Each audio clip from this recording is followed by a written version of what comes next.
For more updates, click on subscribe and click on bell button for latest notifications. Welcome back to Techarkit IT. My name is Ravi. In this video session, we are going to see about what is the difference between the scripting and programming. Okay, so basically the scripting is not a programming.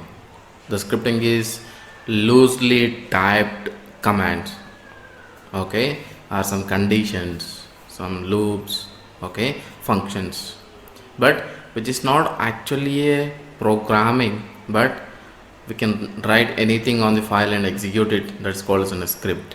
But programming cannot be you cannot do like that. So programming has some structure and you have to follow that structure to write the program. Okay, basically the scripting right to automate the particular task. In the sense, example, say if you want to ping some server and say the server is up, and write some log saying that server is up, and if the server is down, say that server is down and send an email. That is one task, okay, the scripting can do. Okay, but in programming, so you can specify multiple tasks in a single program and you can run that program so that it will take care all the tasks. So it has a capability to run many tasks, handle many tasks at the same time. Scripting does not require compiling. We can simply open the file and write some commands and execute it. It's an interpreter, and it just interpret the script and execute it. But programming must compile and execute. If you write some program, it should be compiled and make it as some package, then you have to execute it, or you have to run that program in order to verify whether the program has any errors or not. Scripting does not require any customized environment or setup to develop scripts.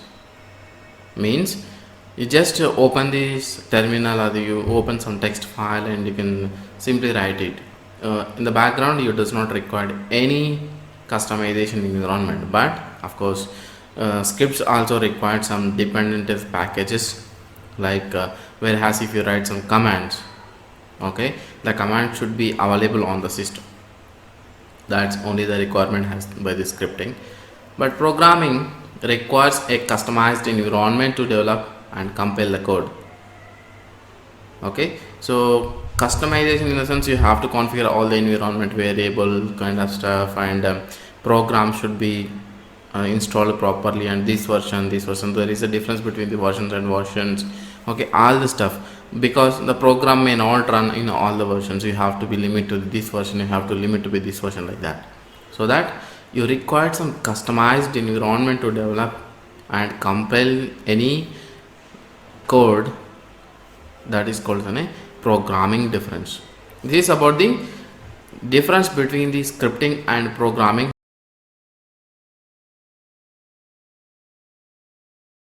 In this tutorial, I am going to use a CentOS 7 version. You can download from any website like the CentOS website. You can also use torrent client to download it, or you can also download full ISO from CentOS. It's freely available. Okay, so this is the Linux window. Linux looks like in the graphical mode. Okay, and right click on the desktop and you can say click on the terminal, so it will open you the terminal. Okay, so what does mean by shell scripting? Shell scripting is nothing but the sequence of commands which is written in the sequence and written in one file and execute it. That is called the shell script. Example, say I am just using the VI editor to write some basic scripts. Okay, example, say basic.sh. The shell script extension is sh. Okay, so here we have to write shebang, maybe, which is bash. Okay, example I'm saying is that this is the sample shell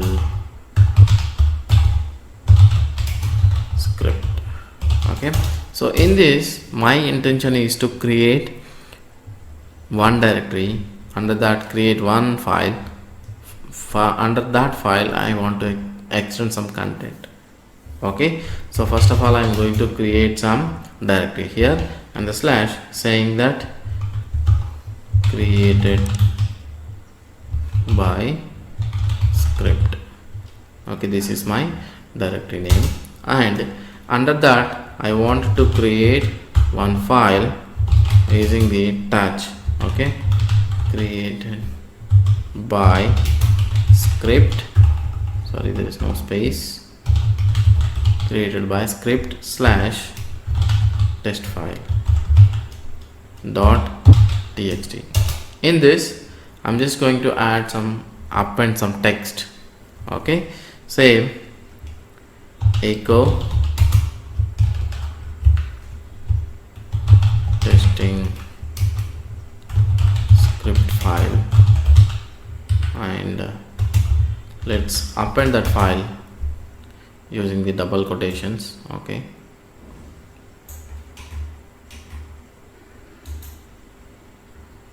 copy here and paste here. Okay, so this is my shell script. Now save this file, and before that let's go to the slash here and verify there is no directory called created by shell script. Okay, now let's go and execute that file. Okay, I'm going to the home path again, and my script name is basic.sh, and go to slash and try. So the directory has been created. Let's go to that directory. Okay, the file has been created. Let's see that the what is the content inside the file. Okay, now if I execute it again, it's going to be executed, and it's going to say that the directory is already exist, the file is already exist, but the content is going to be added to the file. That's it. This is a sample shell script. So what does mean by the shell script? Shell scripting in the sense the sequence of commands, okay, are the commands which are written in a sequence to do your work, or whatever. Example, say every day you wanted to log into the server and verify some commands, or run some commands and verify those commands output and say okay, this server is working fine, something like that. So instead of doing manually every day, what you can do, that you can write all the commands into the one file in the sequence, then schedule using the cron tab, then every day it will execute at the same time and put you the output in one file. So after when you came to the office, you just verify that file so that you will get all the output, something like that. You can put all the files in one centralized place or one single file from the shared folder, then you can access that information from the single place, so no need to log into each and every server and verify. That is the shell scripting, and its advantage is that you no need to do your manual job regularly, or whatever the job you do on a regular basis, that job can be automated using these shell scripts. That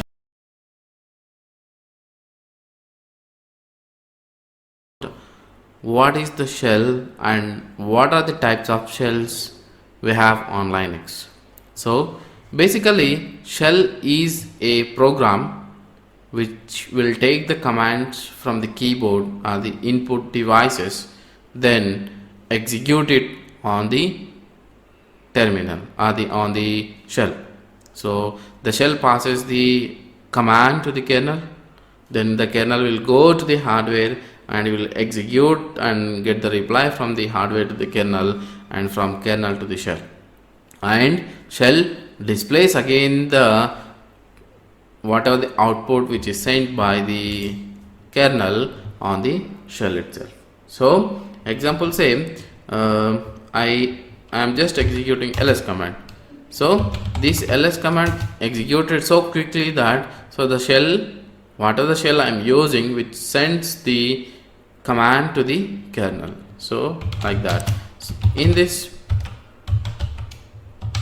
Linux, we have different types of shells. So before, the shell is sh.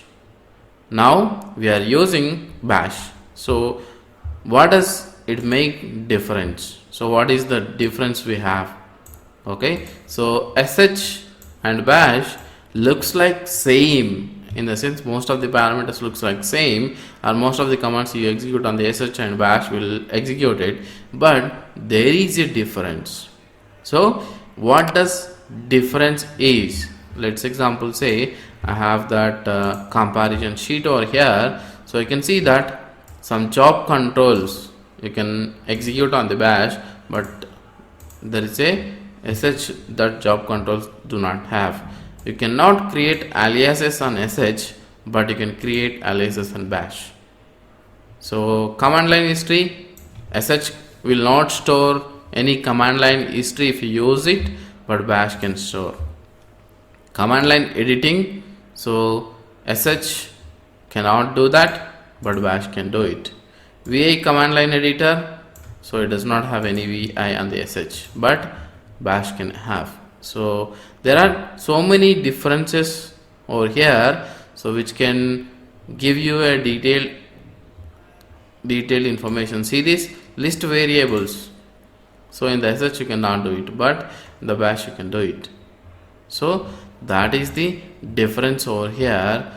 You can see that. So likewise, if you go into the sh and type some commands and see that whether you can able to see some history or not.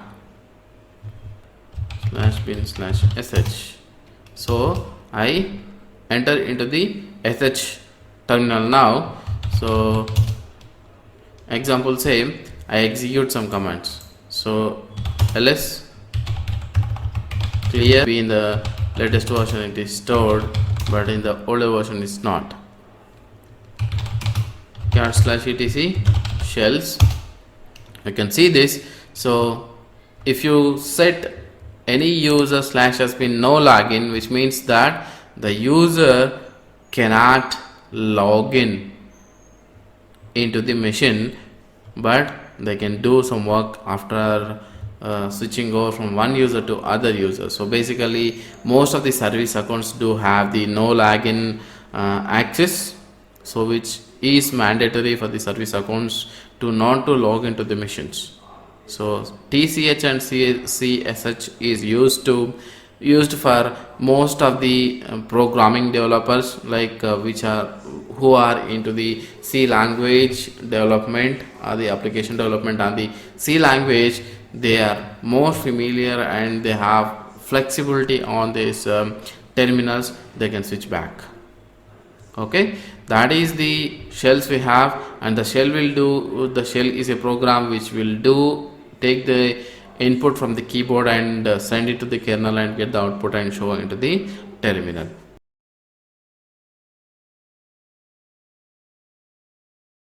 How to make a template script, so that every time whenever you wanted to create a script, so automatically that template will create with the file name or whatever the file name we give.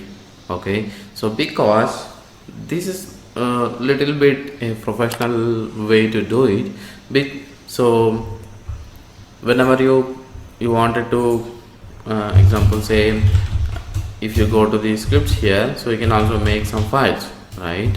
Like vi and create some files, but that files do not have anything. So every time you have to add shebang and you have to add some little bit details about your author for file and when the file is created and when the file is modified, all the stuff. Okay, so instead of doing that, what we are going to do over here is that just create some template script automatically. Whenever we type template and provide the file name, so it's create our template file automatically on the location. So that is helpful for us to create some scripts based on no need to add all the details all the times. Okay, so let's go ahead and create some file name called template. So I'm making some template, so I'm not adding any extension over here. Okay, because this one I'm going to make it as a command. Now here I'm adding the shebang. Okay, then I'm saying that I'm asking the user, or the user are we are going to use it, saying that please provide file name you want to create. And I'm just saying that I'm adding the same line, it should pop up. Okay, the option E, extended options, and read that input, what are the input is given by the user, and store it in file variable. Okay, now I'm saying that using that variable, it's going to create the file in scripts. Okay, $file, what are the file name you've given, with add automatically the extension is .sh. Again I'm doing that echo, so say okay, this should be added into the single quote, because which is not to be execute anyway, which is going to be exactly added to the file. Okay, and here, so I will specify some variable over here that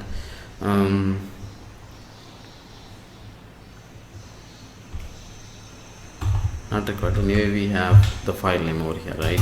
So /scripts $file, sorry,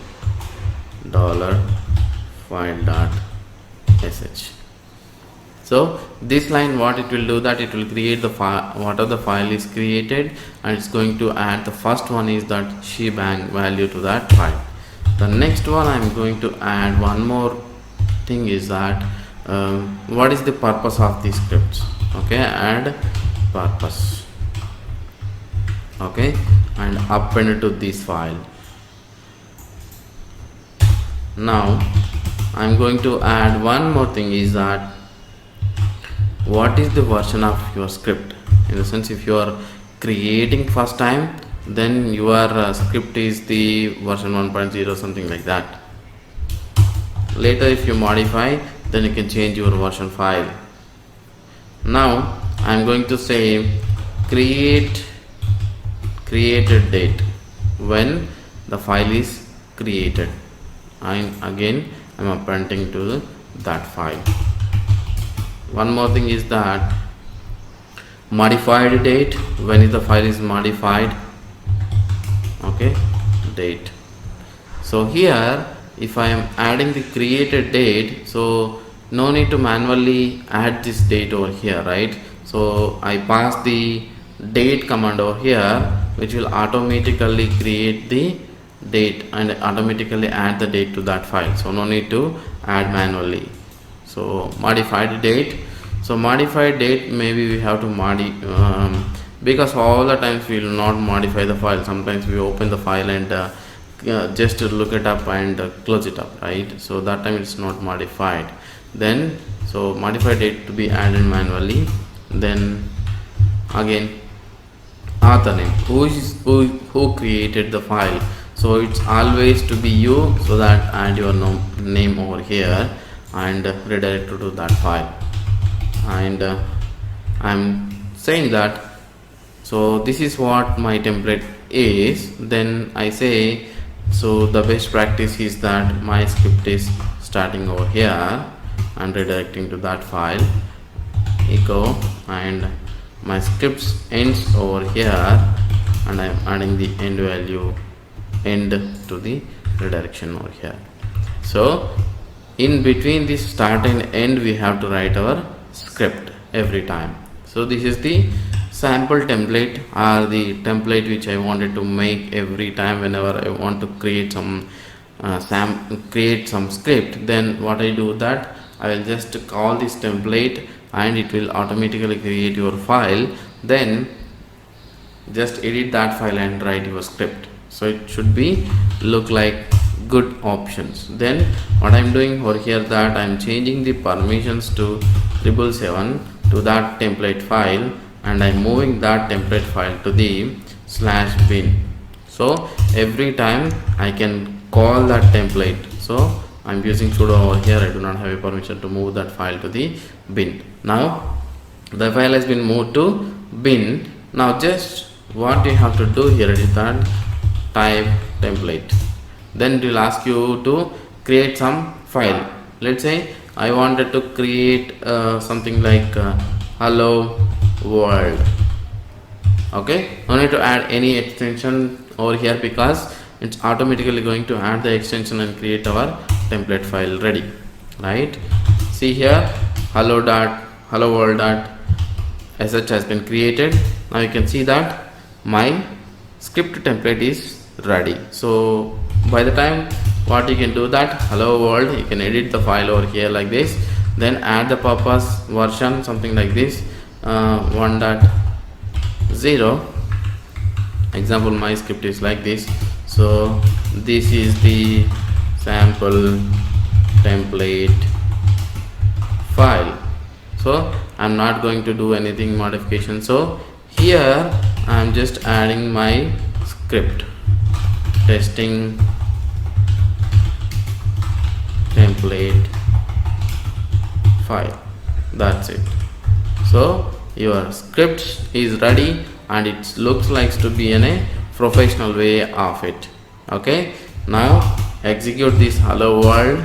So your script is ready with the template. That's about this session. Thanks for watching. Stay tuned. You can make your own template.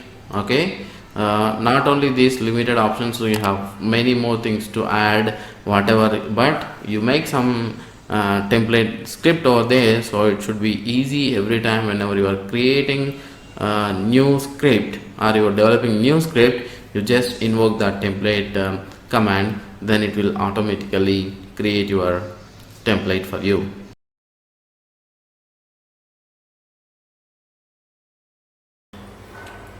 Difference between the codes in the sense, so the quotation marks which we use for whenever you are writing the shell scripts, example say that double quotations and the single quotations and the reverse quotations. Okay, how it makes difference whenever you are writing the double quotations or the single quotations, okay, whatever it is, then how you are, what they do actually. Okay, example, so I'm going to make my script, okay, as codes, okay, and go to scripts, and my profile is, my codes file is created. Okay, this is my code file. So the purpose is that verifying difference between quotation marks. Okay, so version 1.0. let's see that example. I am specifying some variables over here. The variable name is var1 equal to example 1 2 3 4 5 6, and the test I am specifying is that Techarkit something like this. Okay, so both the things I provided over here, and I am writing over here it is that verifying is the double quotes. Okay, double quotes. So here echo I am calling in the double quotes saying that execute double quotes $var1 and $test. So I am calling both the variables over here, so that variable values would be printed over here. So again now I am using single quotes. Okay, so what does this single quotes do? Okay, echo and sorry, it should be single quote, and say execute single quotes, okay, $var1 and $test. And now I am calling over here it is that reverse codes, okay, echo, and I'm writing in the reverse code saying that host name, okay, echo, sorry, I already written something like this over here, and in the double quotation over here I'm writing something like this, this host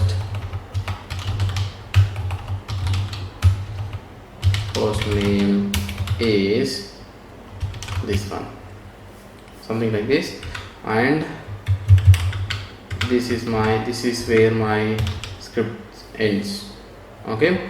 I specified both the variables over here, two variables, and that variables I'm calling over here and saying what does variables do, okay. So let me explain the scripts again. So this is the shebang value, and just written the some metadata over here and all the stuff, and I assigned a variable 1. That variable 1 value is that 1 2 3 4 5 6, and the one more variable is called test, and that test value is the test variable value is Techarkit, okay. This variable value I am calling over here, both the values I am calling over here. If I execute this one, so execute double quotes, it should execute this way. Instead of $var1, it should print this 1 2 3 4 5 6, okay. It is also print this one Techarkit, it should print. In the single quotations I am also calling in the same way, okay. In the reverse codes, so in reverse code this is the below the escape character, so here we cannot call any variable in this quotations. Actually this is the host name is a command I am executing in the subshell, and this command output will be displayed over here. This is about the script, and let's go and execute it how it's do that, okay. So whenever we execute the output we can understand that.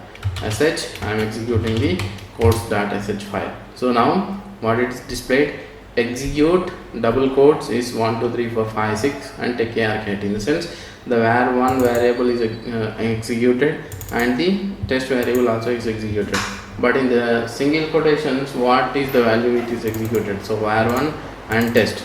So what is the difference over here?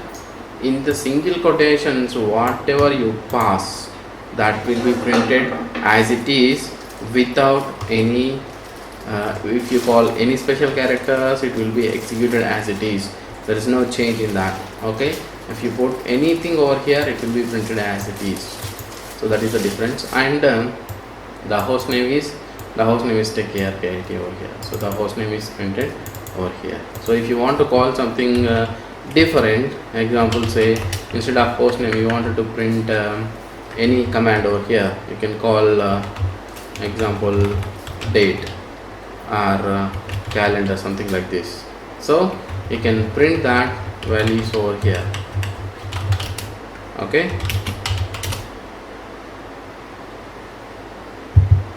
Okay, this is the things. So this is the difference between the single quotes and double quotes and reverse quotes. The double quote is used to specify the values. If you specify the variables also, it will execute, okay. So and if within the single quotes, if you pass anything special characters, it will be printed as it is. There is no change in that. And reverse quote is used to pass the commands on the go, that reverse code will be executed on the subshell, and output will be displayed on the terminal.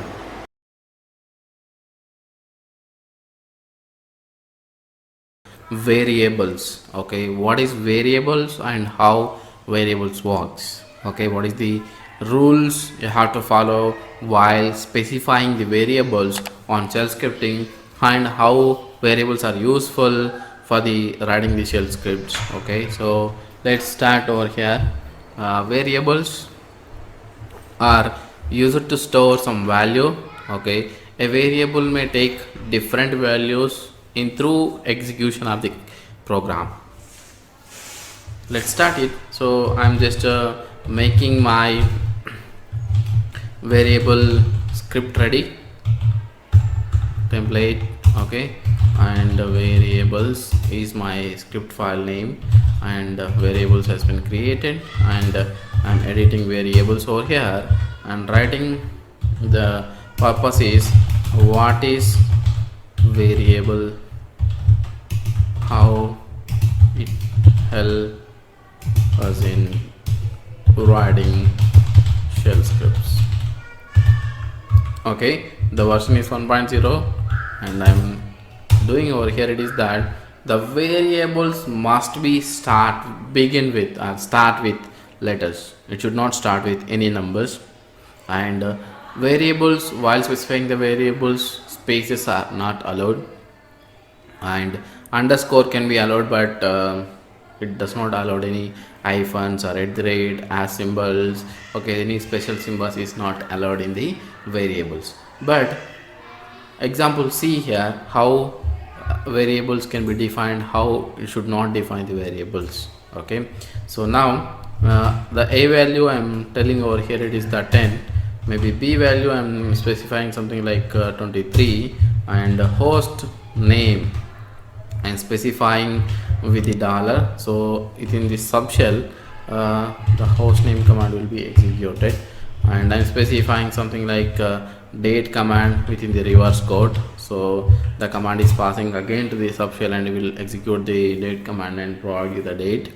And I'm specifying one more false variable over here, it is that is one value equal to 333, and one more variable I'm specifying is something like false at the rate variable equal to the value is false, and hyphen I'm using a equal to wrong value, something like this. Okay, I'm calling all the variables over here in the below, and specify that variables maybe we may use and how it can be helpful. Okay, how it is executes. Okay, example, I'm calling host name over here, I'm calling date over here. Okay, the date variable is date, and the value 1 is value 1, and the false variable, okay, is false variable, and hyphen is hyphen variable. Okay, it must be something like this, and the variables are case sensitive. Example, say b value is b, right? So I'm saying that ba example something like this.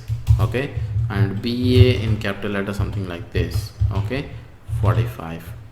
So if you specify the value over here, it is that small ba, and I'm copying the same line over here and specifying capital BA.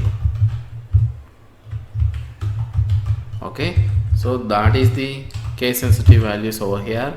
So the variables are case sensitive. Let's execute the script over here and see how it works. Okay, the script variable scripts is executed, but it's given the some errors over here. The errors, what are the errors over here? It is that, okay, the first variable line 13 is error, the volume could not found. In the sense, the one variable which is taking something like different, in the sense it is not taking as a variable, it is calling something command or something like that. Okay, and false at the rate variable also is command not found, and hyphen is also take it as a command. So that's why in the variable, while specifying the variable, so the special characters are the starting with the numbers are the special characters, or the hyphens are not allowed, and the variables are case sensitive. You can see that the variable small b, capital B, small a is 23, and capital BA is 45, and the host name value is Techarkit, the variable date is, the value is date. Okay, and the wrong variable, one value is not shown over here. So these are the variables I specified it, but these are not executed properly.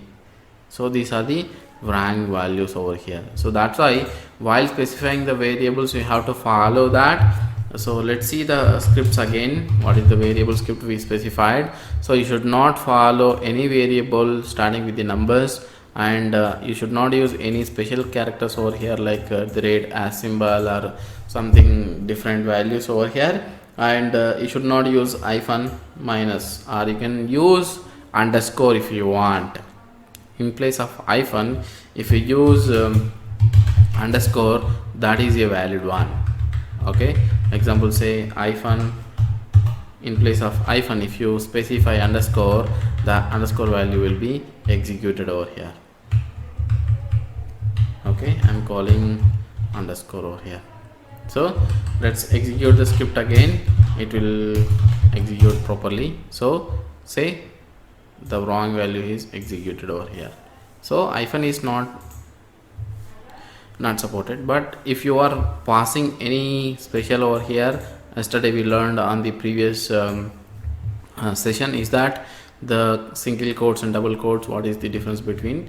So you have to pass the special values within the single, using the single quotes, and you have to pass the different variable values within the double quotes. Okay, this is about the variable session. So the variable is nothing but the variable will store some values over here, and whenever you call that variable, then it will be display that value assigned to that variable. So the variable can be called using the dollar sign within the script, and you should pass this in order to execute in order to get that variable value within the script. You should pass that in double quotations, not in single quotations. Okay,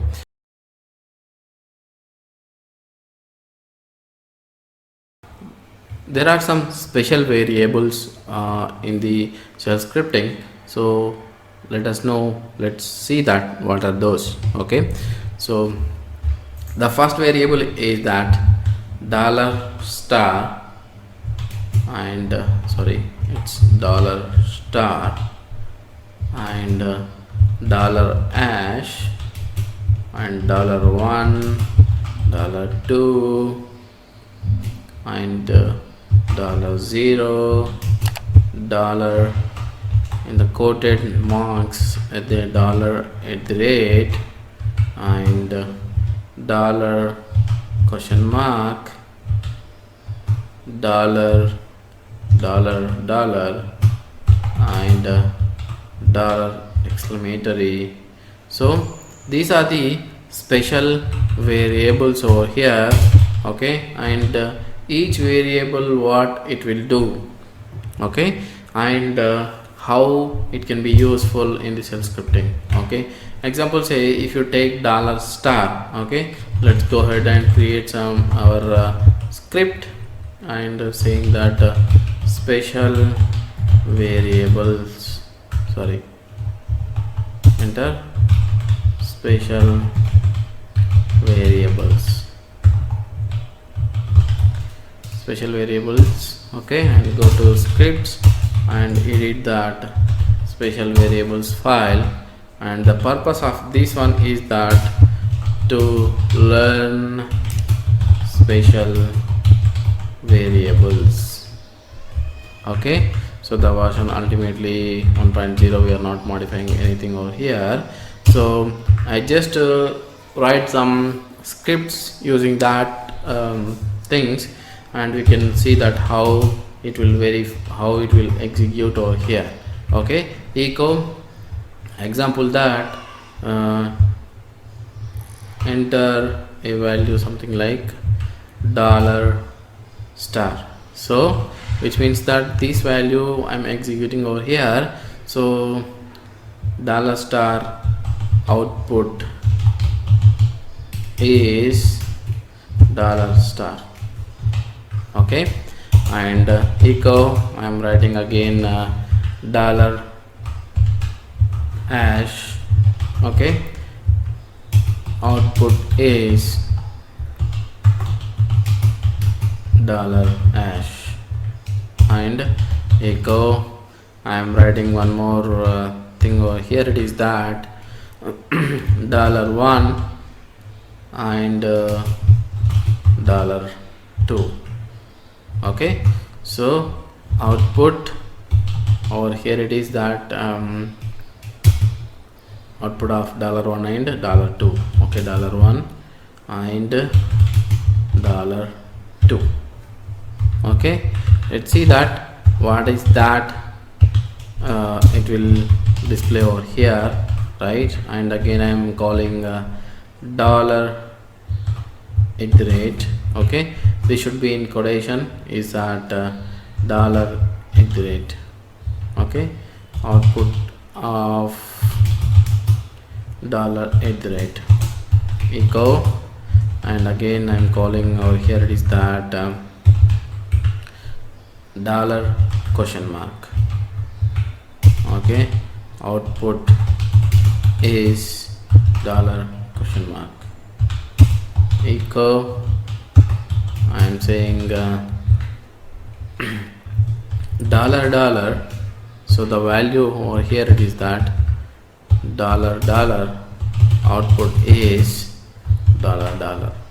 Okay, again the final and last one, the special variable over here it is that dollar exclamatory mark output is dollar exclamatory.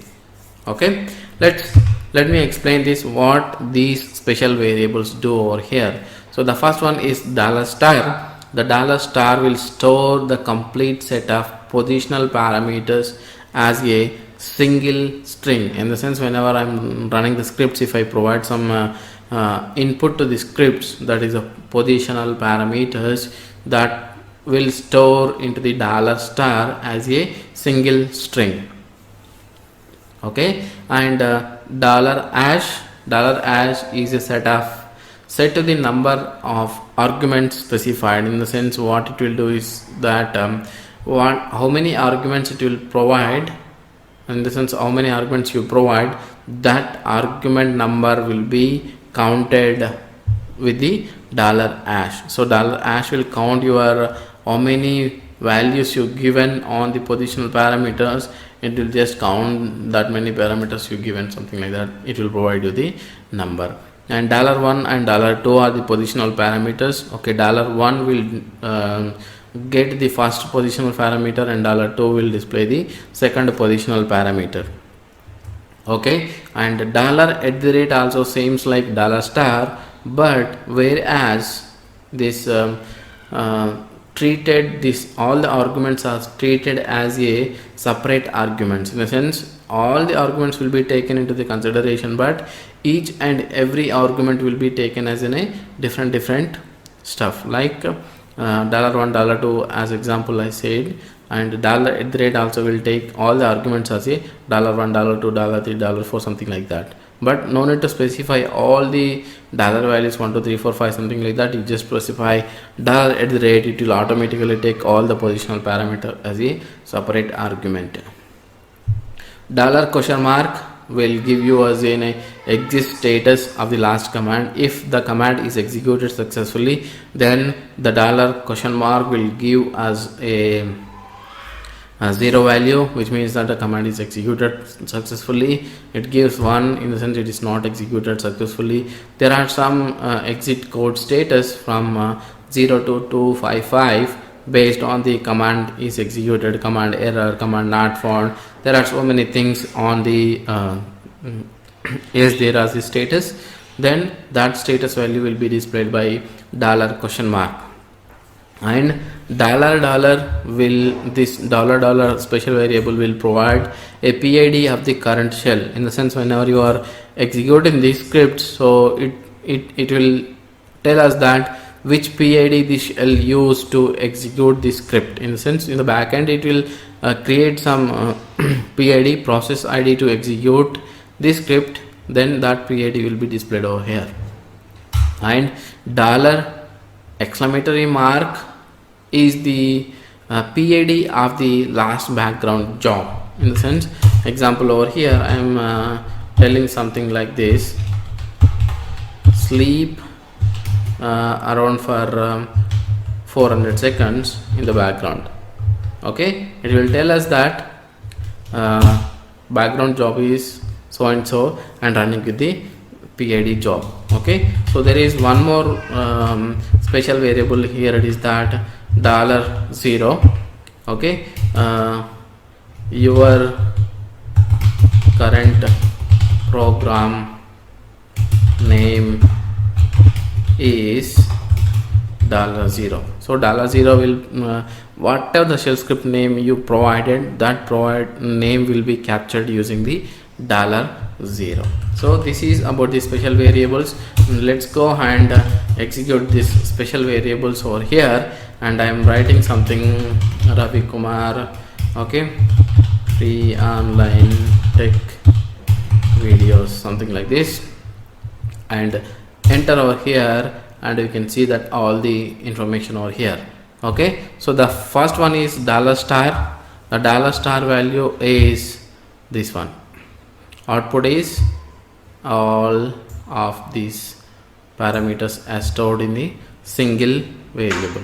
Okay, and the $hash is a set of numbers, so it will count the numbers, the variable numbers whatever you give. So how many variables positional parameters you given? 6. In the sense it provided the output is 6.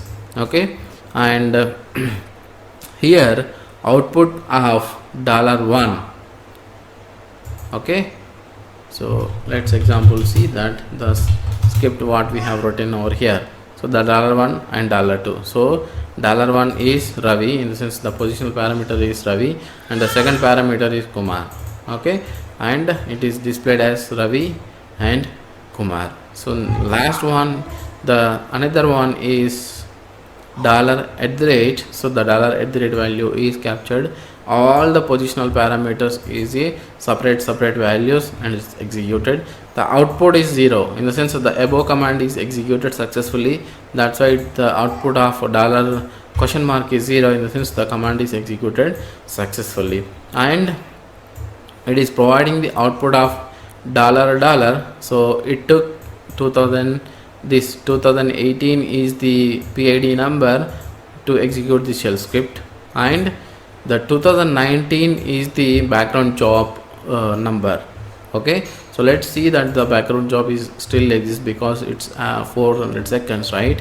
So it will execute, and our program executed name is that your current program name is special variable .sh.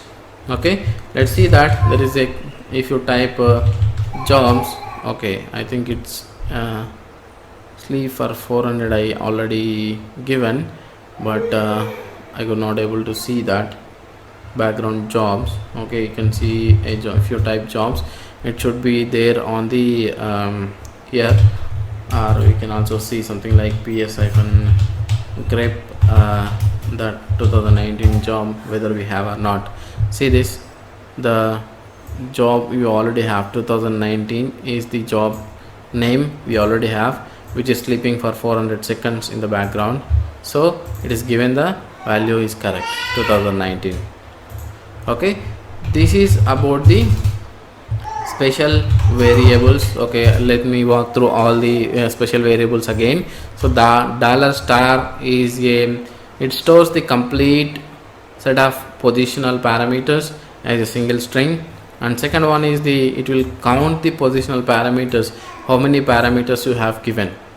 Okay, and second one is the positional parameter 1 and positional parameter 2, and the third one is also same, looks like the $, but it is difference that it does not calculate all the strings as a single string, it calculates all the strings as a separate strings. Okay, $@, and $? will give us an exist status of the script last executed command. Okay, so if you execute any command, example say I execute jobs and echo $, I can see that the jobs command is executed successfully. Or if I say something like cat something, there is no file, but I executed something like this, and if I provide $? over here, it gives the value as 1, which means that the previous command is not executed successfully. And $$ is a special variable which will provide you your shell PID, current shell PID which is executed, and dollar, this is a just command, and this command executed successfully or not with the which PID it is using. So it will provide you dollar exclamator will provide you the PID of the last background job executed, and dollar 0 will capture your current program name and display on the go.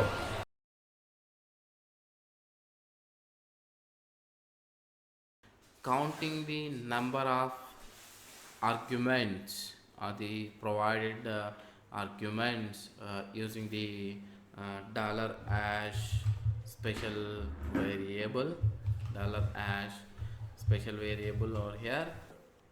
Let's go ahead and create our template file. Let's example the count args.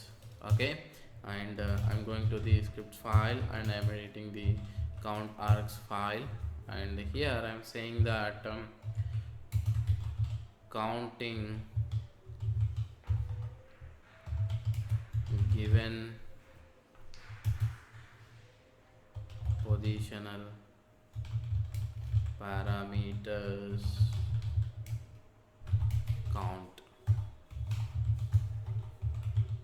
counting positional parameters are that's enough, and the version is 1.0, and I'm writing over here it is that echo, and example I'm writing over here like your current given parameters are equal to are the numbers. Okay, so this one will calculate your how many parameters you give as an input to your script, then it will calculate and provide you the numbers over here. So okay, so let's example say that sh and count the arguments. Let's example say something like Techarkit shell scripting tutorial. Now we have given 5 example say 1 2 3 4 5. Okay, now let's example say that how many files I have in my current directory. Let's go and count over here. So let's provide the star and it will count it. Let's example say ls, and you can see 1 2 3 4 5 6. If I create one more file, example say touch test, and run again the above script, and it will count your current given files. Example say if I go to or else the same program I will execute over here, and I will point it to somewhere else on this line etc star, then it will count 267 files as are there in, and files and directories are there in /etc directory. Okay, not only this, you can also use this program in a different formats. Example say along with some condition variables you can use it over here. So I am commenting this line, again I am writing something else over here. It is that example say if, okay, if they provide any arguments over here, then it should execute greater than or equal to 1. Okay, then what it should do is that echo, okay, less than or equal to less than 1. Okay, then I'm saying that program usage is, okay, dot slash, or else you can provide something like this, dot slash script name dot sh, and providing some arguments over here. Example say argument 1, something like this, are options we have to provide fi. So what I'm saying is that if the positional parameter is not given, then it should print out the validation saying that whatever the program you are executing, you are not executing properly. then we are instructing the users to give some options or arguments. Okay, program example say options,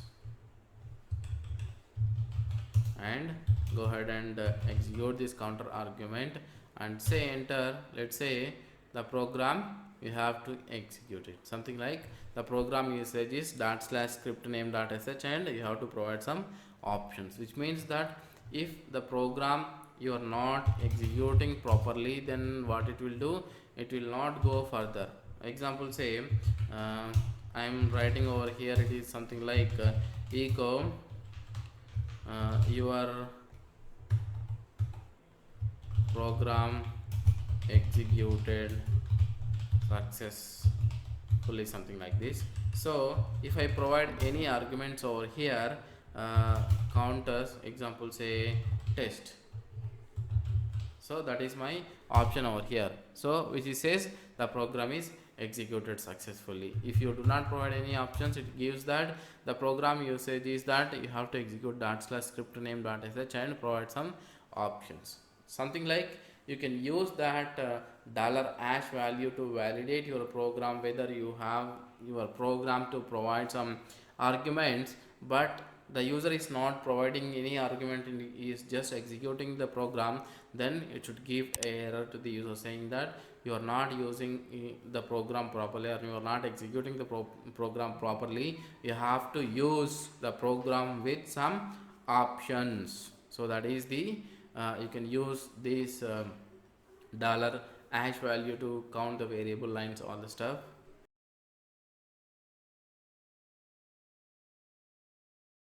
About arithmetic operators. Okay, so the shell have a like a feature to calculate a arithmetic operation. So whenever you can do a shell scripting using some values, okay, or on the go, if you want to do some arithmetic calculations, you can also use some commands to do that, or you can also use shell script to do that. Okay, so there are so many ways to do that. Okay, using the different commands and different ways to do that. Okay, but we are going to see all of them, most of them, okay, using this session. So this session may be a little bit longer because I would like to explain all these arithmetic operations or operators, so how we can do in different ways. Okay, let's see that now. So what I'm going to do is that I'm going to call my template is arth, and I'm going to the scripts, then edit my arithmetic operation template or operators template over here. Okay, and I'm saying arithmetic operators. Okay, and the version, then here I'm taking the user input to provide some values, and that values will be do a arithmetic steps. Example say echo please enter some value, whatever the value it is, from any number to any number. I'm adding the extended options over here using the echo command to show the values on the same line itself. Okay, and I am storing that value into a using the read command, and echo again I am adding the extended options over here. Please enter another value. Okay, and I am cutting off over here using the I am storing the value into the b using the read command. So what we did over here, so we are asking the prompt saying that enter one number and the value will be stored into the a, and second enter second value and the second value will be stored into the variable value is b. Then what I'm going to do here, it is that I'm going to calculate these arithmetic operations, the arithmetic things using the echo command. Example say, so in echo I'm calling this $a and $b values and executing it. So a plus b value is, okay, I'm calling these values in the subshell $a, sorry, small a, and plus sign $b, and closing the subshell values. Okay, and echo, and opening one more value, sorry, is that a minus b value is, okay, dollar, opening the subshell over here, and it will execute into the subshell and provide us the output. Okay, here $b, and echo, sorry, so this value came over here, the quotation is not closed properly. Echo and say a into b value is, okay, dollar subshell values over here, and $a into $b, okay, the subtraction value over here, and echo, again I am opening over here one more, a divided by b value is $a divided by $b, okay, and the values over here, and echo, the final one is that remainder value. So, okay, a percentile b, sorry, small a percentile b value is dollar question mark, sorry, within this subshell values, and I am providing the $a percentile and $b. Okay, that's it. I am saying end of the script is that completed successfully. Okay, that's it.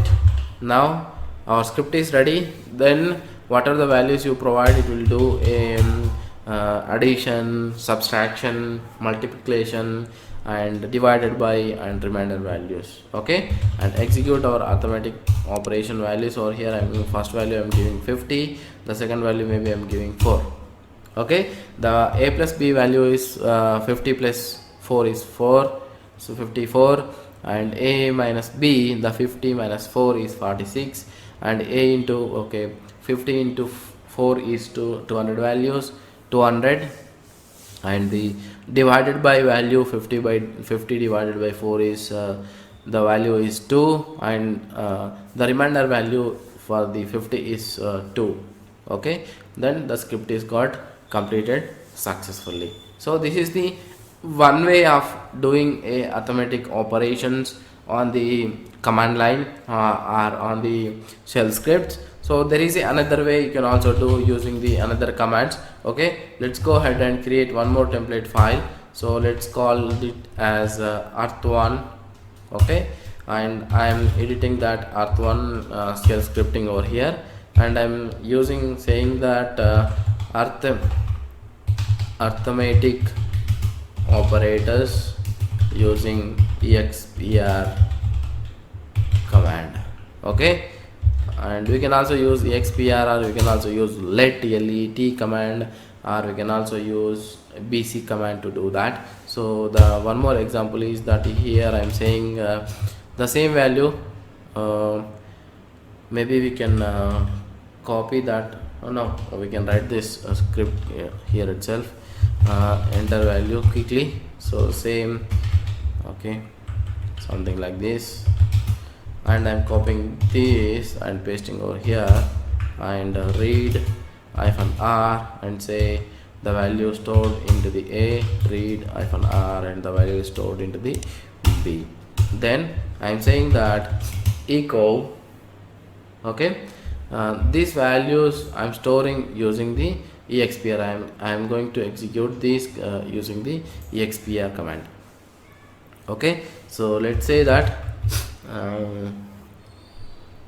addition is addition values.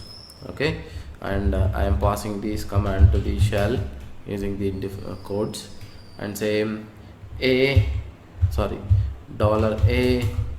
plus $b. Okay, this is the how you have to pass your values. Okay, so I'm copying this line 2 to 3 times, because editing all the values over here, it's the same values again. Okay, minus values over here is minus value, and multiplied by values, and here you have to escape this star, because the star has a different meaning in the shell script. And one more is that divided by. Okay, so I'm using the divided value over here, and this is a reminder value over here. Okay, and say reminder values. Okay, so these are the operations you can use on these shell scripts. You can also have the different values, like using the different values also, but those are not a straightforward values, which will not give any values over here. That will give only zeros and ones, which is equal to or not equal to, something like this. Successfully completed. Okay, now, and you can go and execute the arithmetic 1 operations 4 into 5. So all the values, additions, minus values, multiplied by, divided by, remainder values, and addition values. This is how you can do your arithmetic operators. This is how you can use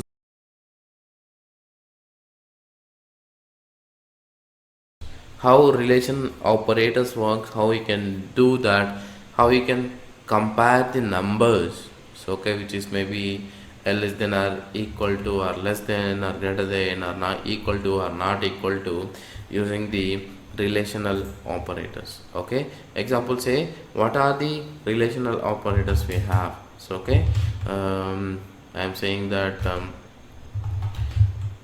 relational, something like this. So I'm writing over here, it is that. So the first one is the less than. Okay, so less than, in the sense you can compare the number whether given number is less than or not. Okay, the second one is that less than or equal to, which means that two conditions. Okay, so one is less than or whether or equal to. So another one is greater than. Okay, greater than. Next one is greater than or equal to, greater than or equal to. The next one is that equal to, the value is equivalent to or not. Okay, equal to. So the next one is not equal to, so here you can also point out using the values. Okay, less than, greater than. Okay, and less than or equal to. Okay, and greater than, and greater than or equal to,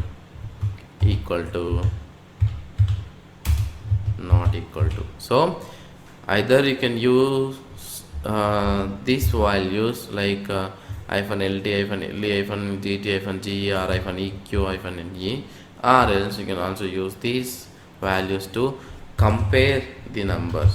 Okay, so doing these numbers comparison, so I'm going to create one more template. So the template called as relational something operator, something like this, and I'm going to edit that relational operator script over here.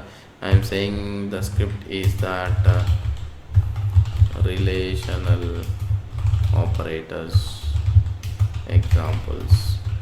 Okay, so we are going to see this relational operators over here. So let's say that echo please provide one number. Okay, so I will ask the user input saying that provide one number. Okay, and I'm saying that the same value I'm copying over here. Okay, again say read -r, the value may be h. Okay, and the second value is I am reading is that g. Okay, say test and say what is the values you would like to see.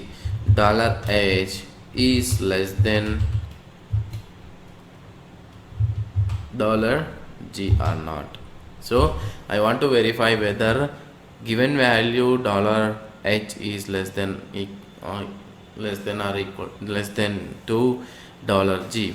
So I am saying that echo, I am using the other special variable over here which is called $, which if the value is successful, okay, the value is 0, then what it will do, so you are getting the value is successful, then if not, then it is not.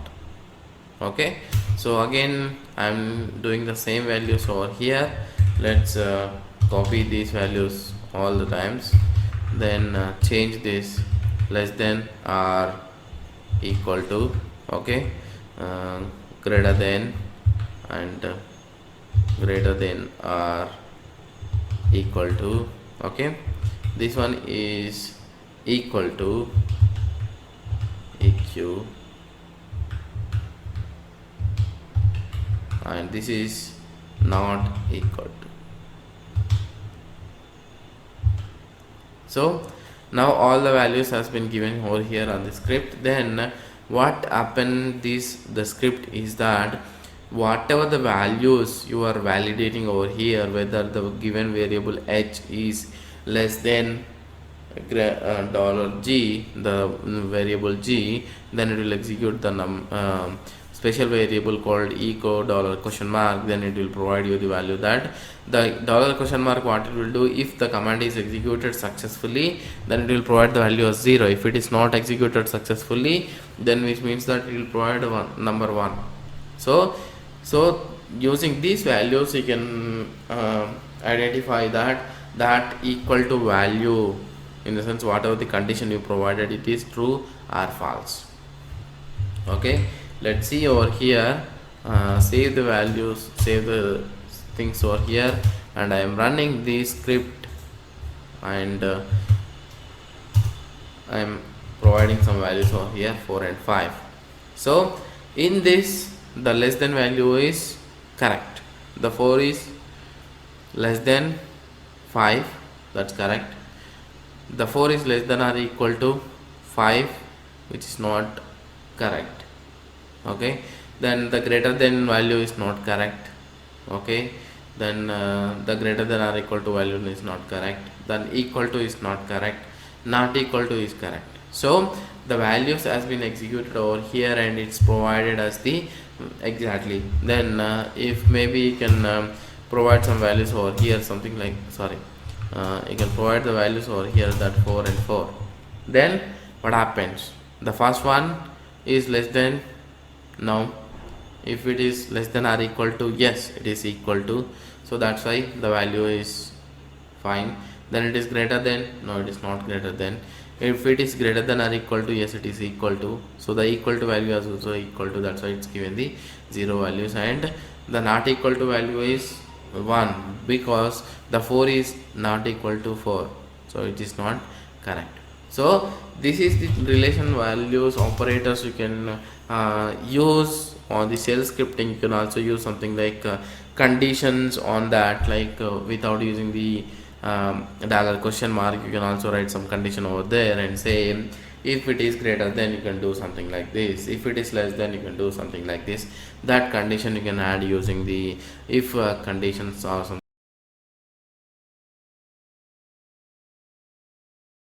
A logical operators, how a logical operators can be used in shell programming or shell scripting.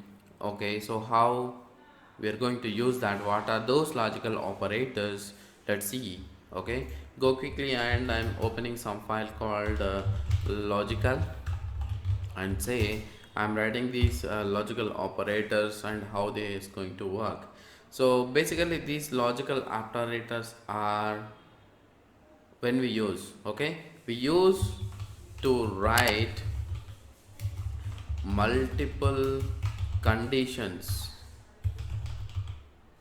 okay, in the sense whenever you wanted to say multiple conditions, if you want to validate and say okay, this validation is true or this validation is not true based on that. So in previous lesson we see something like relational operators, right? Thus relational operators is only like the value to value, that if one value is greater than, one value is less than, or one value is less than or equal to second value is something like that, right? So the direct to direct, like we can compare the both the values and say okay, this is less than this, then this is greater than this, then do something. But here we are going to do that the first check, and if the value is true then go to the next and verify that again the value is true, go to the next one, like that. So you can write a multiple conditions and validate that multiple conditions, okay. So validate multiple conditions and do something else, okay. That is called to write a multiple conditions or validate multiple conditions and execute the statement, okay. So like this we are going to use a logical operators. The first one is the AND operator, logical AND operators. The symbol of this logical AND operator is -a, and this ASCII value for this one is AND symbol and symbol, okay. The next one is the OR operator. This OR operator is represented using the F&O, and this OR operator on a symbol you can use two pipe symbols, okay. And the next one is the NOT operators, okay. The NOT operator is defined using the -n, and in symbol you can use exclamatory mark, okay. So if AND operator, what happens in the statements? So if AND operators, the first statement is true or the next statement is true, then the result will be true, okay. The first statement is true and the second statement is true, then the result will be true, okay. So if a first statement is true, then the next statement is false, then the result will be false, in the sense. So if the first statement is verified that it is true, then it comes to the next statement, that next statement is false, then it's going to be executed the false statement, the false condition statement, okay, whatever you write on the false block, okay. If a first condition is true, then the second condition is true, then it's going to execute the true block, okay. And if a first condition is false or the second condition is true, then the false will be executed, okay. The first condition is false, then second condition is false, again the false will be executed over here, okay. In case of OR operators, so how OR operators works, okay. If a first statement is true and the second statement is false, then the result will be true, okay. Then what is that? The OR operator. So the logically things, if I can say that AND operator, when it will execute, is that both the statement are true, then the true condition will be executed. In OR operator, any one of the condition is true, any one of the statement is true, then the true condition will be executed, as simple as that, okay. So then if a first condition is false and the second condition is true, then it's going to execute a true value, okay. The next one is the first is a false and next one is a false, then it's going to be execute a false value. Or you can say if a first one is true and second one is true, then it's going to be execute a true value over here. In case of not, how it works? So in not there is no like multiple conditions, it's straightforward like true and false and false and true. Okay, which means that if you say it is false, then it will execute true statement, which means that it is opposite to the all the conditions like not execute, in the sense if it not false then execute true value, if it is false then it execute true value, something like that. Okay, so that's why these are the three logical operators we are going to see in these examples with the different examples over here. So I am again reiterating that logical operators are used whenever you wanted to validate a multiple conditions and execute the statements. Okay, now go ahead and create our template. Same logical, okay, logical operator example say, and go to the scripts, and in this I'm going to edit a logical operator, logical script over here. And these logical operators, what I'm going to give you as an example is that, okay, we are going to say something like we wanted to validate a users are the examination marks for the users. Okay, so what is that? In the sense like who are the students, they written the examinations, and I wanted to say something like if they got the marks is greater than 35% in all the subjects, it simply says that verify all the subjects of the marks, then it say the student is pass. Okay, then if is not one of the subjects is not get a marks of 35, then it's supposed to say fail. Okay, that is the things we are going to write over here. Example say logical operators are boolean operators, so we call it as something like this also. Okay, then same student marks validation. Okay, so we are going to validate the student marks, okay, over here, and same echo. So we are calling these values over here, enter your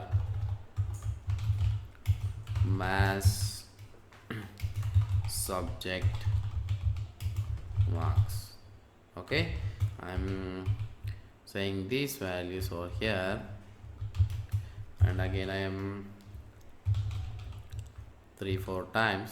Okay, I would like to say 3 times because I'm not validating all these subject marks. I'm just only validating few, 3 examples say. Okay, I'm storing the first value is in M, and the second maybe say physics.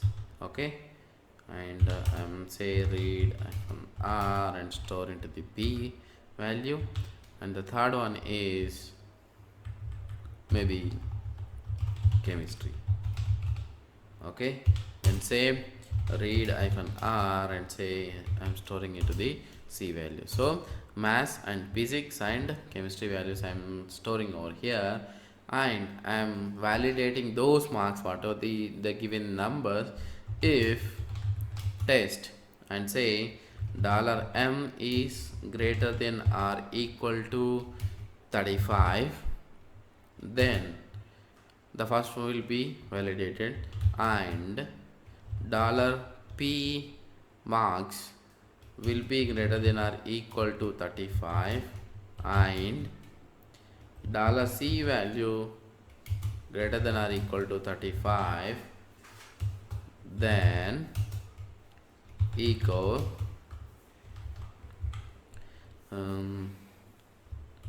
your past.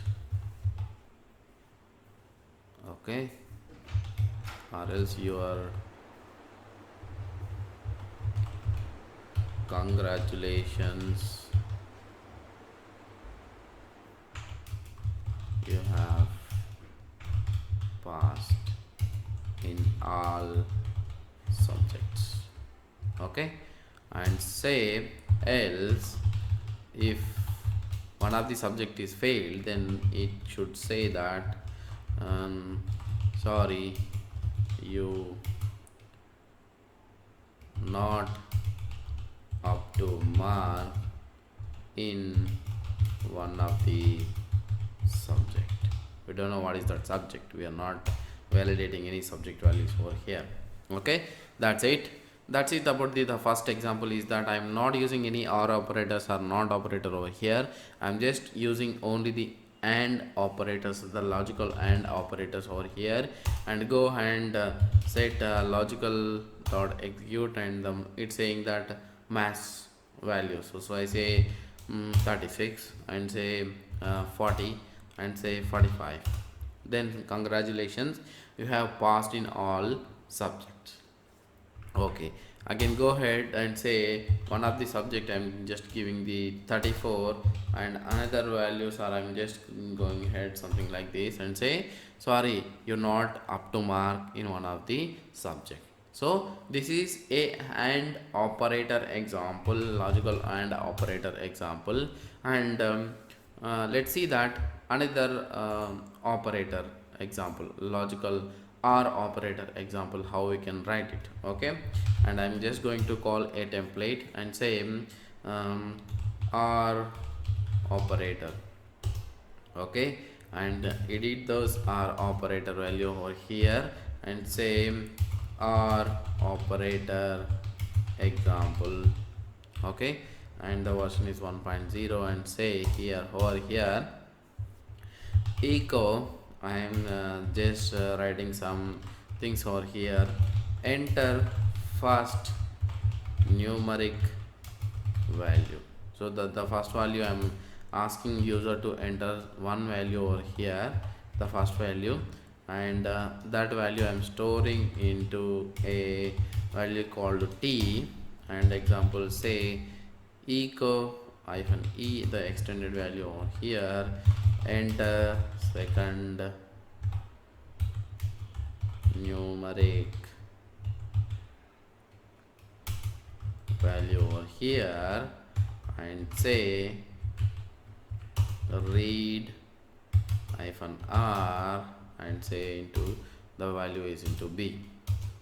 Now what I'm going to do over here, it is that within the braces, okay, and I say that $t is less than or equal to 20, or operator I'm using over here, and say $p value is greater than or equal to 30. Okay, so then what it should do is that then echo, let's say statement is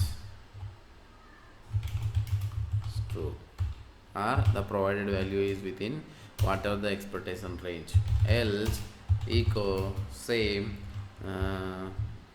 false statement, try again. Okay, and close this value. So here what the value should be, so the value should be less than 10 and greater than 30. So if you one of the value is, in the sense if you provide any value in between, so any one of the value will be true, right?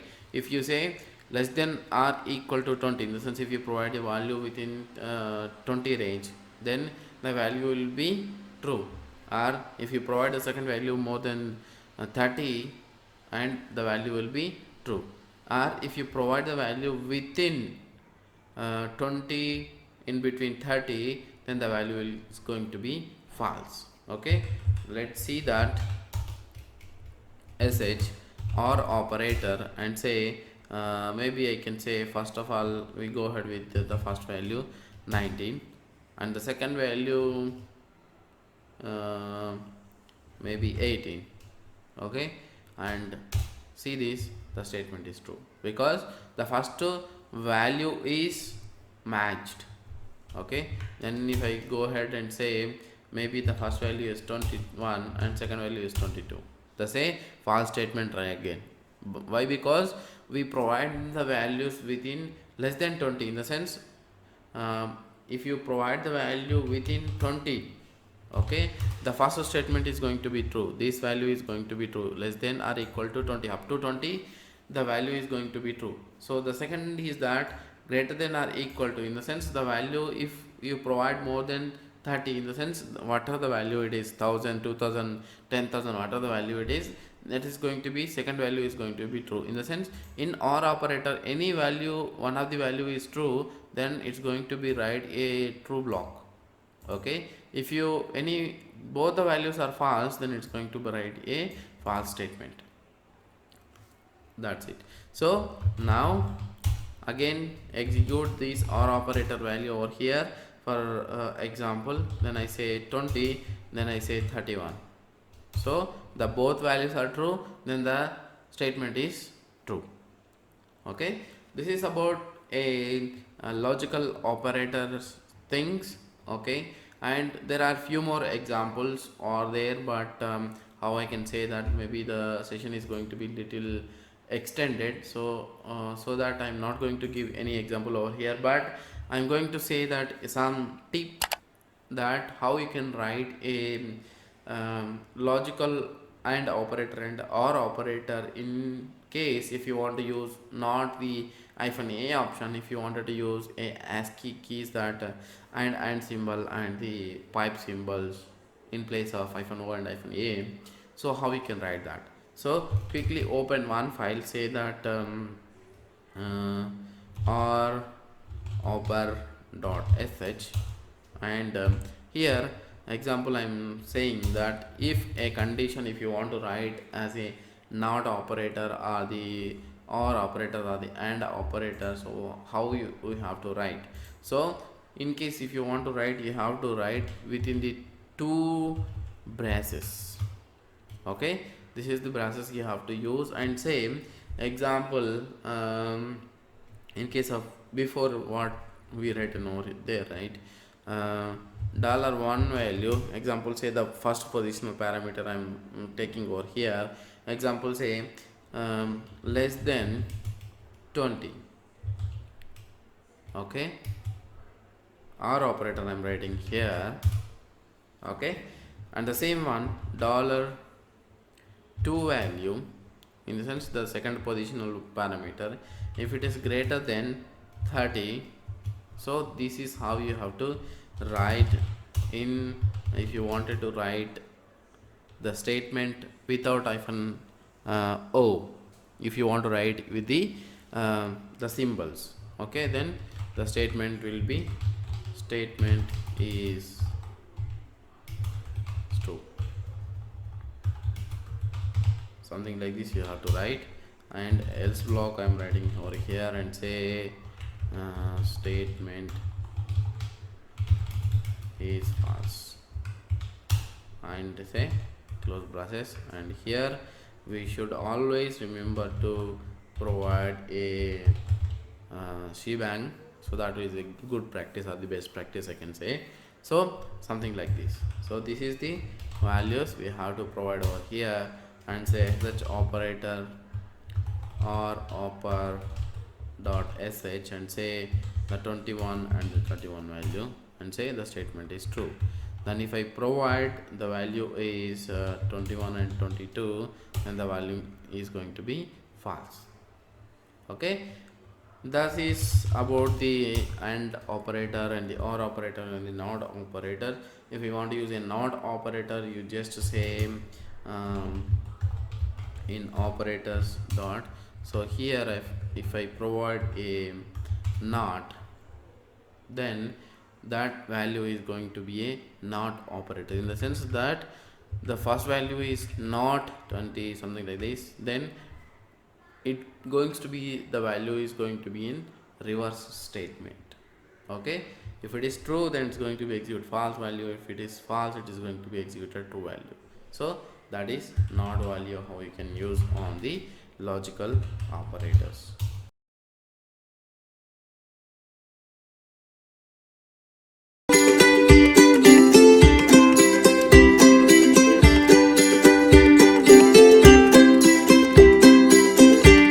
About if statement, how if statement can be used, or the I can say that control statements are conditional statement. We are going to execute over here.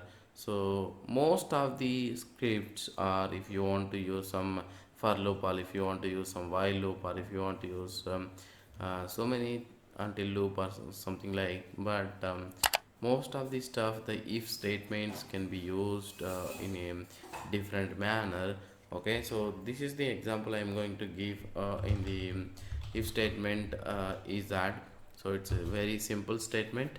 Okay, if statement, I'm going to write my shell scripting template over here, and I'm going to edit that if statement template. Same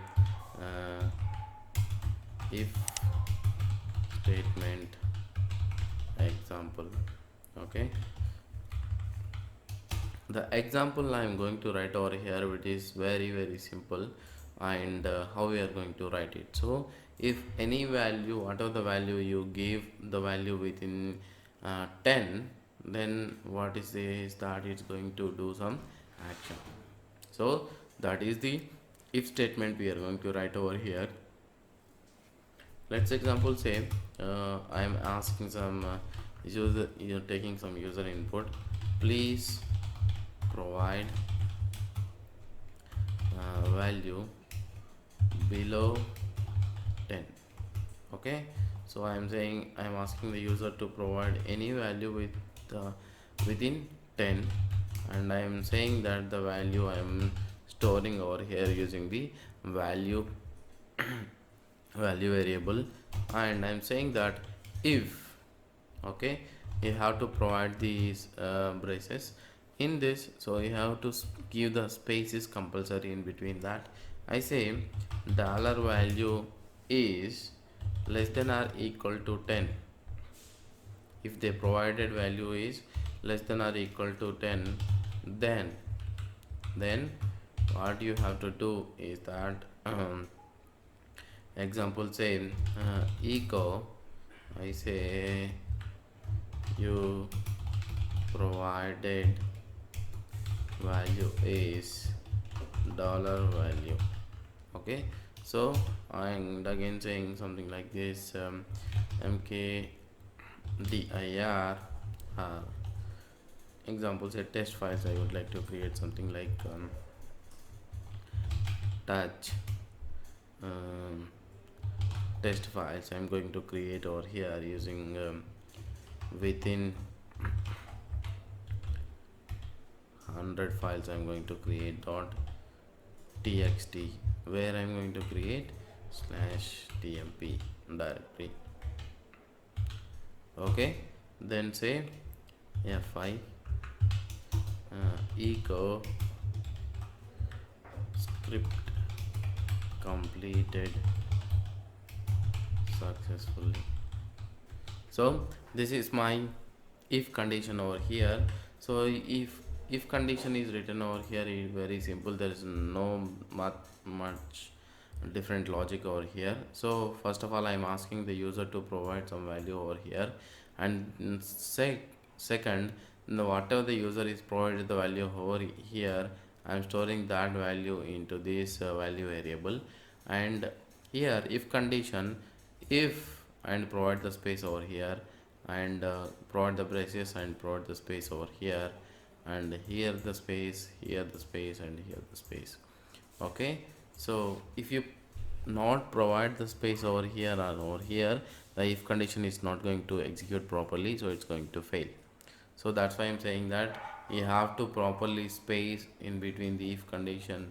Wherever you write the condition over here, then this condition is that the value, whatever the value I am calling over here, that the value stored over here in the value variable is less than or equal to 10. In the sense the value is less than or equal to 10, then it's going to execute this statement, and this statement. If the value is provided more than 10 or more than 11, more than 10, then the condition will be verified, then it will exit from the script. That's it. So it will not execute this block. Okay, so this is a simple if condition script I'm writing over here, and same sh if statement, enter. I am providing the value as something like 10. So your provided value is 10, the script is completed successfully. If you can go to /tmp and see some files, then the 100 files has been created over here. Okay, that is the script which we have written over here. And example, say the if statement, if you want to write in a different way, you can also write it over here. If you cannot, maybe some people, what they will do, if not providing any semicolon over here, write the then in the next line. So this will also execute in the same way. Okay, then I provide the value is 11, then say that the script is exited from the without the statement, whatever the statement condition is not, the condition is not matched, in the sense the value is not less than 10, so the script is exited from the its execution. So that is what we written and is executed successfully. That's about the if statement.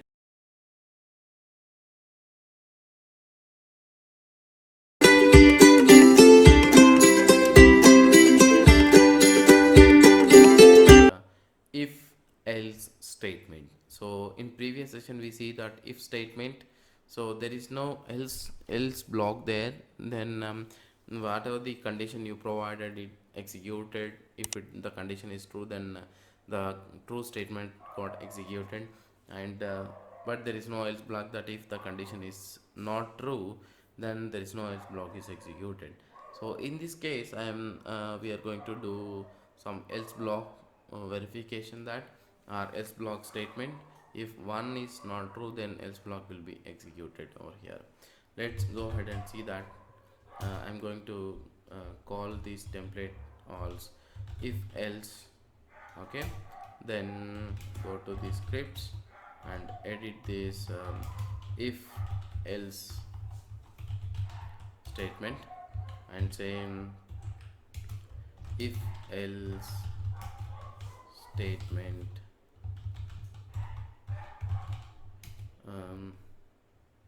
example. Okay, now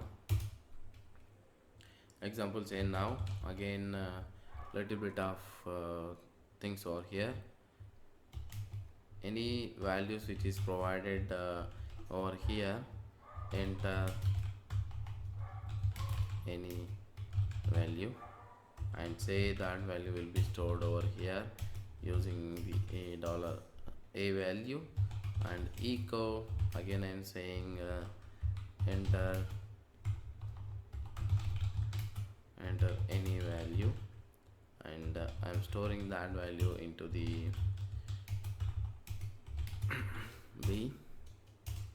Then if the statement, if statement, say that space and $a is greater than $b, okay, then execute this block echo. So $a is greater than $b.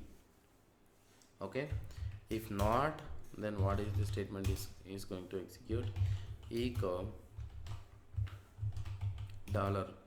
$b is greater than $a. So it's going to execute the values over here, something like this. So the first value is that we are going to capture the value a and value b into the variable a and variable b. Then $a variable is greater than $b, then it's going to execute the condition is true, then the true statement will be executed. So if the condition is true, it's going to execute this block. If the condition is false, then it's going to execute this block. Okay, so and it will, if then it will execute this block and exit. If it will execute this block and exit. So that is how this if else statement is going to work. Let's go and execute this if else statement and see how it works. So please enter any value. So I'm entering value 4 and I'm entering value 6. So 6 is greater than 4. That's correct. And if I enter the value is 9 and if I enter the value is 8, it says that 9 is greater than 8. Okay, so this is what is going to be executed. The if else statement is executed successfully.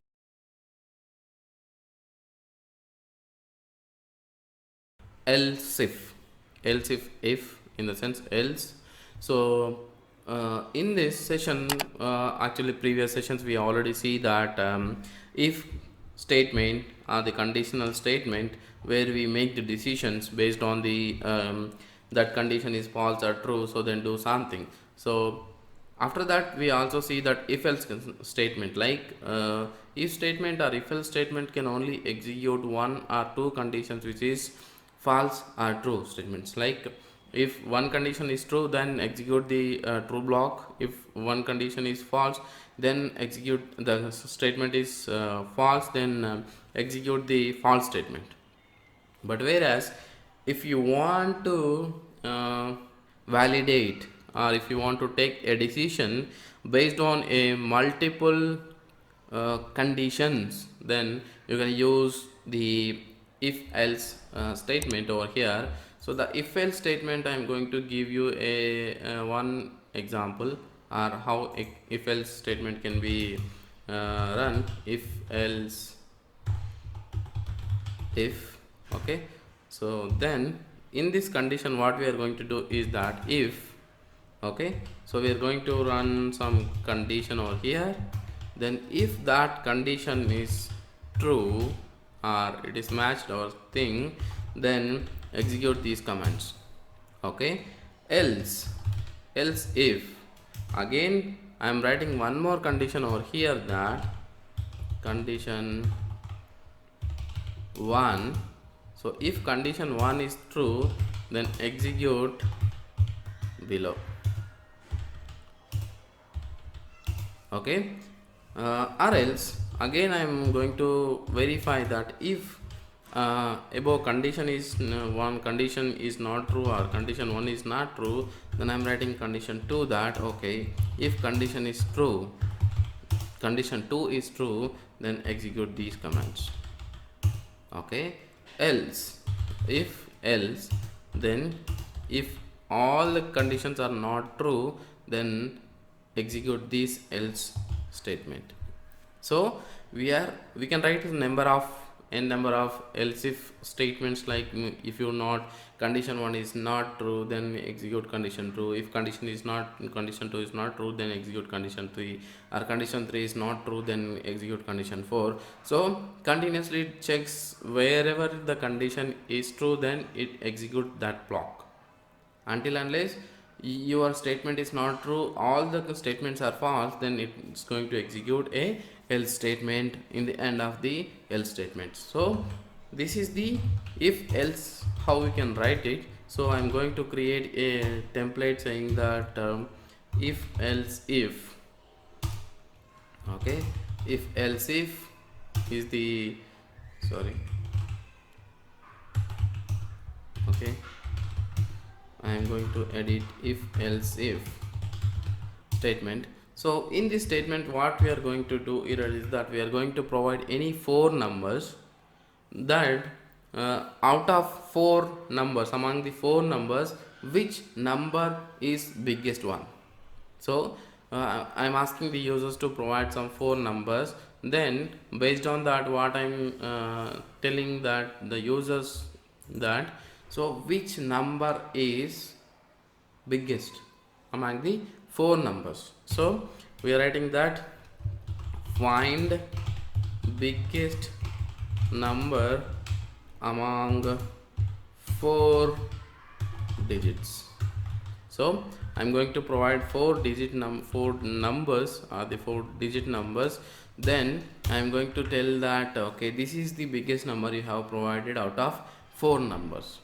Okay, so the first one is I'm going to say is that please enter values, or please enter 4 values, okay, followed by space. So we have to tell the users clearly saying that okay, what we want from them, or else they may confuse, so the script may not going to be executed as okay. And I'm going to read the values. Okay, the first one is the A value, okay, the second one is the B value, and the third one is the C value. Sorry, I'm storing into the C always, okay, and I'm going to store into D. So I'm storing these values into A, B, C, D as a variable values. Then I'm going to say if, so here it should must be space within the braces, same $A if it is greater than $B, and I'm going to use a logical AND operator over here, $A greater than $C, okay, and I'm going to say $A greater than $D. So what I'm going to do here is that I'm verifying that whether $A is greater than B and $A and operator, in the sense which means that first condition should be true, second condition should be true, and third condition should be true. Then only this if block is going to be executed. Okay, so this block is going to be executed if all of these statements are true. Then I'm going to say that echo, so $A is big. Like this you can say that okay, so if that is matching, in the sense $A is bigger than B, and $A is bigger than C, and $A is bigger than D, in the sense all these 3 statements should be true, then it is going to be execute this block. If not, then it's not going, it's going to be going to the another block checking for the else if condition. So else if I'm writing again this second one is that $B is greater than $C, okay, and $B is greater than $D. So it is going to be verified with that the second one. Say if the dollar value, whatever the $B values, is greater than C and greater than D, and it's going to be executed over here. This block is going to be executed over here. I'm saying here $B is a big, okay, and again I'm going to write one more else if condition, saying that here I am validating the $C value with greater than $D or not. Okay, then it's going to be executed. The value is that below echo, I'm going to write is that $C is big. Sorry, here this one is B1, okay, big is else. I'm saying else echo $D is big, Fi. So I'm explaining this script again over here. I'm going to capture a 4 values from the users, saying that enter 4 values by spaces, followed by the spaces. So they are going to enter 4 values, any values which they are going to execute, and in the first attempt I am going to validate the user input, saying that first value whatever they provided is that $A is greater than B and greater than C and greater than D. If this is condition is true, then it's going to execute this statement. Okay, if this statement is, any one of the statement is false, then it's going to be execute the next block, this block, if block, and condition it's verify that if the $B is bigger than C and B is bigger than D, then it's going to execute this block, or else it's going to pass to the next condition saying that okay, if $C is greater than $D, then it's going to be execute the C value, or else the D value is going to be shown is that the D value is the bigger value than the all the 4 values. So this is our command, this is our script. Then we are going to execute this script and say verify that how our script else if statement works. Okay, here I am saying that 4 5 6 7, so which means that the 7 value is going to be a bigger value, and it's going to say that, sorry, okay, 4 5 6 7, and it's going to be verified these values, sorry, okay, if else if sh if else if, and I'm going to enter the value 1, value 2, value 3, value 4. So the 7 D value is the bigger value. Okay, so this one little bit confusing over here. Then we are going to add all these values. Example, say I say copy this one and paste over here, and paste over here, paste over here. So we are going to ask the values 4 times to the users. Okay, saying that please enter a value, no spaces. Okay, so I'm not calculating any positional parameters over here, so that a mistake in a enter a B value. Okay, maybe enter a C value, and I'm asking that again enter D value. So I'm going to ask the users to enter the values 4 times, so which means to be sh if else if, and I say enter a value. So I'm saying that this time A should be a bigger than all these values. I'm entering 9, and the B value should be 8, and the C value should be 4, and the D value should be 4. So say 9 A value is a bigger value, so that is exactly correct. So again I'm going to enter the values at this time. I'm going to say C value to be in a bigger value. Okay, so I'm entering the value into something like that. C value would be 4, and the B value would be 2, and the C value would be 8, and the D value would be 1. So that C is a bigger value than the among the all the 4 numbers. This is about the if else statement. So once again I'm going to explain this if else statement over here. So the first of all we are going to ask the users to enter 4 values. Out of that we are going to validate this first statement using the AND logical AND operator, saying that if all the statements are true, then it's going to be execute the first one. If this statement is true, then it's going to execute second one. If this values is true, then it's going to be execute this block. If all of these values are not true, then it's going to be execute the else statement. So that's about this. I hope you understand else if statement, else if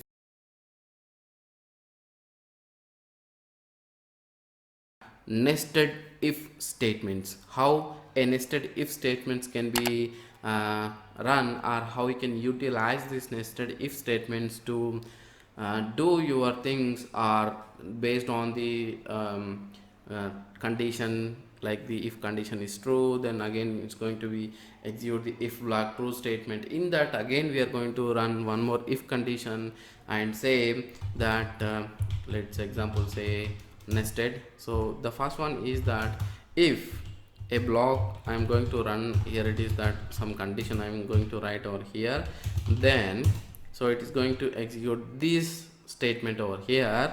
Okay, so this statement is going to execute based on above statement. Again I am going to run one more if statement. Within the if statement, say the condition is to if the first statement is true, then it's going to be execute a next if statement here. Okay, then it's going to be execute else statement here itself, or we can execute one more if. So I'm going to close this else if statement over here itself, because this is a if block we are going to close over here.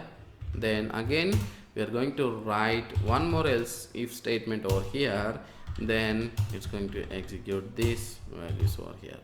Okay, so what happening over here, so how the script goes. So that's condition, if the first condition is true, then it's going to be execute this truth statement. In this truth statement again it's going to validate one more second condition, that okay, if this statement is true, then it's going to execute second condition, that okay, this is the condition, it's true, then it's going to be execute these blocks. Okay, if this statement is false, then it's going to be execute this statement. Okay, then if this condition is false, then it's going to be execute a else statement. It will not going to execute this block. Okay, it's directly go to the else statement and exit the script. So that is about the nested if statements. Okay, in this what the example we are going to take over here, it is that we are going to take some subject marks over here. Say if a subject marks of a given student is averaged by 3 subjects, then the total is more than the average, then that should be saying that okay, this student got distinction. Okay, if the given values is average value is not more than a 75%, then the student got average marks, not just passed, something like that. So we are going to throw some conditions here. Then if condition is passed, then we are going to say okay, you got distinction, or you got first class marks, or you got second class mark, or you failed. Okay, so that is the statement, that is the script we are going to make over here. So I'm going to run my template, says that okay, nested if statement, and I'm going to edit that scripts over here. We nested if statement and say we are going to validate and report student subject marks. Okay, so here we are going to say that first of all we ask somebody to enter the subject marks over here. Please enter mass marks. Okay, so how many the student got in mass, then they are going to enter the mass value, so sorry, the mass marks over here. Then again what I'm saying, I'm copying this 3 times. Okay, so the first one is read, I'm going to say over here store into the mass values into m. Okay, please enter maybe physics marks. Okay, so what is the physics subject marks over here, then I'm going to store these values into p. Okay, and I'm again asking the user to enter the marks of chemistry. Okay, then I'm going to store these values into c.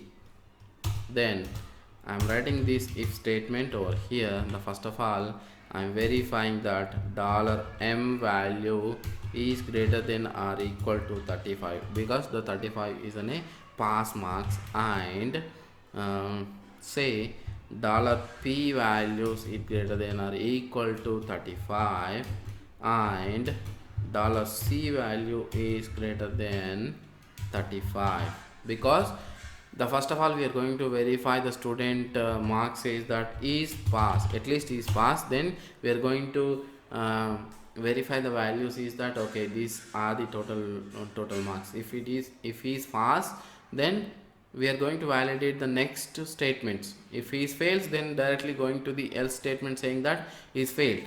Okay, I'm writing something over here. It is that the total values, okay, I'm saying that total values here I am using expr to calculate these total values. Okay, $m and $p and $c. Say the total marks is this one. Then I'm going to say average values. Okay, the average value is expr. Okay, how many values is divided by how many subjects. Okay, this is that total divided by 3. In the sense we are going to validate 3 subjects marks, that's why the total is divided by 3 equal to average. Then say echo, I am saying that total marks, so the total marks equal to $total, so it is going to be say this much total marks you got. Okay, and echo I'm going to say average marks, so the total average is $average marks. Okay, maybe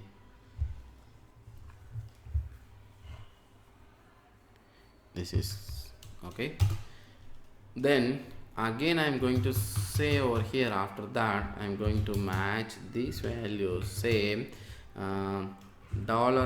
$average value. Okay, if $average value is greater than or equal to 75, which means the total value is more than 75%, then we are going to say, we are going to execute this statement is that echo congrats, you got distinction. Okay, congrats, you got distinction. The next one I'm going to say here else if. So again I am validating the one more statement that $average value is greater than or equal to 60 and $average value is less than 75, because it within the 70 to 60 is just a first class, right? Within echo I'm going to say congrats, you got first class. Okay, so the next one is I'm going to write again else if. Say if a average value is greater than or equal to 50 and $average is less than 60, within, which means that below 60 to 50, then I say echo you got second class marks. Okay, or else no marks, you got second class. Else if, again I am going to validate these values over here. Okay, whether it is second class or third class, there are also a third class values over here. Then I am going to validate that statement saying that $average value greater than or equal to 35 and $average value is less than 50. Okay, less than 50 is third class. Then echo say you got third class. Then I'm going to exit this block over here. So else say echo sorry you failed F5. So what this block is going to do over here, it is that first of all it verifies that all the subject marks more than a pass marks. If all the subject marks are more than a pass marks, then it's going to enter into this block, or else it's going to say sorry you failed. Okay, then if these all statements are true, then it's going to say that okay, it calculates the total value. So in the sense how many what are the numbers you give and the marks, then it's going to say total. Then total values is are divided by the 3, because we are going to run a 3 subject marks. Then say the total marks is this many and the average is this much percentage. Then we are going to say if the average percent is more than a 75, then it's a you got a distinction. And if the average value is within 60 or the less than the 75 or the greater than 60 and less than 75 marks, then it's a congrats you got first class. Or the third statement is going to validate that if a average values is more than 50 and within 60, then it's a second class. If a average value is the percentage is 35 within or less than 30 less than 50, then it's going to say third class. Or if the first block all these statements are not true, in the sense one of the subject is failed, in the sense below 35 marks, then it's going to say sorry you failed. Okay, this is the script over here. We are going to execute nested if value and say enter the some marks on the math, say 90, and physics 99, maybe on chemistry 98. So it's going to say total marks is 287 and the average marks of this one is 95%, which means that congrats you got distinction. Okay, again we are going to say enter something like 32 in math and 99 in physics, chemistry is 99. Same, sorry you failed, because he got good marks in physics and chemistry, but he lose in math. Okay, maybe we can enter something average values over here. Like example, say 36, 37, 38. Then say the total marks is 111, the average is 37. Then you got third class marks. So this is the else if statement. I hope nested if statement. I hope you understand better. Let's say again I'm going to explain this block over here. So above we are going to say enter the marks of the subjects, example say math, physics, chemistry, and we are going to validate that marks using the logical AND operator. Says that the math values is more than 35 and physics is more than 35 and chemistry is more than 35. If this statement is true, then it's going to enter into this block. Say it will calculate the total values and average values, all these values. Then if this none of the value is true or one of the value is false, then it immediately goes to the else statement and say sorry you failed. Okay, if all these blocks are true, then it's going to validate that average value, that if the average value is 75 or greater than 75, then it's going to say you got a distinction.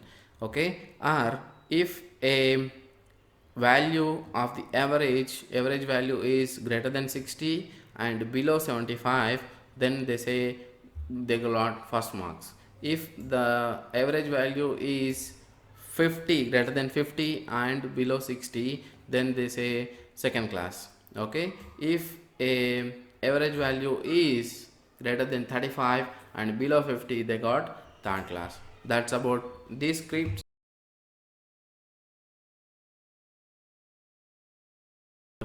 while loop.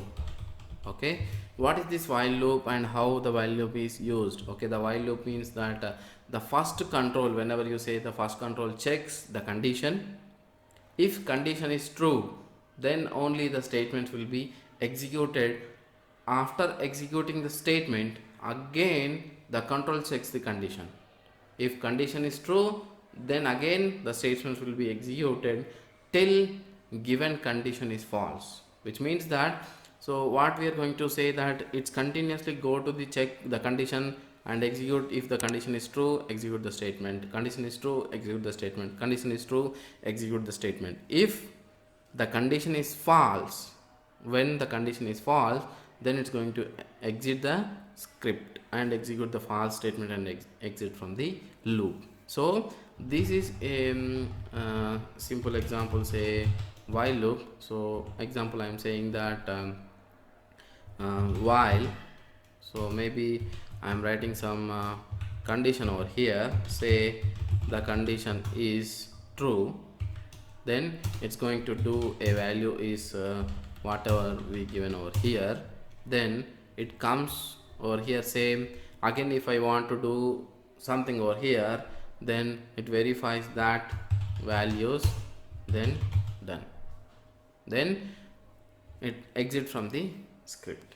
So like that, what happens it is that it's going to be, if the condition is true, it's going to execute. Again it's going to check condition. If it is true, then it's going to execute. So until the while the condition is come to the false, then the while script not exit from the its loop.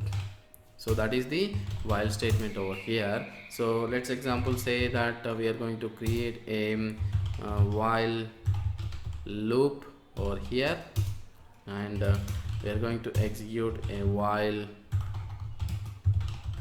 loop statement, and say in this, using the while loop statement, I'm going to write some tables, like 2 table, 3 table, 4 table. So whatever the table, the number you given, it's going to print that tables over here.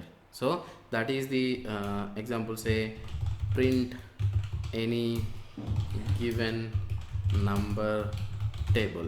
Okay, so it's going to print any given number table over here using the while loop. So that is the statement over here. So what the while loop we are going to say, first of all, I am going to take some input from the user, saying that please provide one value. So any value which may be, so it's going to print that values table over here. So maybe I'm going to store that value into C, and say I'm writing the while loop over here. Within the condition, say $I am assigning this dollar value is less than 10.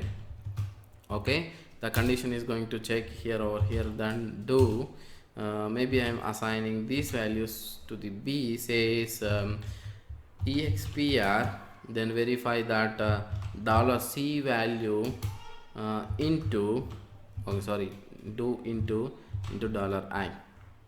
So what it's going to do is that the B value is doing something like if the dollar value here, which is what are the number you enter, which should be less than 10 number, sorry, which is the value is going to be assigned to the dollar, the value over here, the C. Then it's going to, the first value is going to be verified that $I value is less than 10, then do something this.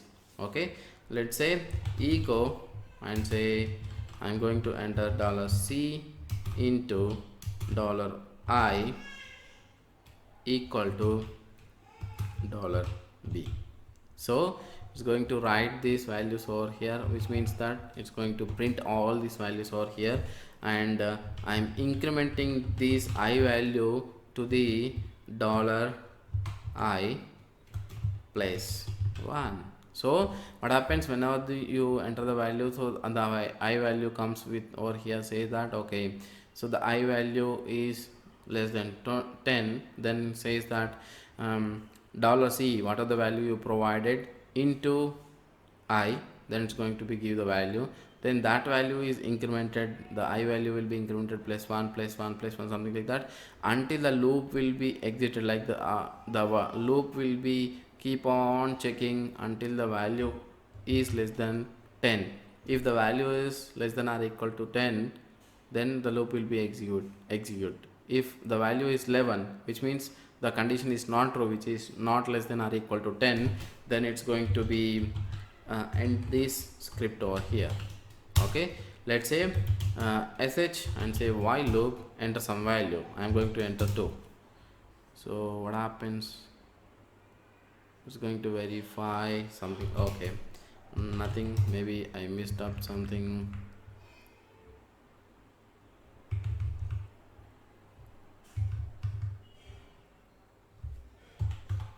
Okay, so sorry, I did not declare I value over here, so that's why the I is not saying. So first of all, we have to define some values over here. Okay, and say sh and while loop, say 2, then it's going to print the 2 table. If you enter 3, then it's going to print the 3 table. If you are going to enter maybe while loop and I'm going to enter 10, then it's going to print 10 table. Or if I'm going to enter 9, then it's going to enter 9 table. So any table if you want to print, then you can just enter that number and it's going to print. How it's going to do that? So the while loop, first of all, it takes the value the user input from user and it store into the C variable, and after that we declare the I value is equal to 1. Then the first while the I value is going to verify that the variable I equal to less than or equal to 10. Yes, it is less than or equal to 10. It's going to do expr and the whatever the value given $C into 1, in the sense in this case first of all 1, then 2 into 1 in first example, then it's going to display that $C value and $I value and $B value over here, and again it comes to the over here, say I value is incremented by plus 1. So before it was 1, then plus 1 is 2. Now again it's go back and verify that okay, $I is less than or equal to 10. Yes, it is less than 10. Then again it's going to do all this stuff like this until the $I value is 11. It's going to execute this while loop.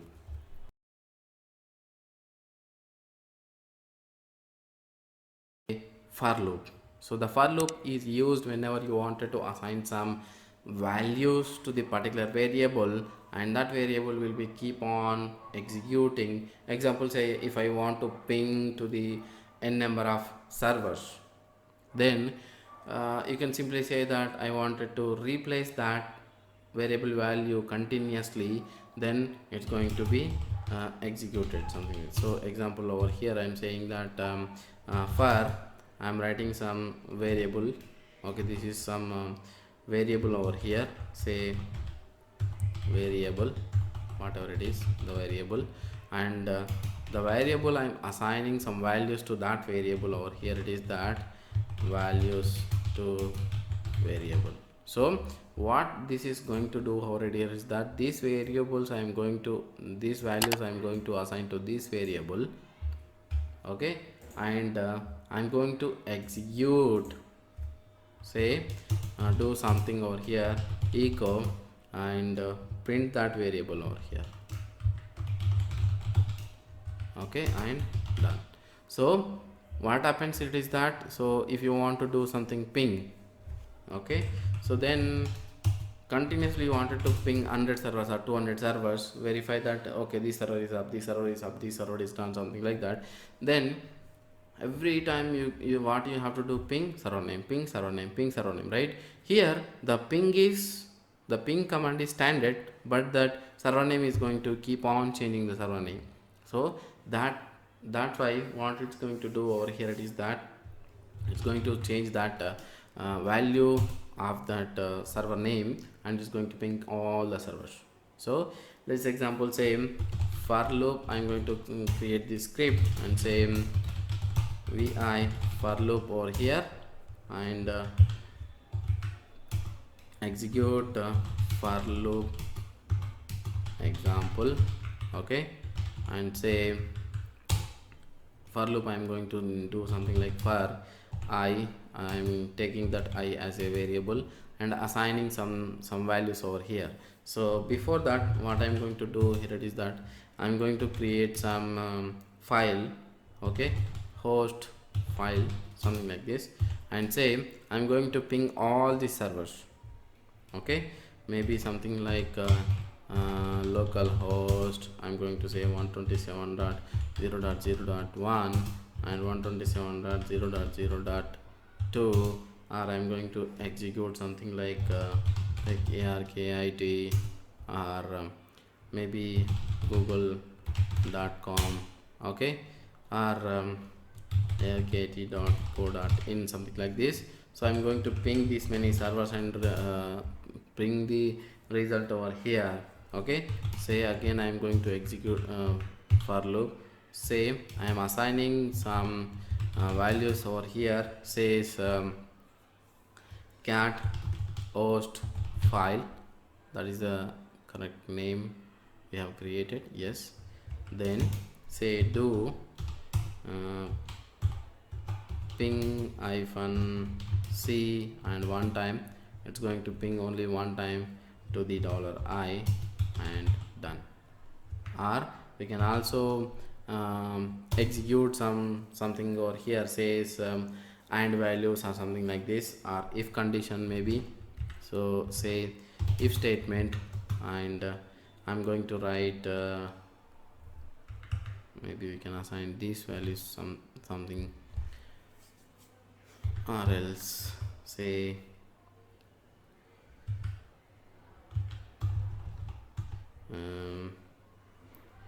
validate valid equal to echo dollar question mark, and say if dollar sorry valid dollar valid value is greater than 1. If it is greater than 1, then execute echo statement saying that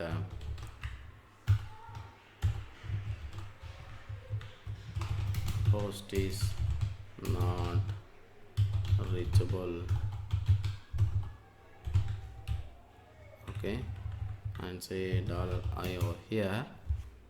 Okay, I'm calling $I. Value is that if it is greater than 1, then which means that the dollar is not reachable. Else I'm saying that echo host is up fi. So I'm going to for loop this one, and I'm going to execute. Okay, for loop dot xc, enter, and say it's going to verify the host is up, the host is up, the host is up. Is going to ping another host, say 1.2, the host is up, and again it's going to ping one more host, whether the google.com is reachable or not.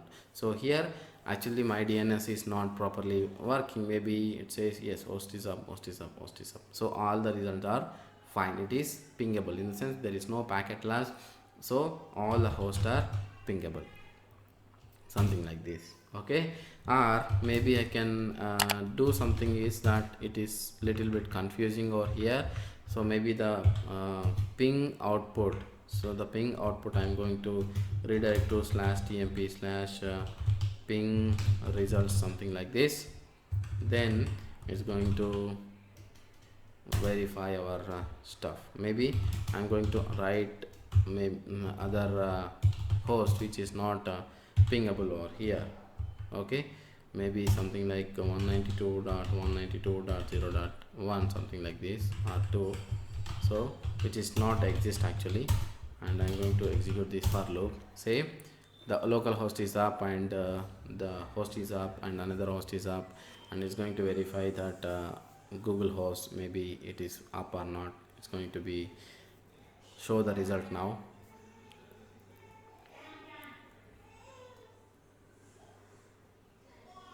let's see that. Okay, Techarkit is not okay because the host is not reachable. And say one more Google site is app and Arkit site is app, and 192.192.0.0 is also up. Okay, so that is the values we got, in the sense the all the host you can go and ping and verify that value. Maybe I'm going to give you some more example in this for loop. So how it the for loop works. One for loop something like this I'm going to give, and say edit this for loop, and say one more example for loop. Okay, so we are going to write some another example. Maybe I'm going to take I as a variable, and I'm assigning some values 1 2 3 4 5, and do echo $I, and so I'm not writing anything over here, simple, which is going to print the 1 2 3 4 5 values over here. Oh sorry, the echo is wrong over here. Echo say sh and 1 for loop, say 1 2 3 4 5. That's it. So it's going to, what are the values you assign to that I value, and it's going to be printed.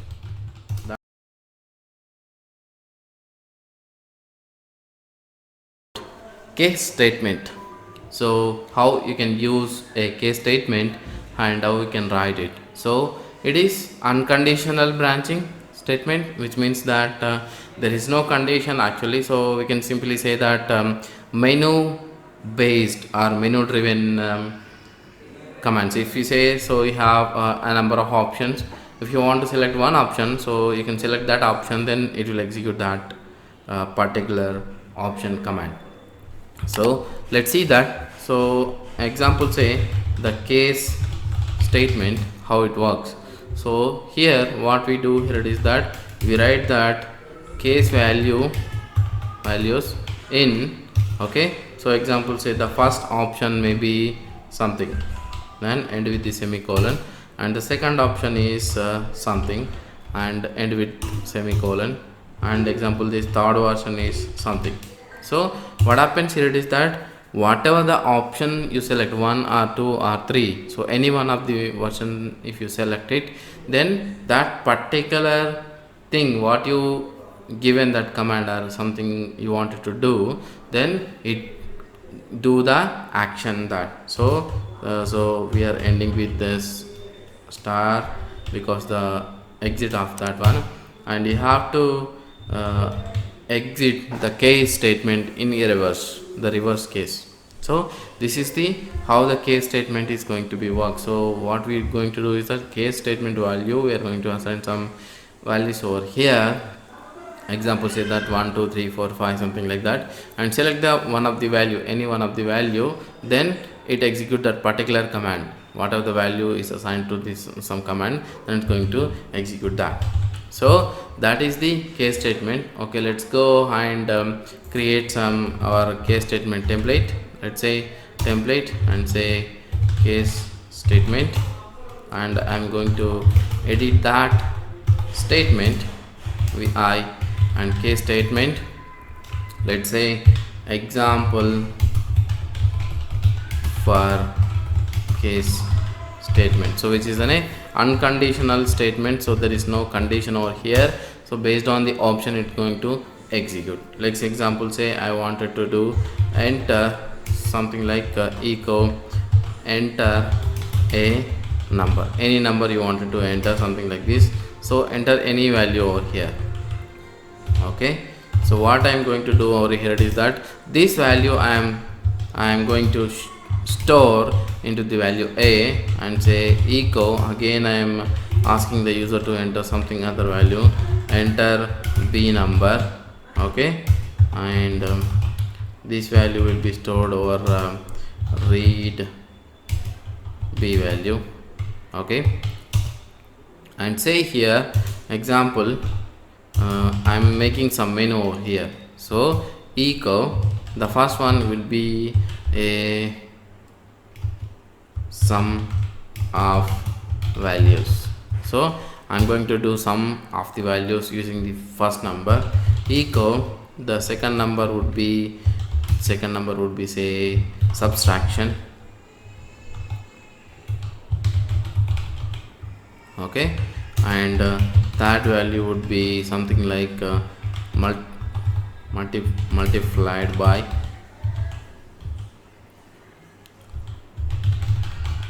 okay, and fourth option I'm going to do something like division,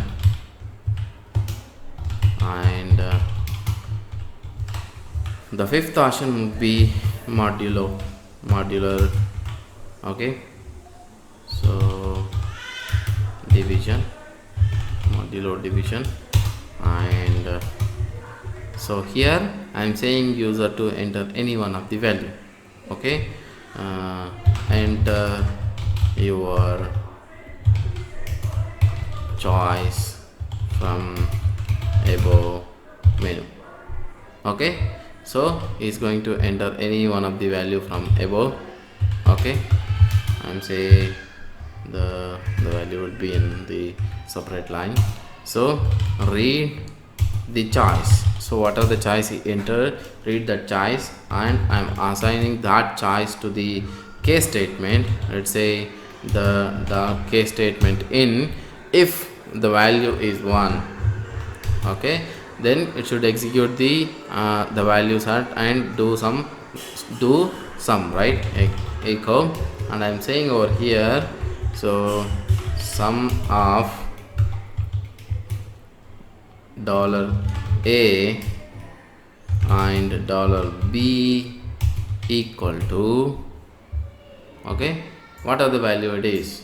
So we are using maybe expr over here. Okay, let's example say within the quotation I am doing expr $A plus $B. So this is the values is going to execute over here and provide over the addition values over here, or else we can say something like this, A plus B equal to this value. Okay, and we are going to end this with semicolons. And the second one, and I am saying echo, okay, subtraction, the same one, and I'm going to do over here it is that using the expr command, expr, and say $A, so subtraction will be minus, right, $B, the values over here, and ending with the sum that values. Maybe we can no required over here, so that's why I'm closing over here. This is not required anyway.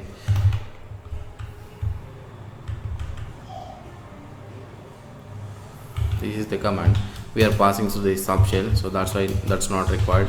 Echo, I am doing over here multiplication. Okay, so I am again using the expr over here, say $A, so the star would be escaped with the escape character. Okay, and B, and close this case. And fourth value would be echo, I say, okay, division, and that is equal to the expr values over here, say expr and $A divided by $B, so the division value will be over here. And the fifth one, echo, I am writing over here it is that modulo division,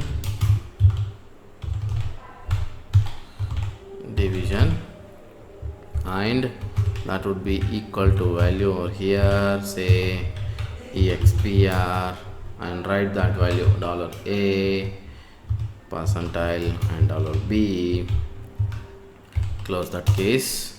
And the last one would be invalid option. In the sense we have given only 5 on the menu, top of the menu.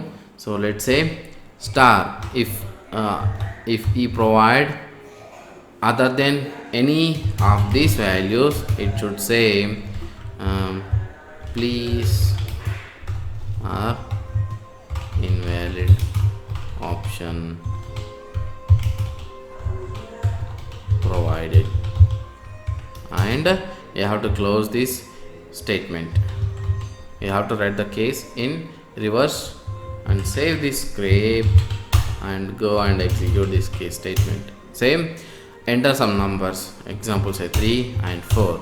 So it is saying that asking you want to do something, so enter some value. Example say I wanted to do sum of the values 1, so it enter the sum of the values. Or if I wanted to do something over here, which one you wanted to do, maybe multiplied by 3, so like that. So whatever the option you wanted to enter, so which is like it will provide you the clear menu statement over here, then it is going to be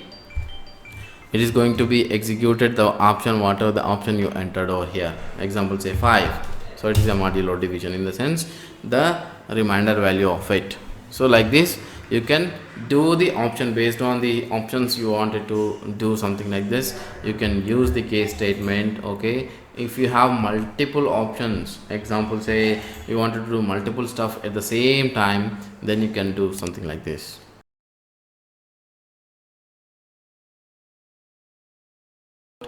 How we can continue the script repeatedly and repeatedly until you say exit the script, in the sense the script whenever, so we see that if conditions are the like if else conditions, while loop, for loop, okay, case statement. But all these scripts, like whenever you wanted to do, like it's a one time, like it should like to execute something, then execute and exit the whatever it is, the store statement or false statement, conditional or unconditional, whatever it is.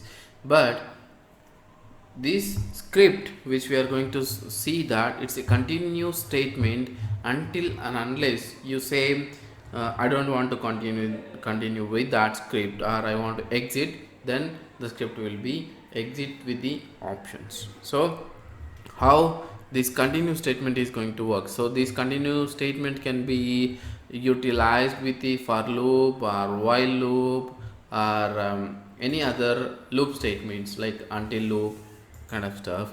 So we are going to see that how we are going to do that. Example say, so continuous statement here I'm going to do something like if example I am using while loop, okay, while, so whatever the something I would like to do over here, then so what it's going to do, so do something what it is. So then the condition, okay, if and execute some commands based on that condition, something like this, command 1, command 2, something like this, and it will ask you to, after this, do you want to continue? Then if say yes, then it still continue the loop again and again and again and again and again. So if you say no, I don't want to continue, then it exit from the script.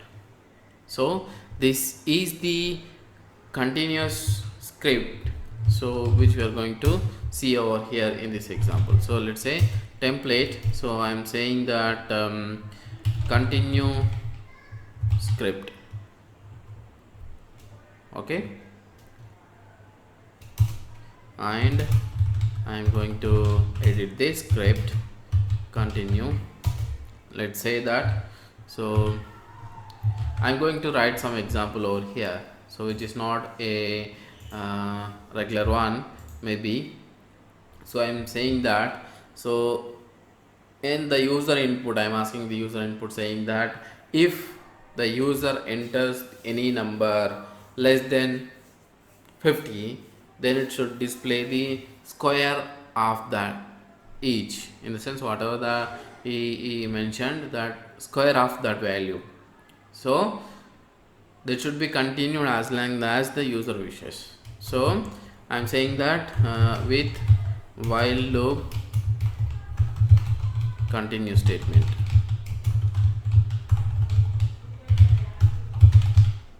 Okay, which while loop and continue statement I am going to say.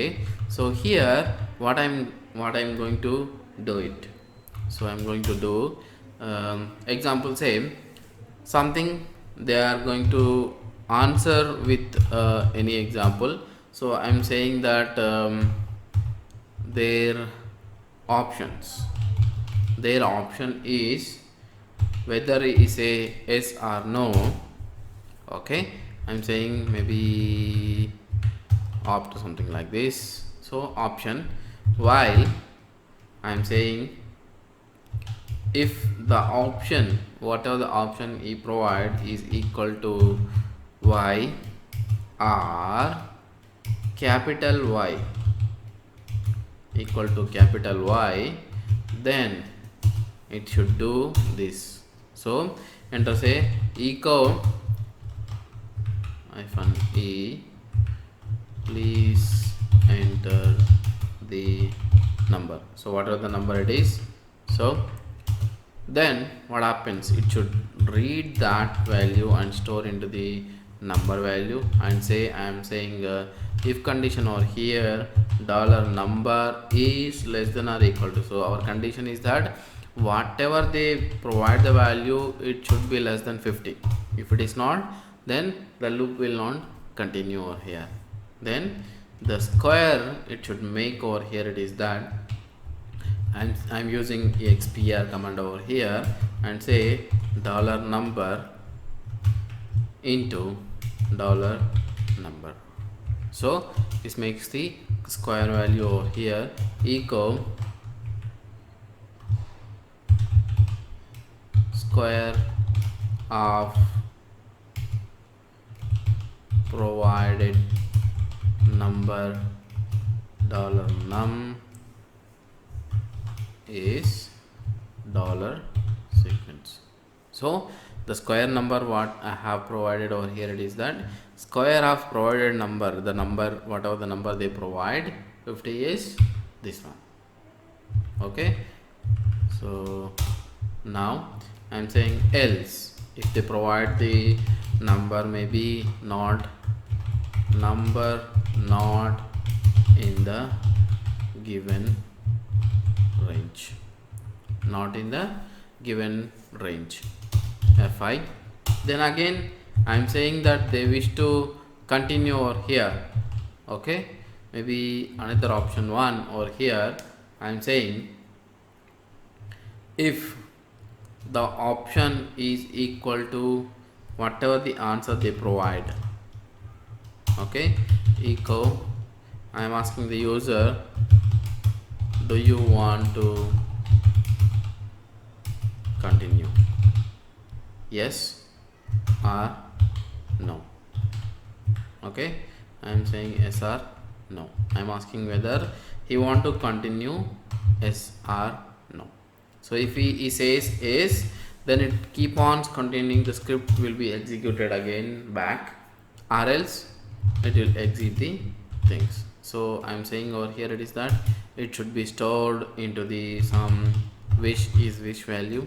So if I am again validating using the statements, so if dollar wish is equal to small y or capital Y, which means that any maybe types small value or capital value, whatever it is. So if it is small or capital value, then what it should do, then continue. So the continue statement, what happens here, it is that it goes again back to the continue statement and it keep on asking the enter some values over here. Then if they wanted to exit, thank you for exiting, thank you for exit or thank you for exiting. Anyway, so I am writing over here, it is that exit, and I am closing the fi over here, done. So the first loop I am going to explain over here, it is that this is the continue statement. Okay, so the continue statement, how it works. Okay, let's see over here that in the look over here how it's going to work. So first of all, we are asking that the option, whatever the option, we are asking that if it is yes or no. He says the option is yes. Sorry, something wrong over here. So it should not be assigned the y value, right, because it is continuous, because yes, it is continue value. Okay, so the first of all, it is continuing the value over here, so by default it is saying the option would be yes. Then if it is y, small y or capital Y, then so what it's going to do over here, it is that do echo please enter some number. Okay, and say that this value, what are the value they entered, I am storing over here into the $num variable. And the $num variable I am verifying is that if the $num value is less than and equal to 50, less than or equal to 50, then do the number value over here into that number. Okay, and square of the provided number. So what is the number you provided, that will be displayed over here, the square value, it will be displayed over here. And if they provide number more than the 50, then it should be says it is out of range. Okay, which means that number not in the given range. Again there is going to be asked their options, do you want to continue? Then say, if they says their issue is to be yes or capital Y or small y, then the continue statement will continue from the first. Again it will ask you for the number they enter, so it's keep on looking. If they say no, then the wish is not validating either small y or the capital Y, it's going to be exit the else statement and the script will be exit from its loop. So that is this about this script, the continuous statement, and we are going to see over here. Let's say such the continuous statement over here, please enter some number. So I am providing 4. So square of the 4 number is 16. Do you wish to continue? And say, if I say yes, again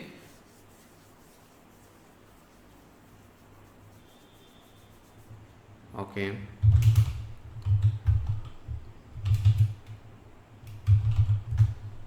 so maybe the continuous statement we have provided the default value over here, so the option would be, it should ask over here. So and the continuous statement, we are too many arguments.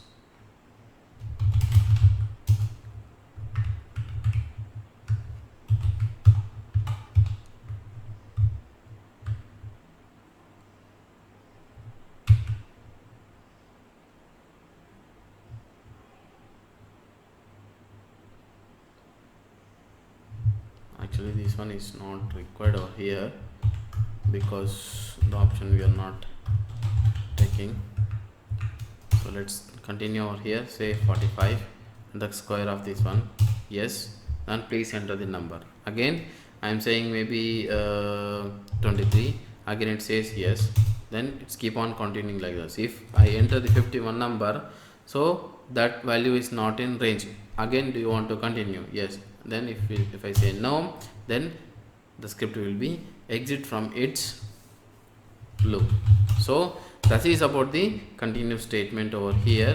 So we made the one mistake is over here, it is that the option here which is not required actually, because we are continuously asking the user over here whether you want to continue yes or no, then it is keep on continuing the while loop. So until the user say I don't want to continue again.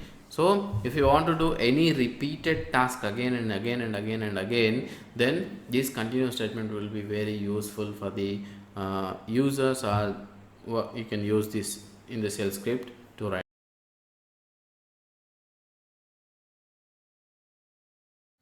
assigning its argument. So whatever the arguments you provide, it's assigned to the positional parameters. So using the set inbuilt bash feature. So how we are going to do that? So it's a, like, if you want to set some positional parameters and you wanted to call particular position parameters on the output, so that's very useful to pick and choose or pick and call particular individual field from the output of a program. So how you can do that using the set inbuilt bash feature. So let's go ahead and create our template. Say set bash feature. So I'm going to do these scripts and I'm going to edit this set batch feature over here. So set assigns its arguments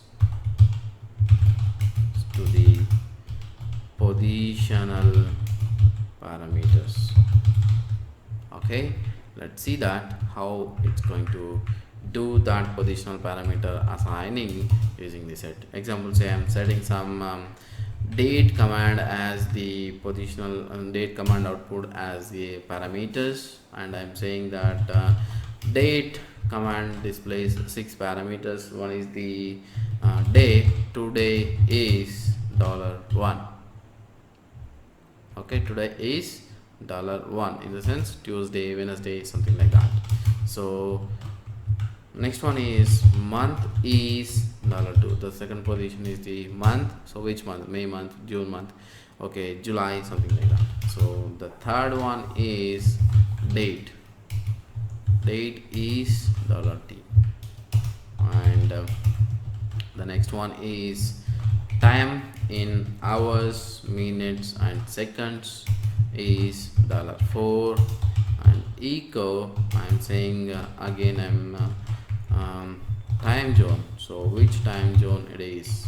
Time zone is $5. And echo, I'm saying over here it is that year is, okay, $6. So here I'm not setting any manual things over here, which actually comes from the date command, the positional parameter set to be set using the set command. Okay, set positional parameters and see this. So how it is assigned over here. So the set command assign the positional parameters over here, the first position, second position, third position, fourth position, fifth position, sixth position. So the first position is the today is Tuesday and the month is May, and the date in the sense 22. Today date is 22 and time.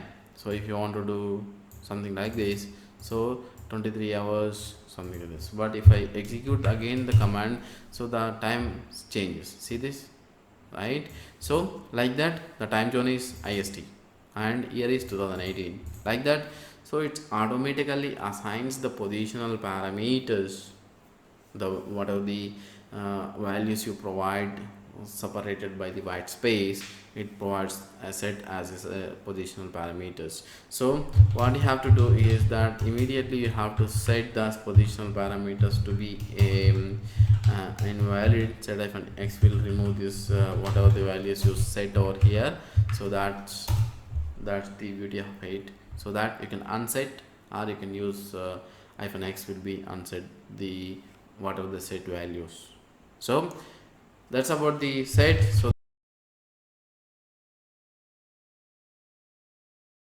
shifting the parameters automatically their positions from one position to another position and another position to another position automatically when you run the script. So it's going to happen. So it's a bash inbuilt feature which is called shift. The shift transfer the contents of a positional parameter to its immediate lower numbered position. Okay, this is done as many times as the statement is called. Okay, so maybe a little bit confusing over here, but let's say if I'm executing something like this, say I'm doing something like ls-l and I'm providing the file 1 and file 2 and file 3 and file 4, something like this. So what happens? So it shifts the parameters from left to right. So 1 becomes 2, 2 becomes 3, 3 becomes 4, like that. So the positional parameters will keep on switching to the 1 to 1, like that. So how it's going to be happen? Let's example say, let's going to create some template over here. Let's say shift parameters, okay, and I'm going to edit that script. Example say shift parameters, example say shifting positional parameters automatically. Okay, so wow, it's an interesting one, right? So then what I'm doing already is that I'm using the set command to set some position over here. Example say I'm setting some command called date as a as I'm assigning some set positions, like using the date.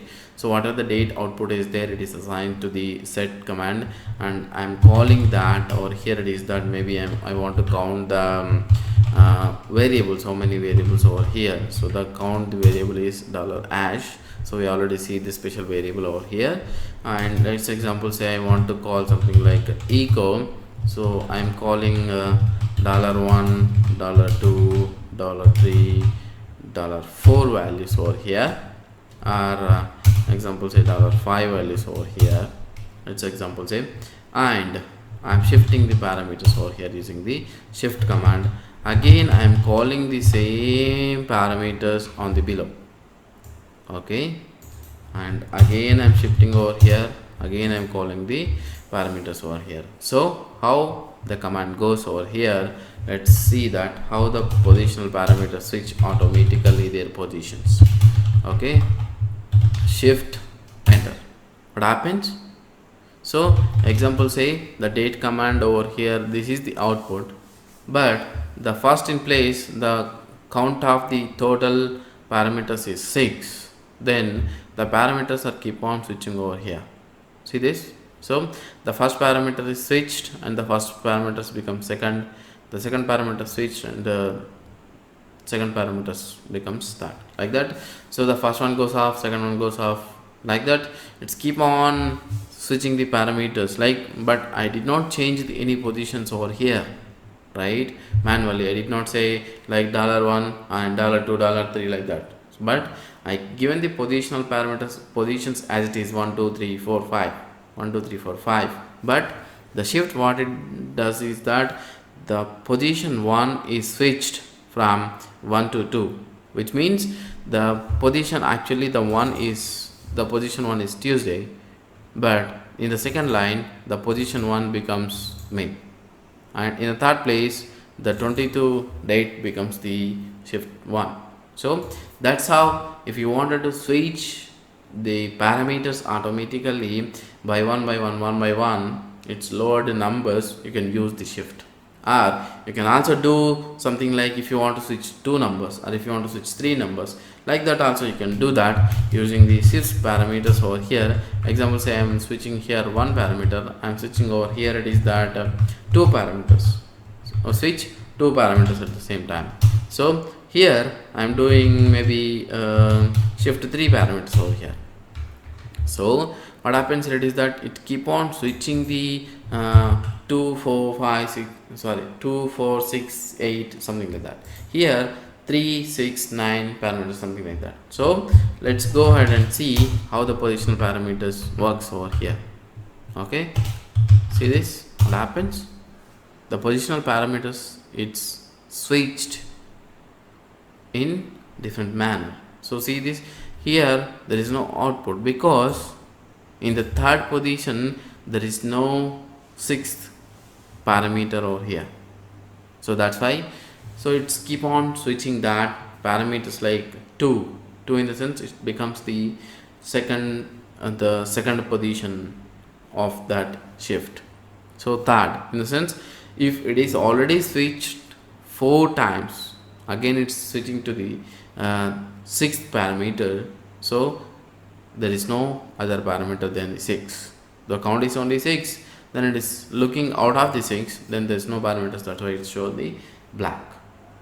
Like that, maybe we can put these shift parameters over here. It is that we maybe delete something over here, put something here that maybe 2.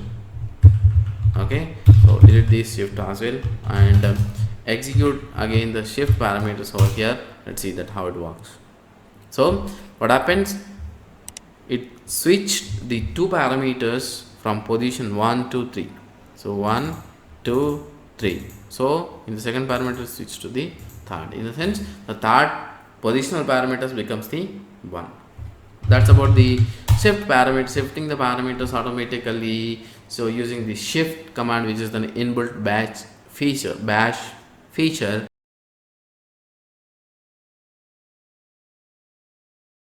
Functions, how functions works and what is the function. The function computes a value. Functions return a single value at a time. So what does it mean?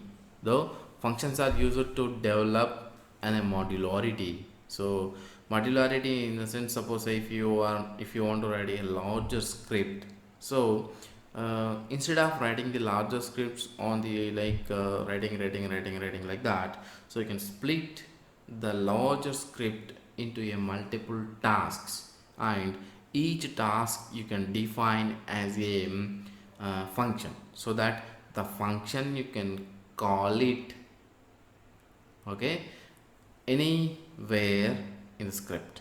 So that what happens, the each function will be divided into the each module. The module will do a particular task, so that you can call that particular function in the script anywhere, so wherever you want and whenever you want throughout the program. So that is called a modularity. So a large program can be split into multiple small modules. Each modules perform a specific task. Instead of writing the code over and over again, we can write single function and call the function wherever you want and whenever you want. So that's about the function. So how the function works, example, say the function definition over here, the function name, so here, so you have to provide the function and name, the function name, and provide the braces which should start your script, and braces within these curly braces you have to write your statements or the values whatever you wanted to execute or assign to this function, and you can call that function name over here, the name function over here, so that the function will be executed. So that's what the function can be useful, and how the function is going to be written over here. So let's example say that template, I am going to say one function, something like this, and I am going to edit that one function in the script files and go ahead and edit the one function and save. So this is the script I am going to writing here. It is that function example taking backup of particular file. So particular file backup I am going to take using the functions. How we are going to define that function over here, let's see that. So if you want to define the function, what you have to do, first of all, function and say function name. Let's example say take backup and provide your parentheses and open your curly braces over here, okay, and the function will be started. In the body, whatever the condition you would like to write, you write that condition. So I am writing the if condition over here, saying that, so if the file is $1, the positional parameter 1, then backup, okay. So I am assigning some backup name over here, so in the /opt directory, so it's going to be saved into the /opt directory, and say I'm going to capture that file name. Okay, base name is the last file name which is going to be captured automatically using the base name command, and within the curly braces I'm going to call that value over here and say dollar, and I'm going to define that file as a date format, so which means that it will add the file name would be base name plus date and the process which took the backup, so that process ID would be written over here. So I'm say echo, I'm saying that backup backing up $1 to backup.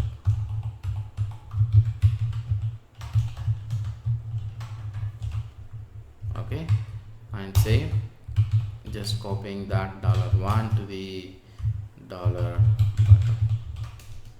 and closing this our fi condition, the fi block, and close the function block over here, and I'm assigning that function here, I'm calling that function over here, and I'm assigning some static content, so /host, which is going to be backup that one. If so, here also I'm doing some validation, is that dollar question mark, in the sense the executed command is 0, which means that if the /etc/ host file is exist, then echo backup success, and I am going to end the if block. So that's about our script, and go ahead and execute the function over here. Say the backing up /etc/2/ so this is the file name which is backed up over here. You can see that, which is not created any file over here because of permission issue.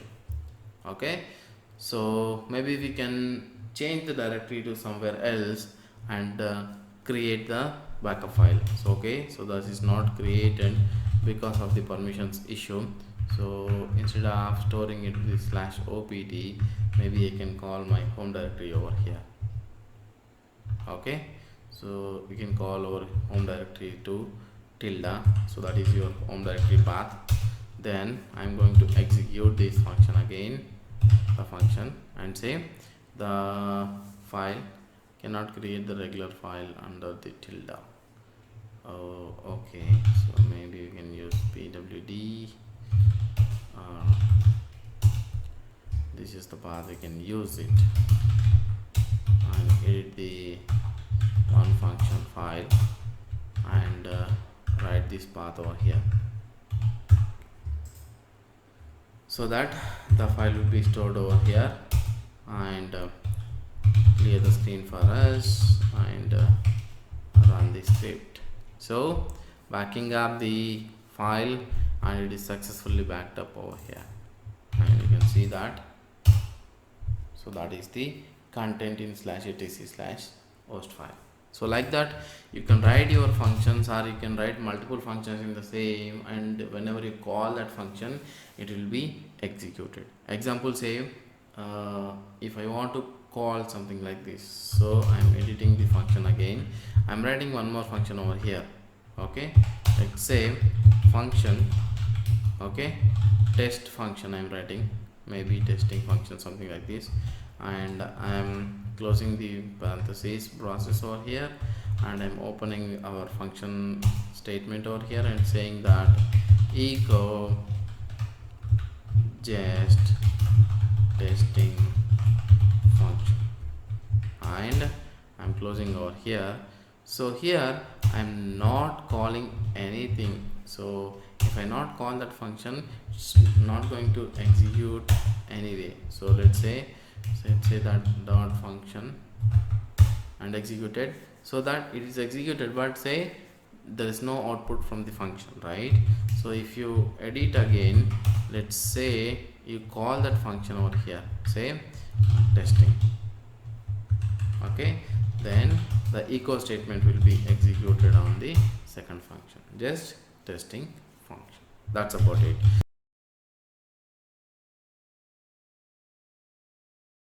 Until loop. So what is that until loop and how until loop works? So we already see a while loop, okay. Example, say do we have the while loop over here? Yes, maybe. Okay, so the while loop, how it's going to do, so while and its condition. So if the condition is true, then it's going to execute do this do part until the whatever the commands you executed over here and done, right? But the until loop also looks to be similar as like the while loop, but what is the change over here? So the until loop, what it will do is that, so it's execute based on the false statement, okay. So the while statement will execute, example, the function is true, the condition is true, okay. The only difference between the while and the until statement is that the until statement executes its code block while its conditional expression is false, okay. So while statement, what it will do, it will execute whenever the expression is true, but until statement, what it will do, it will execute the statement based on the false expression. So example, say until, and we are going to provide the expression or the condition, whatever it is, and then do over here. So the whatever the do will execute until the done, so based on the false statement, then it end up the until statement like this, okay. So that is about the until just example over here, and we are just going ahead and create our template. So same until loop, okay, and go to our scripts file, script directory, and edit until loop over here. And what we are going to do here, it is that we are going to bring example that verifying some host is down, then it continuously checks that script, okay. So until loop example for host ping, okay. So the host is going to be ping, and if the host is down, it keep on executing that parameters again and again and again and again. But if the host is come online, the host is able to ping, then what it will do is that it will just ping that host and come back from the loop, okay. That's the script we are going to write over here. So example, say echo, so I'm writing some extended options over here, and say please enter the IP address to ping, okay. And I'm going to capture this into something like IP address, okay. And I'm going to write that until, so the ping command I'm going to write over here, it is that I'm going to ping this 3 times, and say if the $IP address and do, so say echo host is down, host is still down, then sleep for 1 second and ping again, okay. If that statement is exited from that, then what happens, it is going to do a host is up now, it's going to ping that. So host is, the host $IP is up now, the host $IP is still down, okay. So that is the until loop example over here. So what I'm going to explain this one now. So how it's going to do that, so Let's see the until loop. First of all, what we are going to do here, it is that we are going to capture the user input.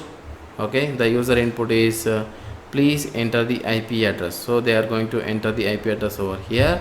That IP address is stored into the IP variable, and until the ping command pings 3 times to that IP address, whatever the IP address you provided on the input, then it goes and check that, okay, if this ping is not positive, in the sense it's a false, then it's going to execute this do statement that host IP is still down, and it sleep for 1 second, and again it's going to execute the ping.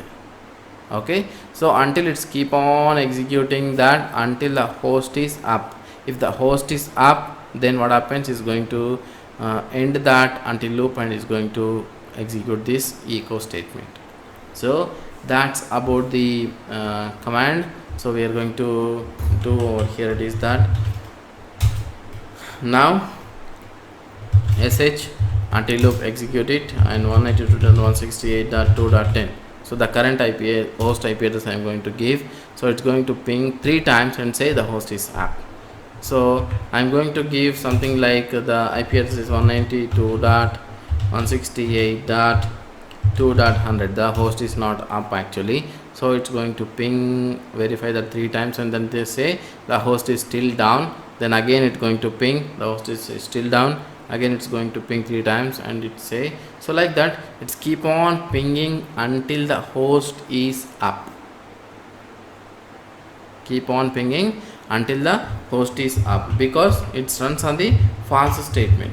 So if the false statement, if the statement is true, then it exit from the window, so that loop. So it pings 3 times and it say the host is up, it's going to be exited from that.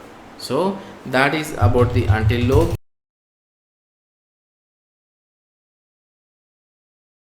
Arrays. So in shell scripting, so arrays are supported on the corn shell, and bash shell. Okay, so it is supported that one dimensional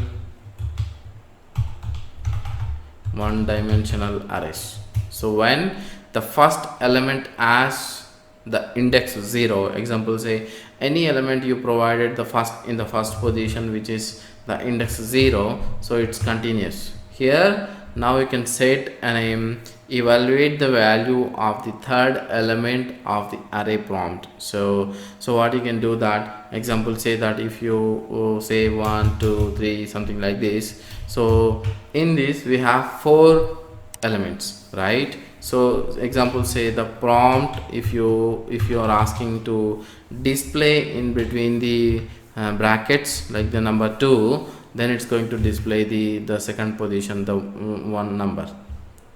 Okay, so and say you can just call that using the prompt, so that the prompt is that you can use dollar, and within the curly braces you just ask the prompt and say the number of whatever the number you would like to call that array will be displayed, the element will be displayed over here, something like this.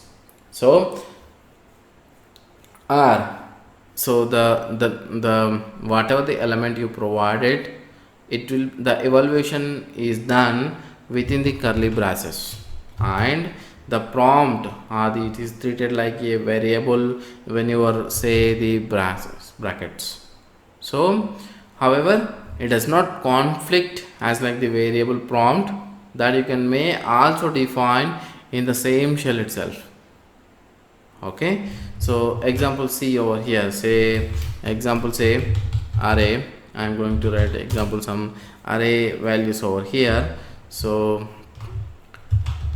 shebang, just write the shebang over here first, and say I am going to write array example. So here if I specify any array name first, so example say month equal to, so I am going to provide these values within the bracket. So 0 1 2 3 4 5 something like this. Okay, so until the 5, then the array stores the number of days available in each line, so until the 5th month. Okay, so now I'm calling that array value over here using the echo dollar and open the curly braces and provide that array name over here, and in the position which one you would like to call. Example, say you want to call something like the second one. Example, say over here you can call something like this, or if you want to call all the things, okay, what are the values are there in the month, you can simply call over here using the @value. So the @ or the star, what it will do is that it's using @ or the star as subscript, you can display all elements of the array as well as the number of elements. So you can also say something like this, and echo, let's say dollar, and I'm going to call the month, and within the braces @ and say if you provide a hash sign over here which will count how many elements are there in that array. So let's go ahead and execute this array statement. So what it says, 2, the second position I called, so it says 2, then how many are there, so how many variables, so sorry, how many elements are there, that many elements will be displayed using the @ and providing the hash, it will be counted that how many elements are there in that array. So that is the array, you can simply say over here. So okay, so we are going to create a template array and go to scripts and edit the array script.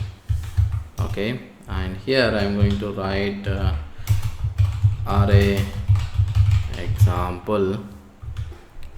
Okay, and the version may be here, and I'm going to assign some values over here. Okay, so let's say fruits, and I'm going to write that fruit names within this parenthesis, and let's say apple. Okay, and orange. Okay, banana. Okay, maybe any other fruit name. Sapota. Okay, so this is the names I just took into the fruits as the element, and for if the fruit names over here are maybe I'm assigning something like fruit, not fruits. Okay, in dollar, and we have to open the curly braces, and in the curly braces we have to call that array name here, fruits, and how many you are going to call over here. So I'm going to call all the fruit names within this statement, and I'm going to do echo, and within this statement I'm going to call dollar fruit. Okay,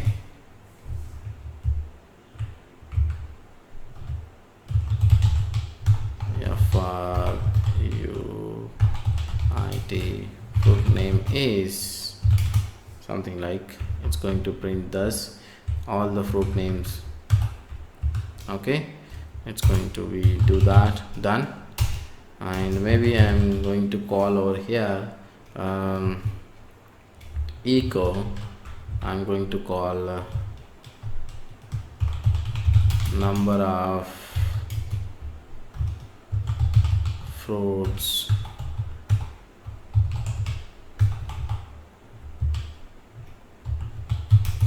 in bucket is, so I'm going to call that the values over here fruits yes fruits, and I'm going to call at the rate, and here as I shown in this previous now, and ash will count the number of values or number of elements in the array. Okay, maybe we can also call all the elements over here in the below example, say echo all fruits. Okay, dollar within the curly braces we have to call that array name over here. Within the bracket we have to write the at the rate. So that's about the script, and I'm going to execute that array script over here, and it's going to call fruit name is apple, fruit name is orange, fruit name is banana, and fruit name is sapota. So the number of fruits in bracket is for all fruits apple, orange, banana, and sapota. So like that arrays can be used. You can call it, you can cut examples. If you want to replace some fruit name with another fruit name within over here, so you can also do that. So example, say I'm going to change this the fruit values over here,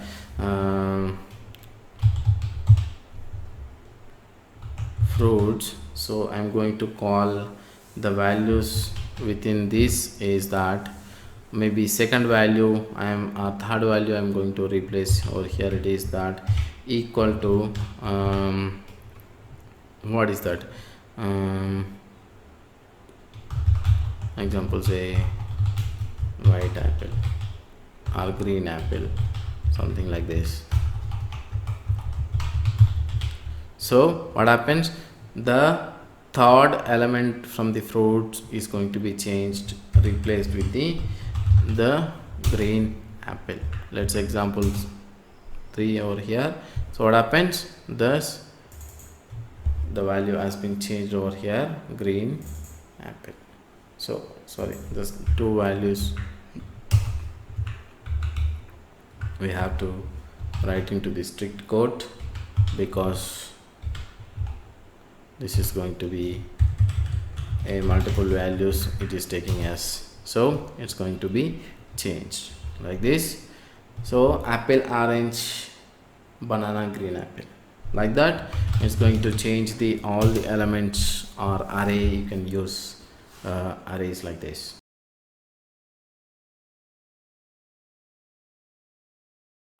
Working with flags are get options. So Getopts is an inbuilt bash feature which is going to be used to provide the options whenever you are using the options. Okay, so how you can provide that options over here? So get that arguments to be on the commands. So the Getopts is used by shell procedure to pass positional parameters. Opt string contains the option characters to be recognized. If a character is followed by a colon, the option is expected to have an argument which should be separated by or separated from it by white space. So what it will do, so it just separated by whatever the arguments are separated by the white space. So the colon and question mark character may not be used as option characters. So let's see that how this get options works. The get option is used to make some options while making some scripts or making some arguments over here. So let's example say get opt is our script name, and go ahead and okay to the cd and scripts and say that I read that our get ops example over here. Let's say that get ops examples to our working with arguments. So how we are going to working with the arguments over here, while I am taking the while loop over here and get the options. Example, say A and B option, I am going to say over here those options. Okay, those options would be do, and say I am passing that options over here using to the case statement in. So the options would be a already specified the variable over here, so that why the variable name I am going to take over here, and say a maybe ap equal to dollar opt arg. So which means that optional arguments whatever you provide over here, which should be in a case statement, and say b should be a bo equal to dollar opt arg and specified. And I'm saying that I'm going to close this case statement, and I'm going to close the while loop over here, and I'm calling those options whatever you provide while executing the script, the option A and option B over here, saying that echo option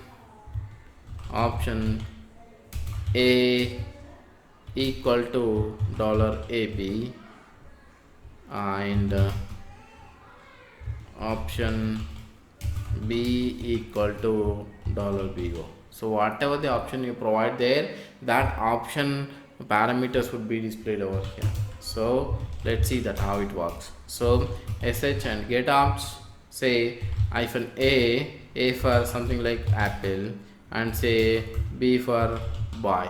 So that option A equal to apple and option B equal to boy.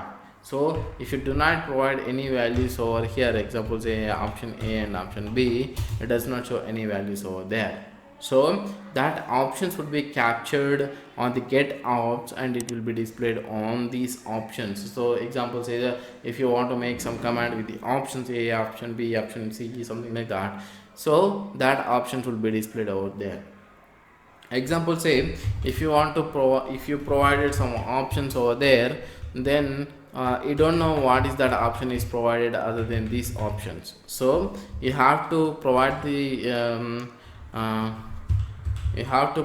the colon over the all the before options over here, and say that options you can call it over here, it is that question mark, and call it something like this echo example say I don't know what is dollar opt or is. So which means that whatever the option other than the A and B, if you provide any other option, it says that I don't know that option. So let's see that and save these options over here and say Getopts hyphen a for apple, something like this, and B for boy, and I provide something like that hyphen G. I don't know what is that. I don't know what is G is. Or if I provide something other than H, so I don't know what is H is, because the option did not specify any parameters over there. That's why it says that the opt whatever the argument which is provided then A and B is, it does not understand that options. So this is how you can work with the flags to specify the options while using some options or make some commands options. You can use this Getopts is in a bash inbuilt feature to utilize while making some options over there.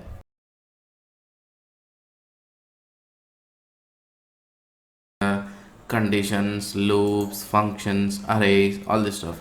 But using this, how can you make your first task? Example say I have taken one task here, here it is that. So one of the server, if you, so the task is that how to monitor CPU utilization, okay, when it went to above 95% or 98%, it should send a critical alert. If it is within a 90 to 98%, it should send a warning alert. If it is below that, below 90%, okay, below 90%, then it should not send any alert. So this is the task. So make one shell script to accomplish this task. So there are so many ways to do that, but first of all what I did is that so making this script and scheduling into the cron job so that you can monitor your CPU utilization, how many times you want. Okay, example, say every 5 minutes you wanted to send alert if CPU goes utilization goes high, or every half an hour or every 1 hour, something like that. You can make this script so that if you do not have any monitoring tools to monitor your server, then this script would be useful for you to monitor your CPU utilization. Okay, let's go ahead and start our template. Here I say CPU alert is my script name, and I'm going to scripts and edit this CPU alert script and say here we are going to see that real-time CPU utilization monitoring. Okay, so I'm going to make a version 1 and here and say example, say that, so first of all I'm going to specify that, so whenever the alert is sent, then I wanted to know that from which host name it has been sent.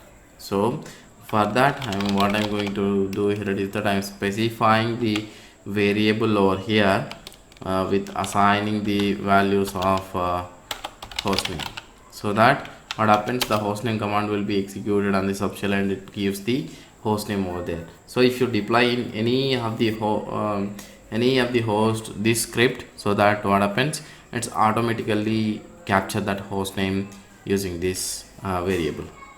So the next one is that I'm going to make critical is 98%, whatever the value you wanted to send. Maybe you can use 95% or something like that, you can use. So I'm going to make the warning value is 90.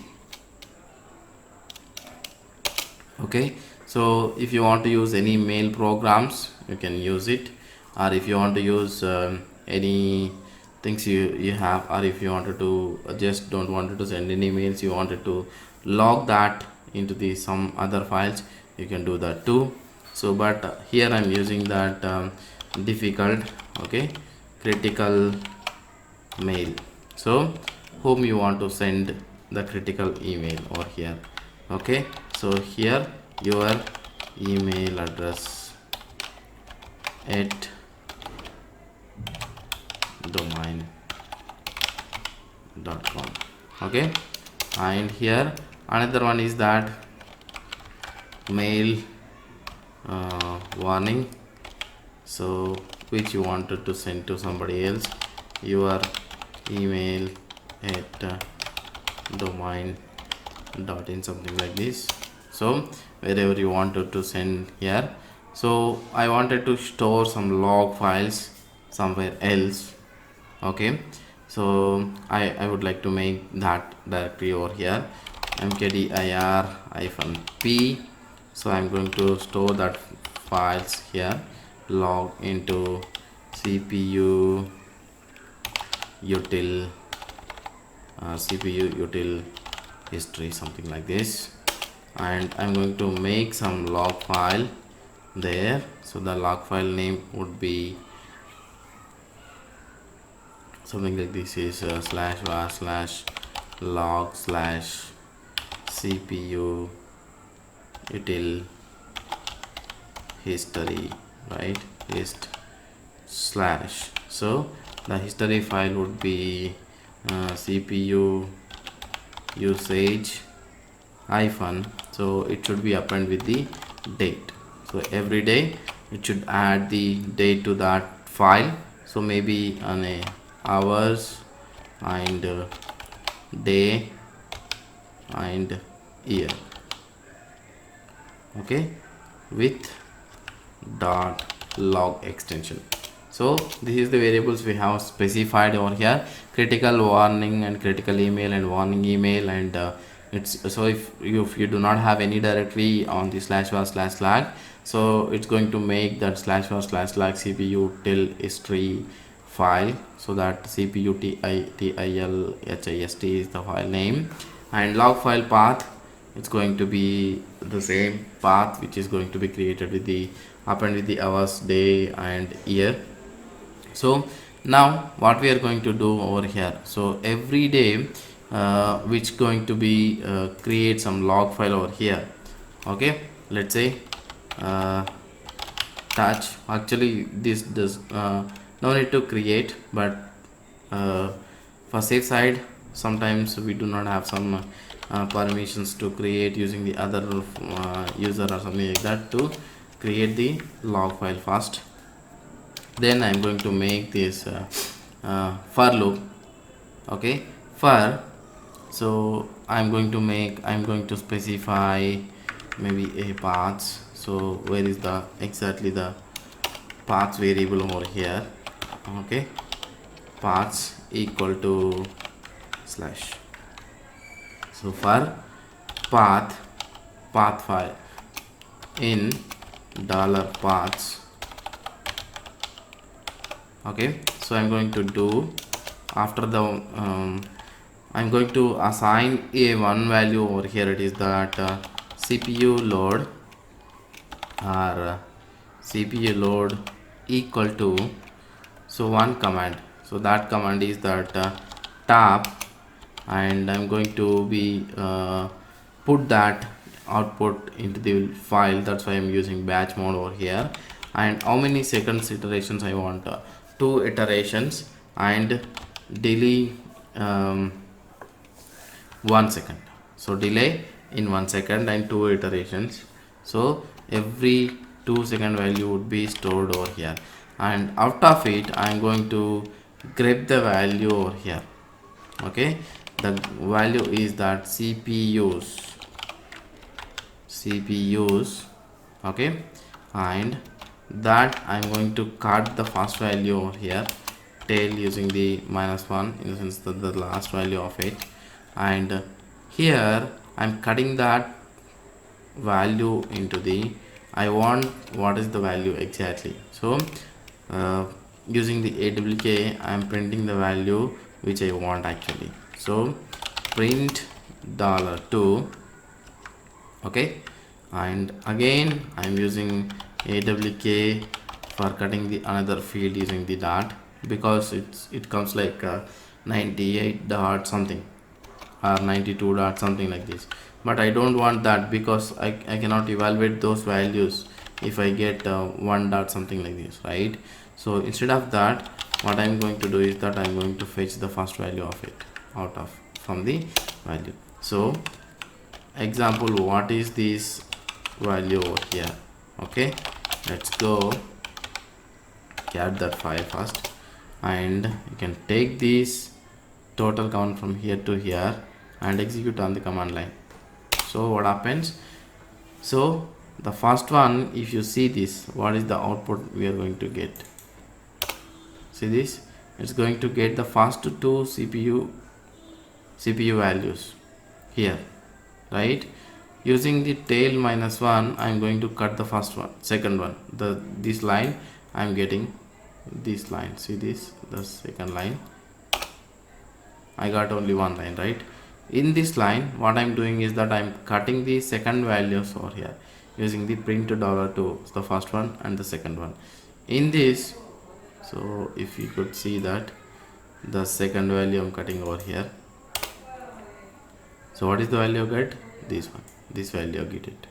So in this 1.0.0, so 0.0 in the sense I cannot evaluate 0.0, so that's why I'm cutting using the awk-a of separated delimiter is dot, so that I'm cutting the first value, in the sense the first value of it.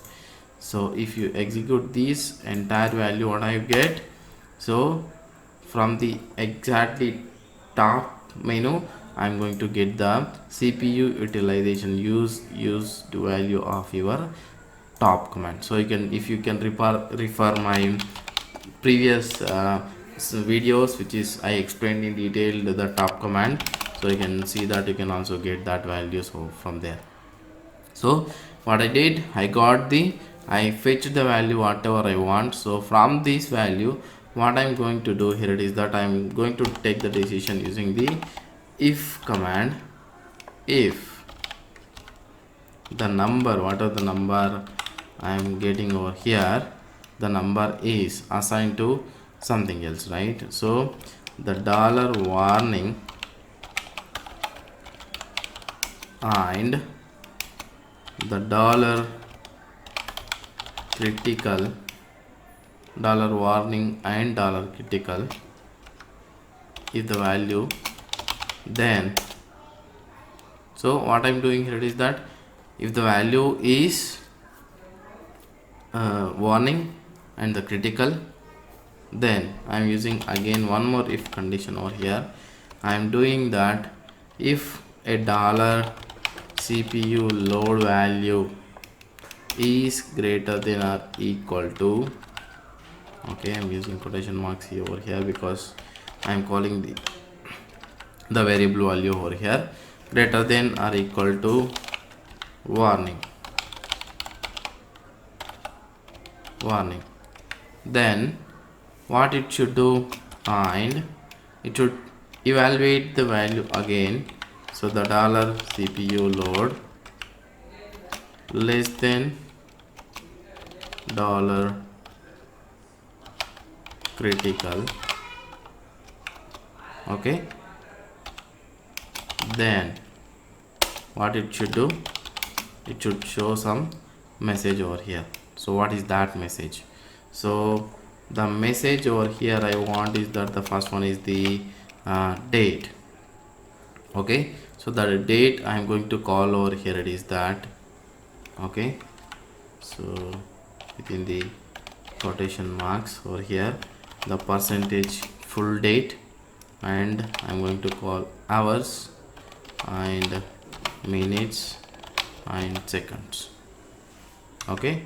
I'm going to call that all here and say warning dollar CPU load on dollar on host dollar host name. So this is the message I'm going to load into the log file. So what I did is that both the values are numbers. So I'm going to get is that both the values, whatever the warning value and the critical values are the numbers, then it's going to evaluate that the CPU load is greater than and equal to warning, and CPU load is less than critical, in the sense less than 98 and above 90, less than 98 and above 90, it should show as a warning message, says that the so and so date, the host name is this, and the warning CPU load is this much, okay. And you can also say something different. If you want to send an email from over here, you can simply say echo, okay, warning CPU load dollar CPU load also, okay, how much CPU load it's going to get over here.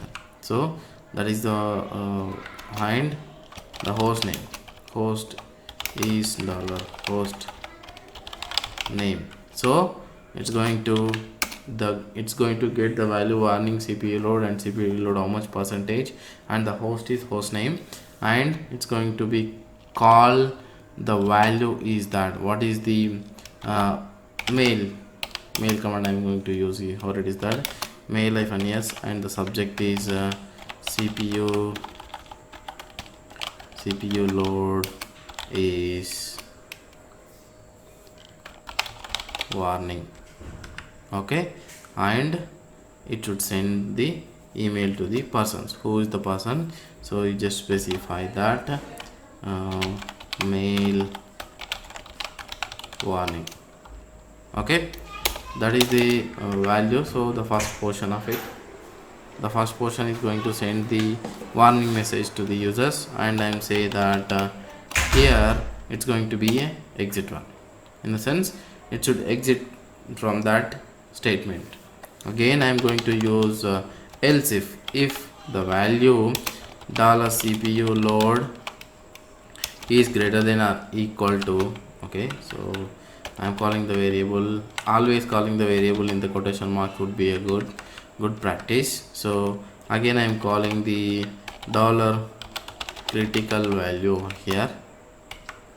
Then in the sense, the value is greater than or equal to, in the sense, if it is 98 or more than 98%.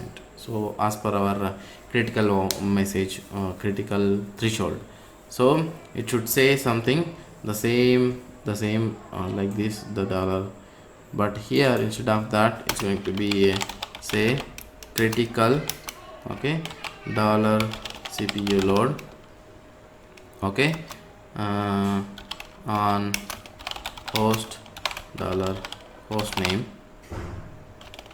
So it's going to be sent to the log file again,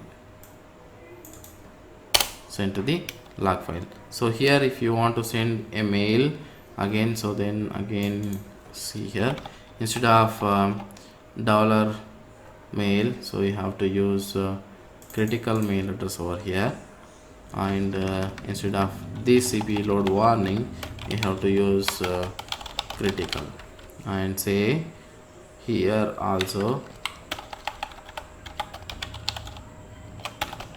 critical CPU load on the host. Then I am also giving the exit over here. It is that it should exit from the command line, in the sense exit from that if loop. Else if above is not true and below is the second value is also not true, then what it say echo and say within that the date maybe, right? So then here say okay dollar CPU load. If you want to store this also on log file, you can do that, but the log file is going to be grow more and more. So or if you, for your future reference, if you want to see how much your CPU load is always, you can see that log file. So I'm closing this both loops over here, and I'm closing the for loop over here. So this is our script. So how I made the script over here, it is that again I'm going to explain you the script over here, maybe which is not appearance. I'm going to change it to maybe 14.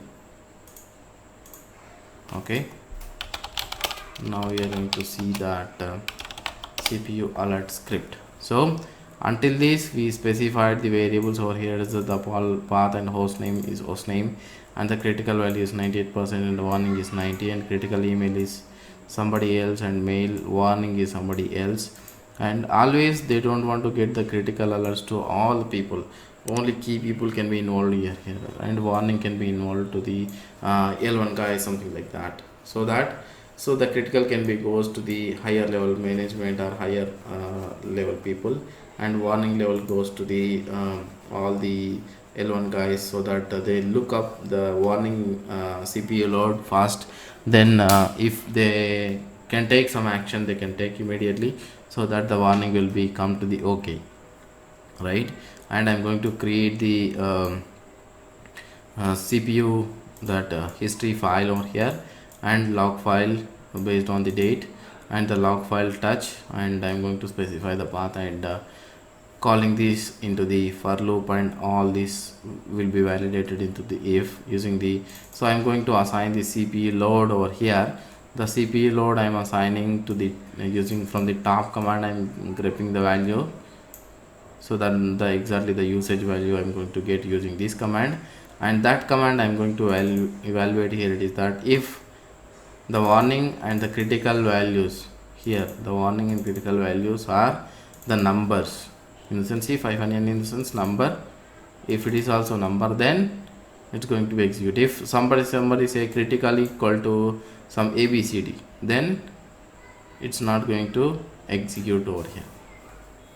Okay, so then it will be go to the else statement, or else if it is the numbers, then it's going to be evaluate in the first itself, and it's going to be next value. Say that CPU load is greater than or equal to warning value. So whatever the warning value is 90, in the sense the whatever the CPU load, current CPU load is below greater than warning, and greater than or equal to warning, and less than critical, in the sense within 90 to 98%, then it's a CPU load is warning. And if CPU load is greater than or equal to critical, then it's going to be sent the critical email, or else it's going to log a OK message.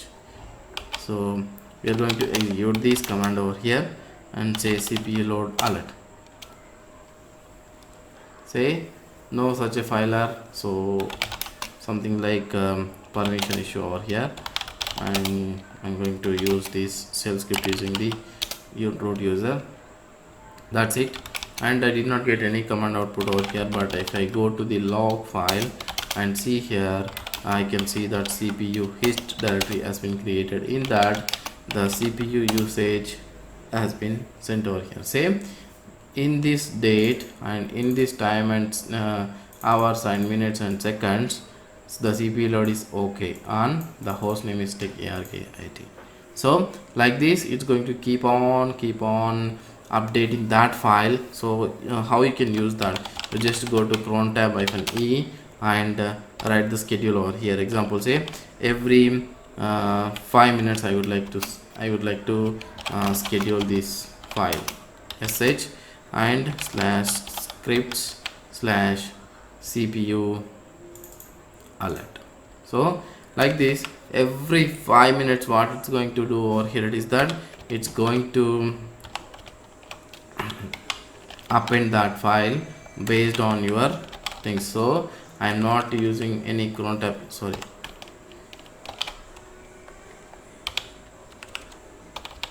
So every 5 minutes, in the sense what it will do, every 5 minutes is going to be executed, and if the CPU utilization is warning, then it's send on a warning message. If it is on a critical, it's going to send on a critical message. If it is on a okay, then it's going to write to the log file. It does not send any email alert. So if you don't want to send this to be any email alert, what you can do simply, you can simply you can simply comment that email echo messages on this command. So this echo warnings, this one you can comment it, this one you can comment it, so that it does not send any email and just write to the log files. That's it.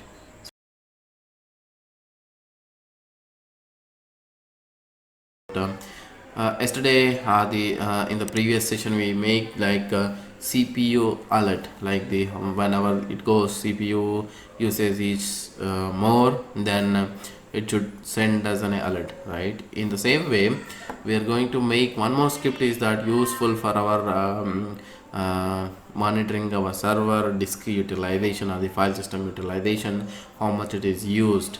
So based on that, it's going to send us an alert. So here I'm not going to make any critical, or I am not going to make any warning levels or something like that. I'm going to make only one threshold. If that threshold value usage is exceeded of any file system, it's going to send that file system with email alert. So how we are going to do that? So let's go ahead and create our template. So let's say disk space, okay, and I'm going to script and editing that file, and I'm going to say this purpose of this file is that monitoring disk space utilization and send email alert. Okay, so this is our script, and first of all I'm going to specify that threshold. So what is the threshold value over here? So in this case I'm going to take the threshold value is 25% because my system disk percentages are not more than 25%, or I'm going to make something like maybe 40%. Okay, if the file system utilization is include more than 40%, then it should send us an email. So it should send the email to whom? So you can specify your email address over here.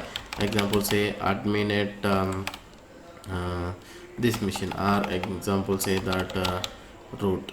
So I'm going to send the mail to root in this machine itself, and I'm going to specify my host name over here, because the host name is important, because which host name is critical, so we have to know that, right? Then I'm passing these values host name command to storing this variable. And so first of all I'm going to take the for loop and take the variable as path, and for this path I'm going to assign a def command. So I'm calling def command by complete path def-h, and in this I'm going to grep that and exclude the file systems which I don't want, file system, and as well as the tmpfs file systems. I don't want those, because tmp, if it is increased or decreased, that's not any impact on my system, so I don't want that. And I'm cut the value of 5, okay, the first value, and I'm replacing the percentage value using this sed, okay, as the percentage replaced by the blank space. So this is the first command, so it's going to do on all the partitions. So first of all what we're going to do here is that we are going to see this command, how this command is going to be executed and how the command output would be. So sorry, maybe here I did not put. Okay, so here this is the value I'm getting. So if I remove this one, if I remove this value over here, I get the percentage. If I remove these print values over here, right, the printing value of 5, if I remove this, what I will get, this is the partitions I have and those file system usage. So what I'm doing here is that using the awk, I'm cutting the 5th value. So the first one, second one, third one, and fourth one, and 5th one. So this is the 5th one I'm cutting, and so this is the ultimately usage, how much utilization it is. So 27%, 44%, and 1%, right? So in this I'm verifying this value is increasing more than the specified, then it should send us an alert. That's what the disk space utilization script we are going to make and do over here.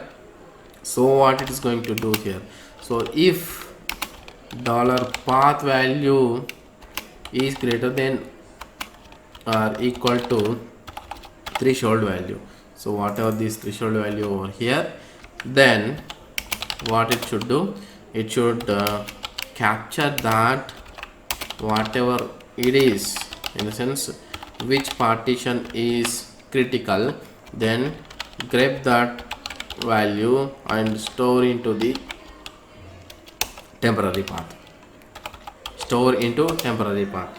So okay, so this is the temporary path it's going to do, and done.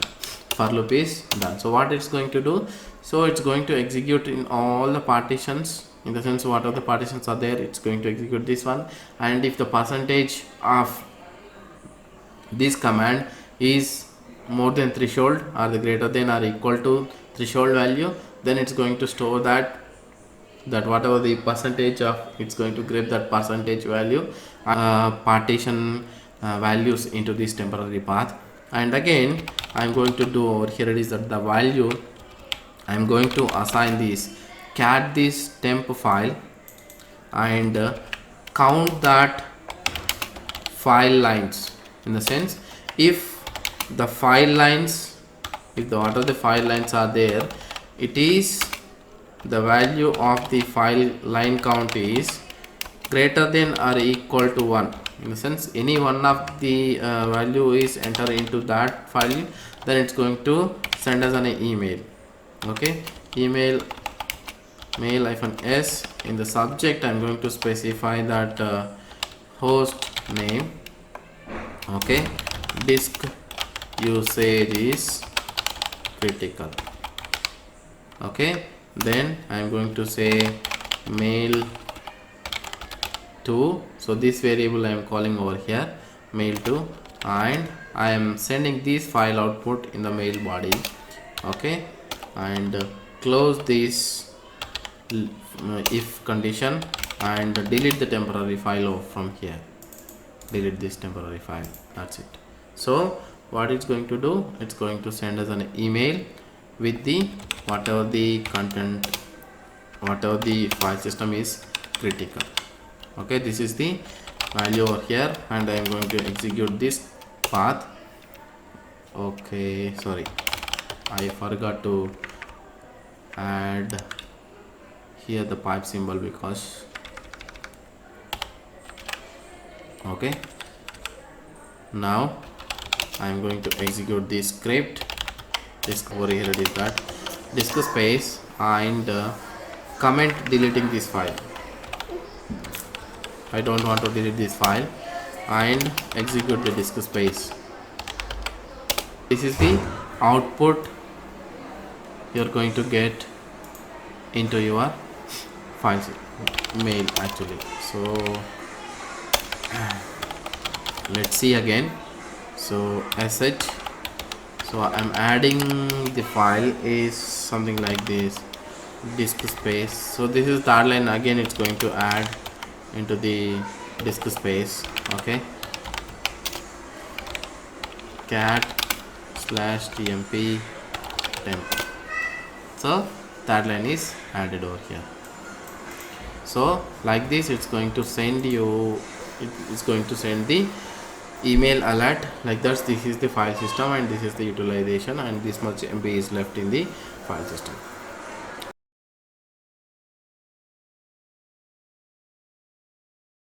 How to troubleshoot shell scripting or shell scripts, or debug the shell script. So whenever you have some errors on the scripts. Okay, so how you can do that? So example, say if I can say like I have written scripts, right? So in these so in this session, so there are so many scripts. Example, say if you want to see that each and every script is execution and their level of failures, then how you can do that? Okay, so any script which is with the executing the script with the -x will give you the detailed information that how the script is going to be executed. Example, say that nested if I am going to execute over here. So if you execute over here, please enter the mark, something like that. So I say 35, then what happens, the value has been taken over here, and it is taking again enter some other marks, so then again enter some other marks. So like this, so each and every step over here, so I can see this, right? So please enter the max value. So here what it is doing, it is reading the -m value, and again here it is reading the p value, here it is reading c value. Okay, so then how it is executing each and every value over here, see this 35. So all these values are executing, and we can also see that each and every block of the code here. Okay, step by step. So like this, the what happens, it is the script will be executed, and you can see that which step it failed. Okay, the same step, if without using the -x, you can also use by modifying the shebang values over here. Example, say if I say edit this one and go to over here and just hyphen add hyphen x. So what happens, this will execute automatically with the debug values. So in the sense, it will automatically execute all the code blocks. You can see that code blocks. That is the one way you can do, is that verifying your scripts, so that the script can be know that how it is executing. Okay, so like that you can see that. Or else you can also see one more way, is that example, say like I'm using here Word 2016. Okay, so here I am writing some piece of code over here. Example, say /bin/bash. Okay, example, say cat. Okay, testing, something like this. Test file I am going to use. I am assigning these cat values over here using the test. Okay, and I am doing something like this. wc-l. I am writing some piece of code, in the sense like if condition I am writing over here. Say if $count is greater than or equal to 1, I am saying, then execute something like this, echo file has some content in it. Okay, I'm writing over here, and I'm closing the if block. Okay, I closed the if block, and I changed all the values over here, and the same I'm copying. So there is no error in this code, but I'm just copying over here, and I'm just saying that, okay, debug.sh, something like this, and I'm pasting the code over here. Okay, and save the script and execute this script. What it says, some error in this is code. Okay, then go to this debug script, and there is a capital character over here in the cat. Okay, so make that correction and see this. So there is no errors. Example, say $count is right and greater than value is 1, then it is executing this block. Okay, now go and execute this debug block. So the debug is executing correctly, but what is the error over here? So it is saying that there is some binary operator expected. So actually there is no maybe there is a test file in this. Yes, there is a test file, so that's why it is saying that. But if I execute that values over here, whatever that debug script over here, what it says, the value count is 1, count equal to 1, greater than or equal to 1, but the debug script says in the line number 3 there is an error. Okay, and go and read this. What is the line number 3? 1 2 3. So in this line there is some error. So what is that error? There is no error actually, but why it is saying like this? Because what happens is that whenever you are copying any script from the web location, or from Word files, or from the different editor from the Windows, so what happens is that the ASCII characters between the Windows and the Linux will be different.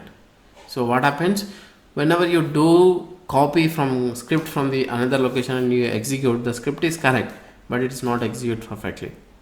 So because of it says that in the greater than, in between there is no space, but it calculates some different values. So that way it says that it is expecting some operator over there. In this case, what you have to do, so you have to install, okay, DOS to Unix command and modify that file. So what happens, that it will convert your file to the Unix format. Then you execute the same file over here, say debug.sh. Still it says line number 3 is having some issues. Okay, let's see again. If counter, is there any values missing over here? I don't think, right? But here the values are different here. See, you can see the reverse code also will come in a different format. Okay, like this. So that is why whenever you are copying some code from the Windows or the different format, so what you have to do, you have to convert that file into the Unix format, then execute it. That is the one way of doing your script formatting. So now again I am doing that cat the file debug file and copy this file, okay, and paste into the shell. So which shell? So there is a website called shellcheck.net. so whatever the piece of code you written, you just copy paste over here. So what it will do, it will automatically debug for you and tell you that where is your mistake happened. You can see that this is a Unicode dash delete and retype in the ASCII menus. See this, right? So the script does not have any error, but what it is saying that hyphen, whatever the hyphen which is missed over here, which is not actual parameter, so you have to type that one. Again it is saying that instead of passing in a reverse code, you pass the code into the different format. So what I am going to do here is that I am going to make different file called debug.sh. I am writing the same code over here, bin bash, and I am saying that count equal to cat space test, and write that wc-l, and I am writing the same if condition over here, say $count is greater than or equal to 1, then do echo, okay, file has some content in it, and I am closing the if block. So here same content and the same script I written over here, and you can see that is there any test file over here? No. I am creating the test and say something like this, and it has 2 lines. Now execute this debug.sh. What happens? It executes the debug.sh file without any error. See this, is there any mistake here and here? There is no mistake, but you can see this hyphen has little different than this one, right? So that's why whenever you are writing the code from any of the Windows format or the Word or somewhere else, okay, then do not directly copy those code into the Linux. So if you copy like that, then it will give you a difference between the Windows formatting and the Linux formatting, so that the code will calculate in a different way, and the code does not have any error, but it has some errors. So there is a ASCII code or the Unicode difference. That's why the script says it has some error in the script. So if you see, there is no mistake. You can see that, right? Compare line by line or each and every character by character, there is no. So it has complete same scripts, but it's not execute, it will execute. So what is the difference here? There is a difference. That is the difference is that the code has some difference. Now so here I written the values is correct, it is executing perfectly, but here has the shell script some improvement over here. So I should pass these values using the parentheses. Within the parentheses like this, I have to pass the script and execute it. It works, right? Now above also works, below also works. What is the difference? So this script has a best practices.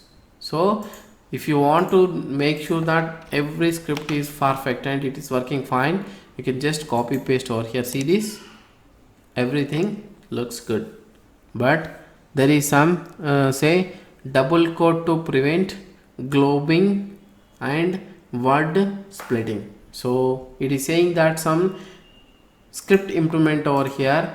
Whenever you are passing some variable values, you have to pass that into the double quotations. That is what it is saying over here, like this. Now you copy this code into that shell check, then it will verify the shell check and say that what is the error. See this, now it is shell check output updating. So now the error is gone. Now it is saying, what is it is saying now? Useless cat. Consider adding command file name, like this.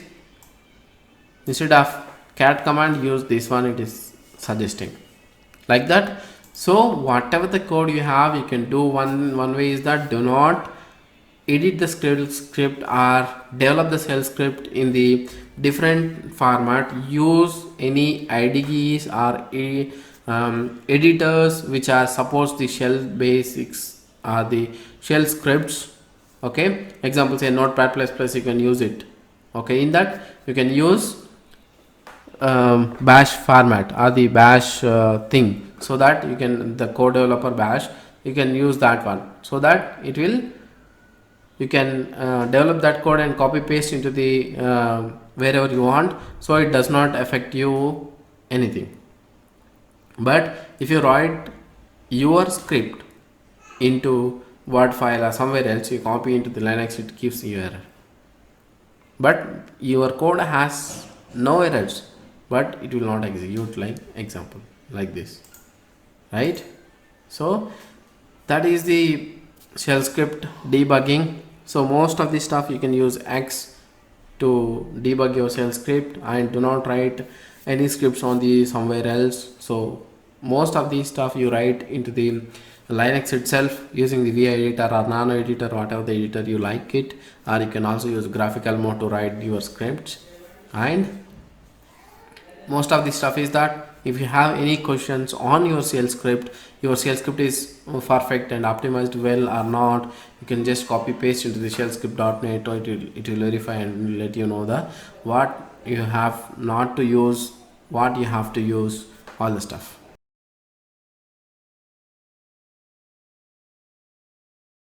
Here docs. So what is mean by here document? So in shell scripting, the here document is very useful whenever you wanted to write a multiple paragraphs of text, or you wanted to pass some multiple commands to the some of the command, the multiple commands in the same way without writing all these commands, or you wanted to pass to something else as an input, then here docs are very useful. So example same, so let's go ahead and create our template over here. Say here doc, okay, and go to scripts and edit our here doc file.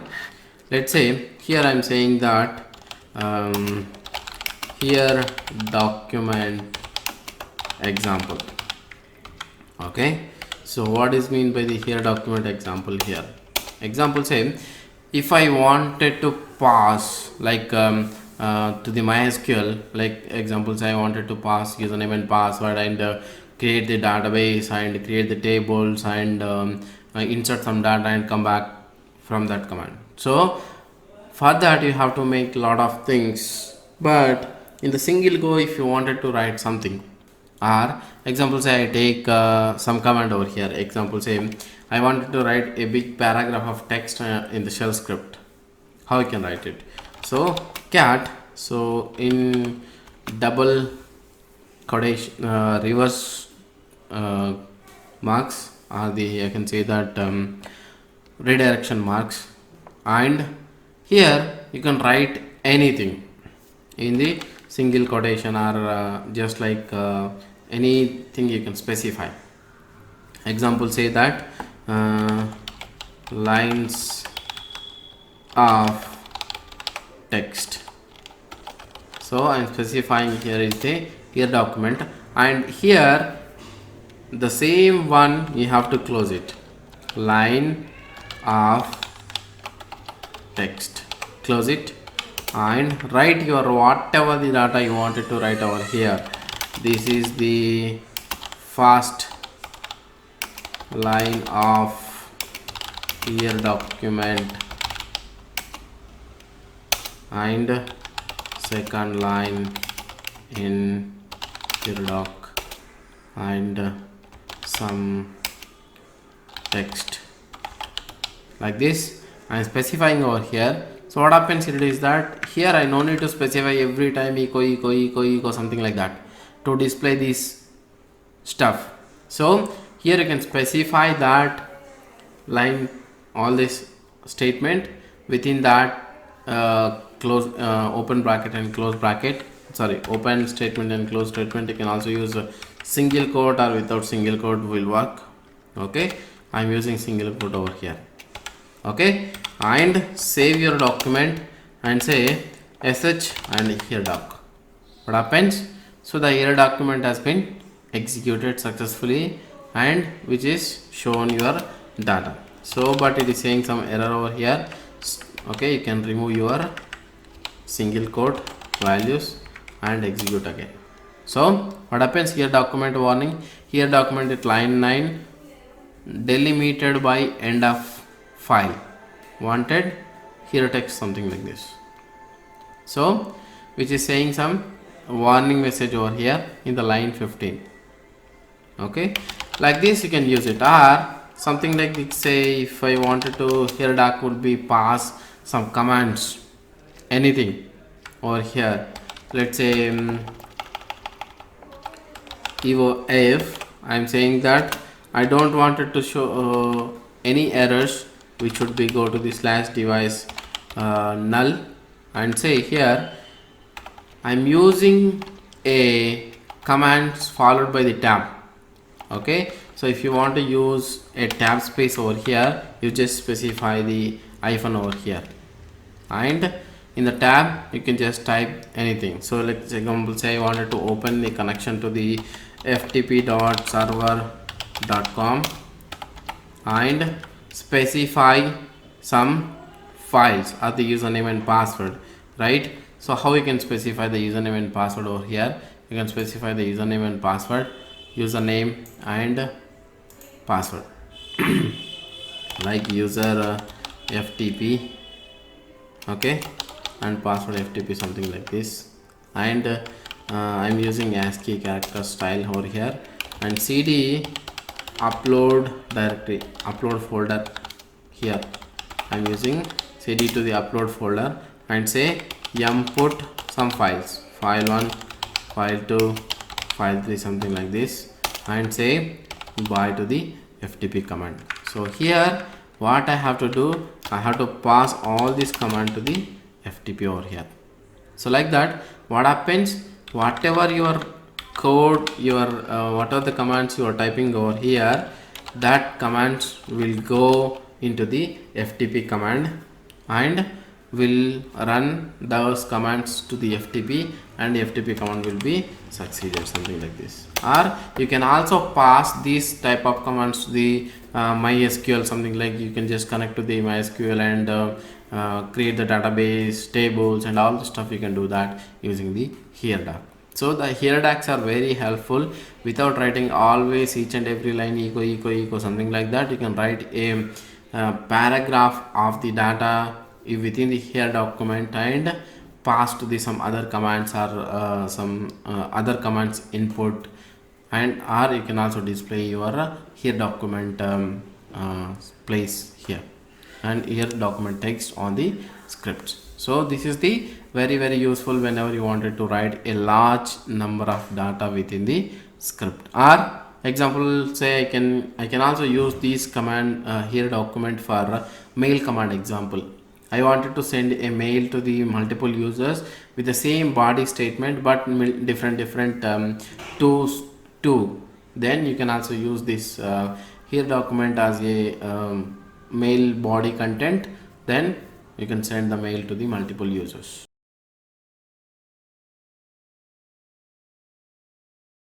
IFS, internal field separator. So what does mean by the internal field separator? How it helps in writing the shell scripts or how you can use IFS inside the shell script. It will be helpful for you, or how you can make use of IFS in any scripts. So let's see that. So I'm just going to create an IFS is the file name, and edit the IFS file name over here and say, so what does mean by IFS? Okay, internal field separator. Okay, and in this video we are going to see that in this IFS, and I would like to say, like, I would like to cat the file. Example, say I'm just assigning the cat command over here using the /etc/password file. Okay, and I say I would like to grep any of the username followed by the positional parameter 1. Okay, here I am saying that I am setting that what are the values over there as a line parameters, as a positional parameters over here. So in this /etc/password, what are the fields are there? Okay, let's example go to here and cat that password file over here. So there are so many fields. So in this example, say that if you see this one, so the first one is the username, and the second one would be the password field, and the third one will be the user ID UID, and the fourth one will be a GID and the group identification number. And here this one is the user description, in a sense that the user, whatever the title or whatever the description for that user, and this one is the user's home path, which is the default home path for the user, and this is the login shell or the current shell which is assigned to the user. So these are the fields. We are going to use that fields in this script. Okay, and say the first one echo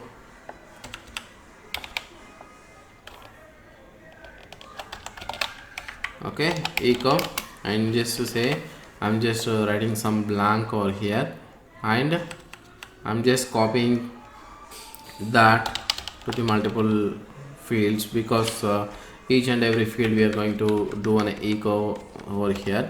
Okay, in this I'm just say that first one is a username, okay, and $1, and the second one is an empty password. So there is no password, actually the password field will be empty, or it is already there in a shadow file. Okay, and $3 is an UID, and the group identification is an $4. Okay, the positional parameter, and the description of that user would be a fifth number, and what else? Okay, home directory path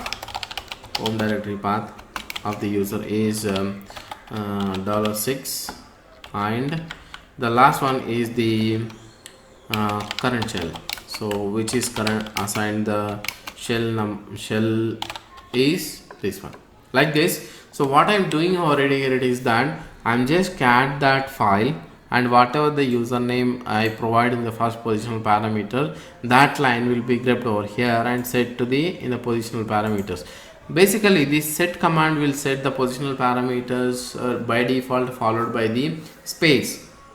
Okay, but here what happens, let's see that. So execute this script, and my username is this one. So what happens, so it set the entire line as a single parameter, single positional parameters, but what is our output we want? So our output would be like username would be here, and the password field would be here, and the UID would be here, and the GID would be like this. So each and every field would be separated by their output, like home directory, path, description, all the stuff, but it came in the single line, so which is not we are expecting the output. So what we have to do now, so we have to use IFS, the field internal field separator, which will separate your field. And using this field separator, what happens is that wherever you have the semicolon, it consider that semicolon as your field separator, so that this comes to the one positional parameter and this comes to the second positional parameters, this comes to the third positional, fourth, fifth, sixth, seventh, like that. So these 7 fields will go into the each and one positional parameters separated by the internal field separator. I am using colon over here.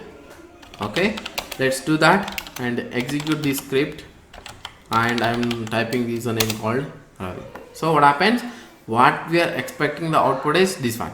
So the username, password, UID, GID, description, and home directory and current shell. So like this, what happens here is that internally whatever you would like to differentiate, or you wanted to cut the text into the multiple parameters, you can use this internal field separator as a thing, and you can, it is an bash inbuilt feature which can be separate your using any method, like you can use comma separated values, or you can use colon separated, semicolon, or whatever the value you would like to use, that can be used to be separate your fields.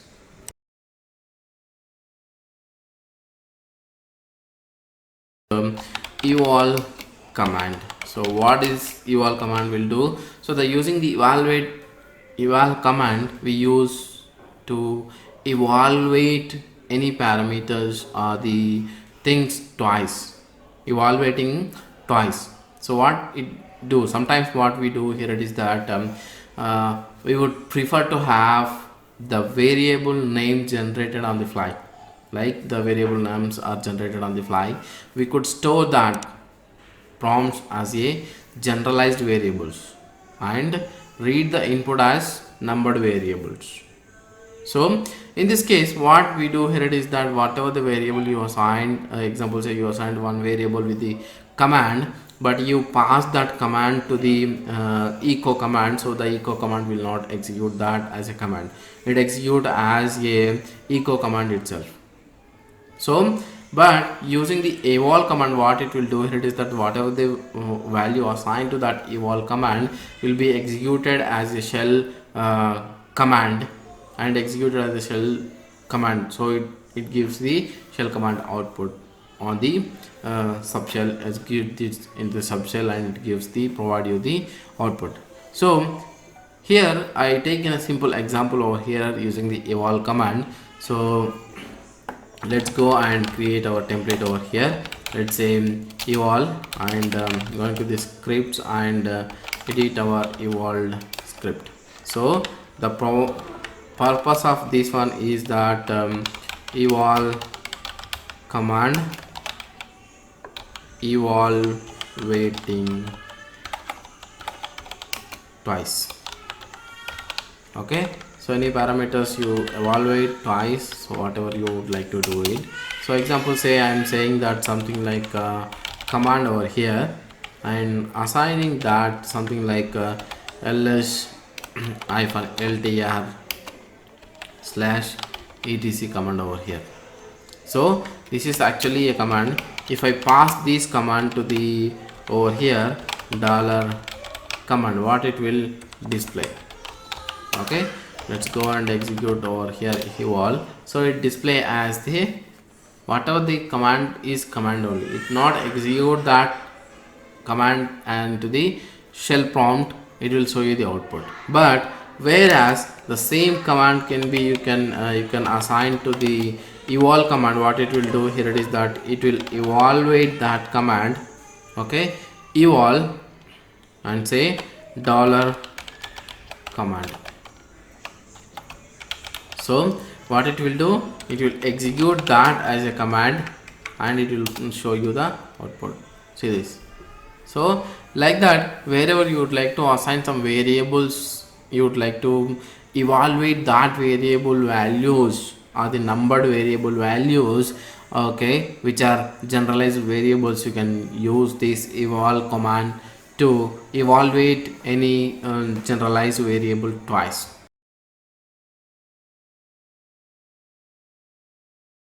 How to execute multiple scripts from single script. So example say I have disk space alert script over here. So the disk space alert script here, and which I would like to execute on multiple servers. How you can execute this script into the multiple servers and get the output from there. Okay, so for this I have written this script is that multiple scripts dot sh over here. So this script says what, says that for loop I'm using over here, say for, and the server name I'm assigning that server name variable, this variable the list of servers, so the server list over here, and I'm doing SSH to the each and every server and execute this script and get the output of that script. That's we are doing over here. So how you can execute this? So which means that in this script I'm calling this script, in the sense in script multiple scripts you can call and execute that script. So that's about the script, and go ahead and execute the multiple.sh, and it will ask you for the password because I did not made any passwordless authentication over there, and the output will be stored on the this server itself. So here there is a temp file, so in this it's stored, the output is stored, but here it does not make any server name, but the server name alert will be sent to the user based on this file name. Okay, that's about the multiple scripts you can executing over here, or you can also make some more example over here, like going to the scripts and making some more that multi.sh over here. Okay, in this what I'm doing, saying that say example I'm calling, this is the first script. Okay, echo first script output. Okay, and again I'm saying here it is that I'm calling the second file.sh. okay, we have to make this script file over here. So but always it's the best practice to give the complete path, so that if you execute from anywhere else also the second file.sh will be called. Okay, again I'm going ahead and creating the second file.sh over here, and in this also I'm making some content. Okay, and echo say second file content, and here I'm calling maybe third file scripts third.sh, and we have to make this script also, and here say I'm making third script, and in this also I'm making echo last script output. That's it. And if I go and execute this multi.sh file, so it calls three files. Okay, you can see in detail if you in the debug mode. So what it is doing, it's going to the first file and echo is executed, and the second one it is calling to the second file and the second file content is executed, and from here it is calling the third file, and that third file content also will be executed like this. So you can call multiple files from the single script file, so that your job will be made easy. Sometimes you wanted to depend on other script to run multiple times like that. So example like disk space.sh you wanted to run on the multiple servers, you can do copy that script into the multiple servers and make a for loop and make the passwordless connection and run that script, so that it will execute into the multiple servers and get the output to the server.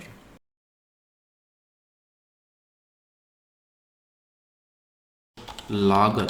So How? So basically in shell scripts you can make that like redirecting the output to the particular file, and you can later executing the script, you can verify that the script run perfectly or is there any error, all the stuff, right? But making your own files, so or deleting after that sometimes, so later if you wanted to reference those files, like which date, which time the file got run, or the errors, or the what of the script successfully run reference you wanted to get, then which may have to customize it your scripts, or you have to make more effort on that to create it. But using these logger command, which can be specified very easily, and you can store your all the scripts outputs or the on the single place using the syslog server, or you can also paste into the messages files or any other file. So what happens here is that it makes your life easier for adding the tags to the each and every script, so that you can debug each and every script, and you can know the status of that script easily.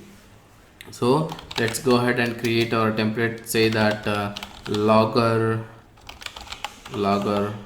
okay, and go to our scripts directory, and okay, and logger.sh file, and in this save log the messages from script to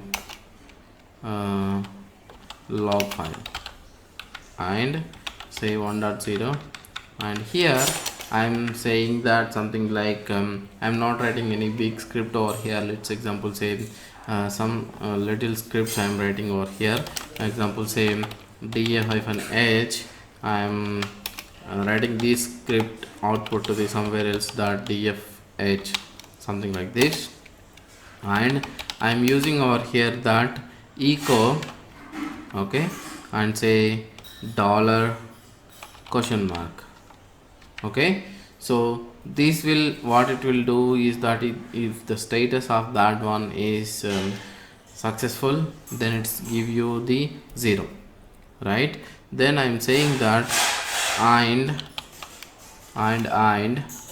so echo, if that executes successfully, then it say this should be successful, okay. Or else we can maybe see that something like this status over here, and I am assigning that echo value to over here. I am writing the if condition here, and say dollar status, okay, is equal to 0. Then what it say that logger, I'm doing the logger command over here, and say add some tag. So tagger is that say logger script, something like this, so for identifying easily, and say -f, so you wanted to make where your file should be, so /var/log/messages. So here I would like to log this one, okay. Say the message would be, so what is the message over here? So the message would be successfully executed, and within the quotation marks over here I'm doing logger message. I'm sending this successfully executed, and with the tag called logger script to the messages file, and I'm closing this, and that's it. So if the command is executed successfully, then what happens, it will execute the script into the log messages, or if not executed successfully, then we have to make some more else command over here, so that logger failed to execute df command, and I'm using the same tag over here and the same files, and close it and execute this logger.sh file. So what happens? It gives us an error because we do not have any permissions to write the messages file. So now, and here, so maybe we can make a duplicate file, this one, something like this, and watch that file, tail-f/r/log messages. So here, okay, again there is a permission issue, and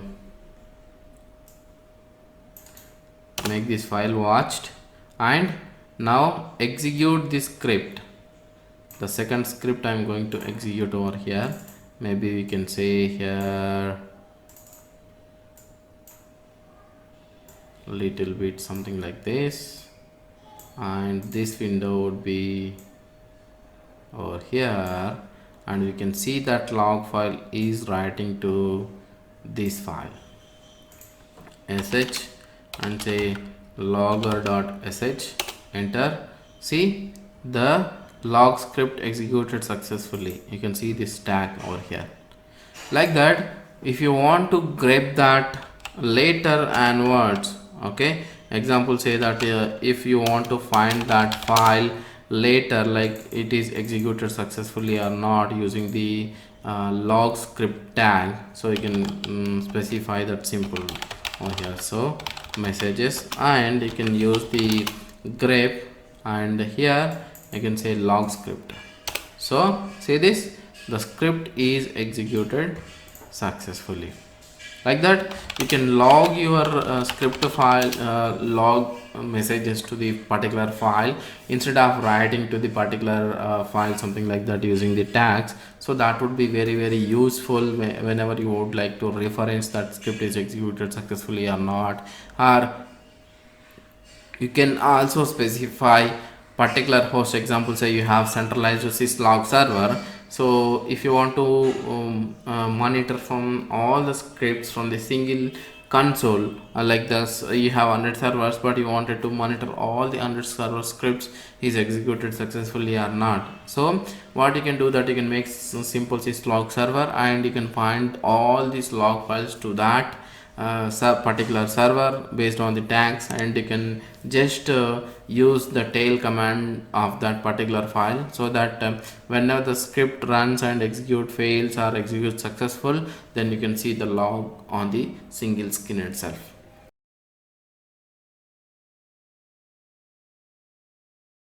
A little bit of the scripting. So I have a scenario there, and I'm just going to give you this scenario and how you are going to write this script. So the scenario is, every day from Monday to Friday, one directory will be created. In the sense, the directory name will be created using this year, month and date under /full backup, daily backup, and year, month and date, and it will be moved back to its parent directory every night in the sense every midnight, to /full backup /archive.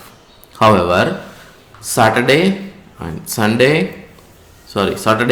Sunday and Monday directories will move to /backup /archive path every Monday evening. In the sense, Saturday, Sunday and Monday, the directories will be there in /full backup /daily backup until Monday evening.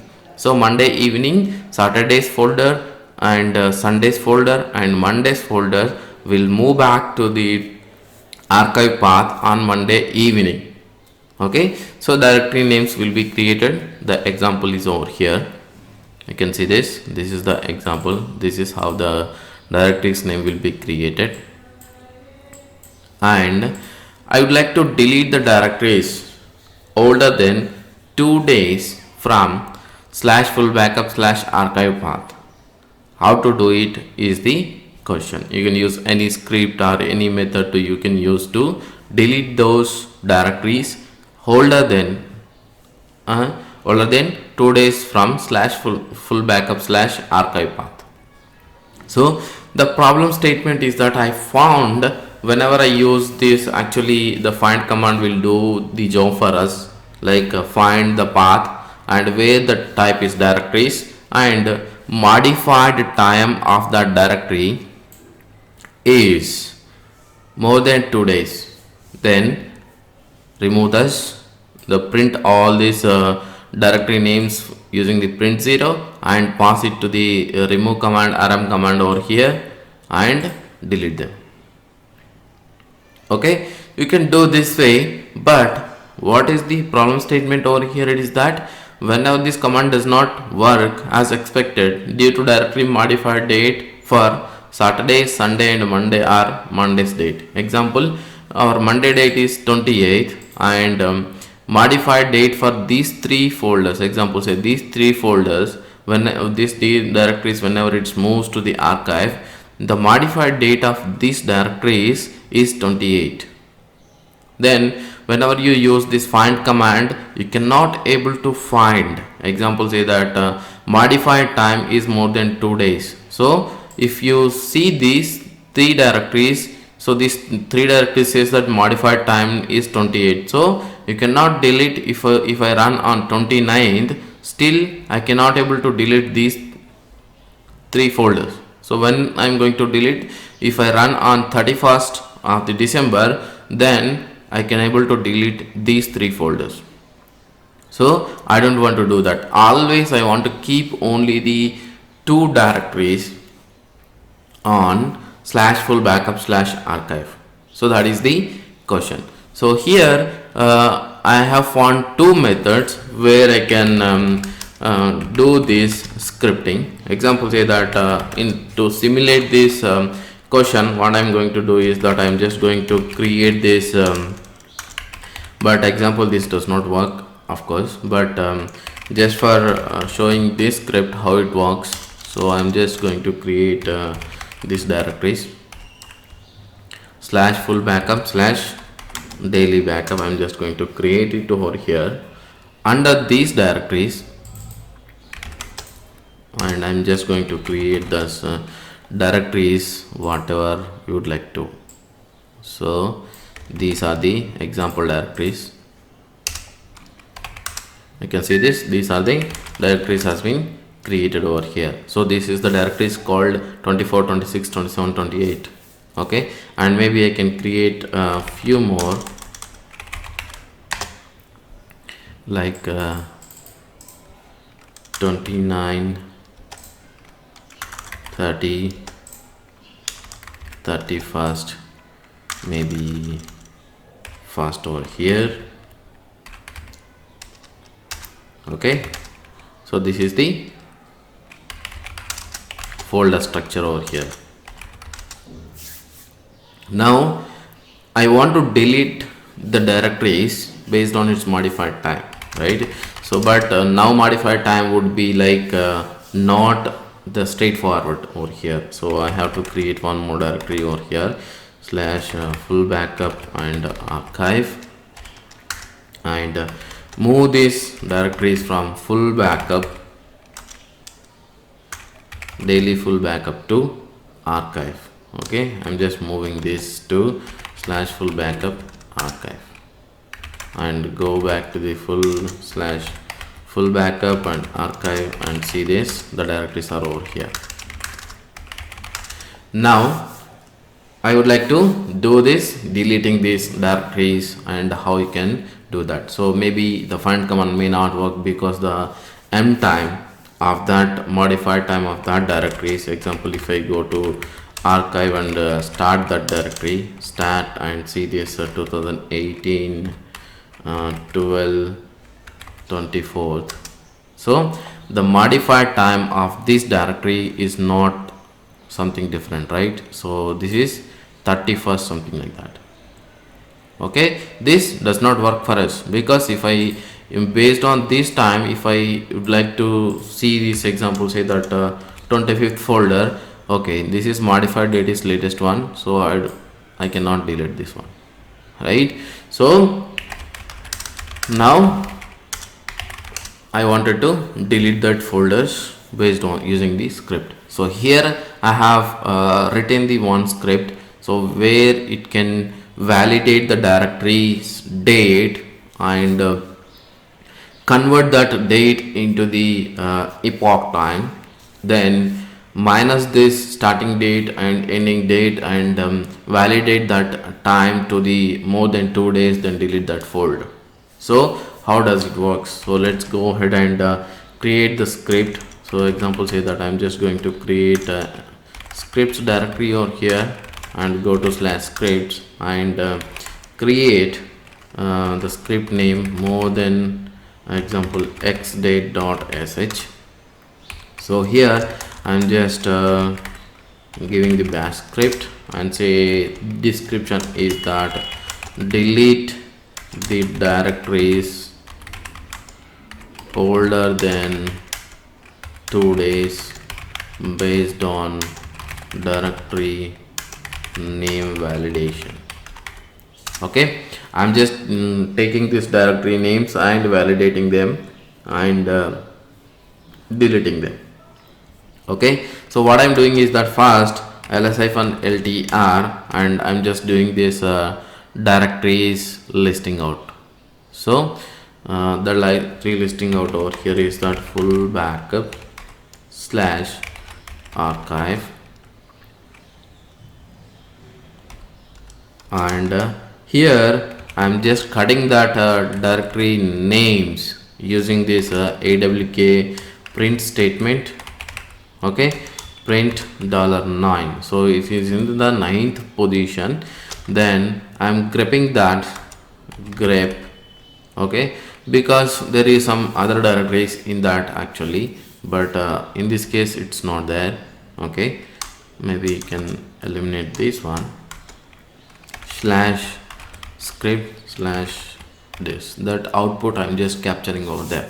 So what does this command do actually? So if you can go ahead and type into the terminal, okay, and you can see this, these are the directory names I'm grabbing from this folder. Okay, now what I'm doing is that I'm using the for loop for I in, I'm just going to cat this file and do, so what I'm going to do is that I'm going to calculate this directory's date timestamp, call it as start time equal to, so I'm just using this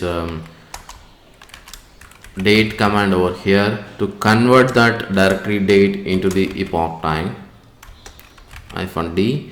I say $I and 000000. What is this? This is hours, minutes and seconds. So using this date and hours and minutes and time, using this date %s and -d will convert that actual time into the epoch time. Now I'm just grabbing this end time. So where is the end time is coming from? End time is that our system time. So end time plus %s. Okay, and I'm just doing this command calculation, the time calculation over here. So using this double braces and say that end time minus start time. Okay, so if this start time is end time minus in the sense end time in the sense current time and start time in the sense before time, so the directory's name based on the name I'm just calculating that. Okay, if the start time and my end time minus start time, if it is more than 2 days, okay, I'm just converting the time into the where into the hours or the minutes. Okay, print and do the annuities in the sense it's calculate the value by 60. The value can be converted into the 60. Then I'm storing this value into the this scripts directory, and the name is value, maybe a number, I can do anything. And I say that I'm just counting that value, so assigning that value to the count. Say that cat and scripts value. So what is the value? The value will be stored into the count variable. Now if, so I'm writing the if condition over here and say if the count of the value is more than 2880 minutes, which means that more than 2 days, then example say that I'm just printing some statement over here. Directories are older than 2 days $I. So I just would like to print that directories to output file called example say that job log, something like that. Now I run rm-rf and delete from full backup /archive $I and close this if condition and close the for loop. This is how the script is written, and you can see this colorful script. So what I'm doing here is that I'm just gripping that directories name using this ls-ltr and printing this ninth column from that output. Then after that I'm storing that output into the one of the file called directories, and I'm getting that using the for loop and say for loop. So one by one directory by one directory, I'm just converting the directory using the directory name and adding some timestamp to it, and it converts the directories. So what this exactly this will do over here, this command will do over here in the sense, I will show you our example over here. Example is if I do 2019-01-01, it will convert this into the epoch time. So if I say this epoch time can be converted into the actual time using this date command also, okay, you can also convert this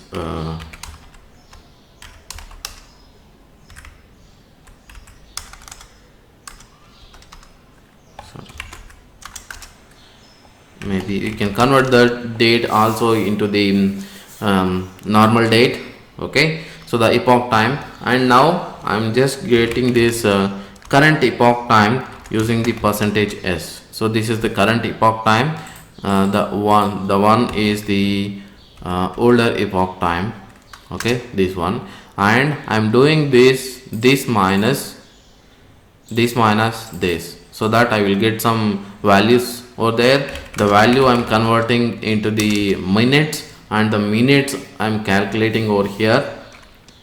So example say that so here, so what I'm doing, this is the start date and date, and end date minus start date, I get some value over here, and the value will be converted divided by 60, in the sense hours, the minutes will be calculated, in the sense the values will be calculated into this many minutes, and the value will be stored over here. And if the count of that, I am assigning the value to this count, and if the count is more than this many minutes, in the sense 2 days, then it should print that directories to this file and delete them. So how this script is going to work over here, let's example say that and we have to give the permission before that, and I'm just giving the execute permissions, and I'm going to execute this. So before this, I'm just going to show you over here is that ls hyphen just ls, and you can see these many directories are there in this archive directory. Now what I'm going to do is that I'm just going to run this script and see. Now you can see, go ahead and see this, how many directories are there over here.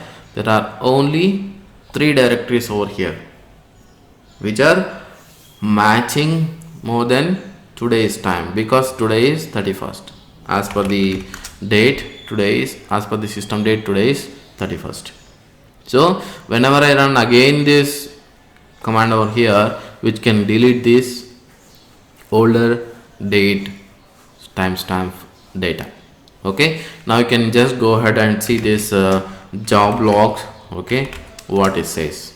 So job log directory says older than.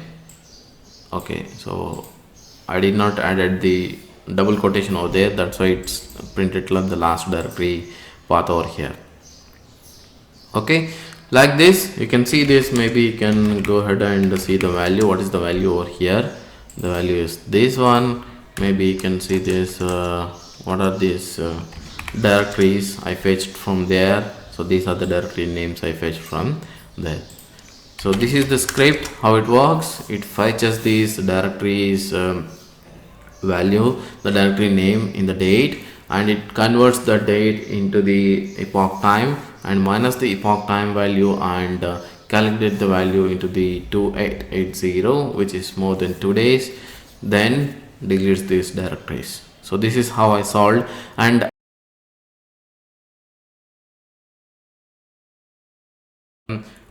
we have seen so many like videos on the course series, like I think I have completed, or I have covered whatever the course content I have specified on the first video. So like maybe I have missed a few, or like if I miss anything, you can just comment on the session so that I can make that video. So I'm not completely closing this course video session, or the course content to be made available for you whenever you have anything questions on this.